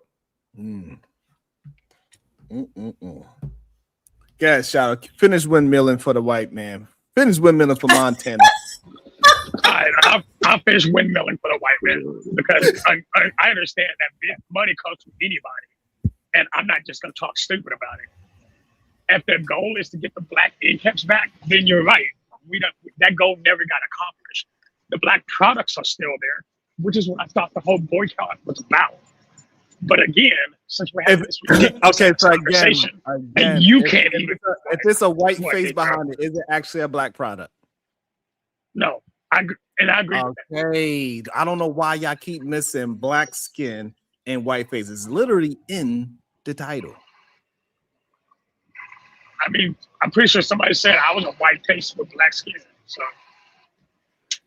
yeah, that was me. Didn't you I'm sorry. say that?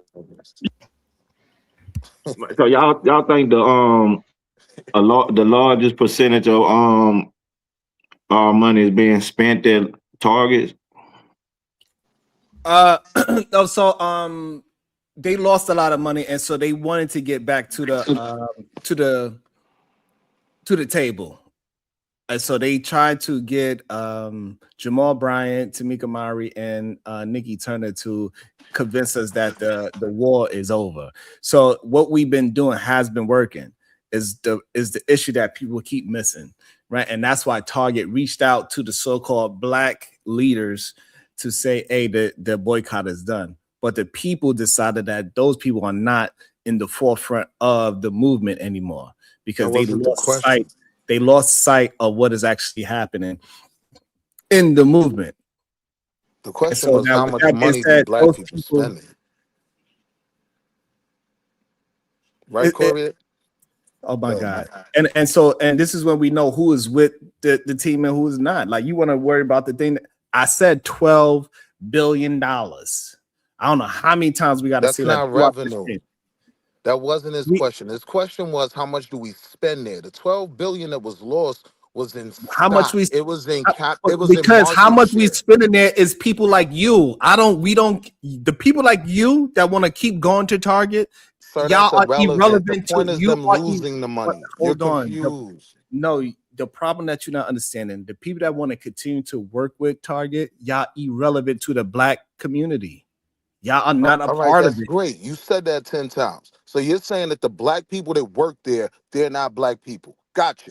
But what Corey asked was how much of the black community, how much does the black community spend there? I think you even used the word majority. And I'm trying to tell you, the people that continuously to go there are not for us as a community. They are part of a different community. They ain't for us. Wait. So let me help you out real quick. Wait. I'm gonna help out real quick. So listen to this, bro. He's simply saying this, man. Remember I told you the information is on a need to know. Why would I need to know how many black people particularly are actually still participating with Target? If my narrative is that we don't go to Target, I'm not going to counter that argument and say, hey, we do have a lot of people that are going to still Target that are black, and it undermines your whole thing. So why even speak on it? I was challenging it because I think it's totally wrong. If I was going to answer his question, I wouldn't say, the majority of us go shopping there, but aside.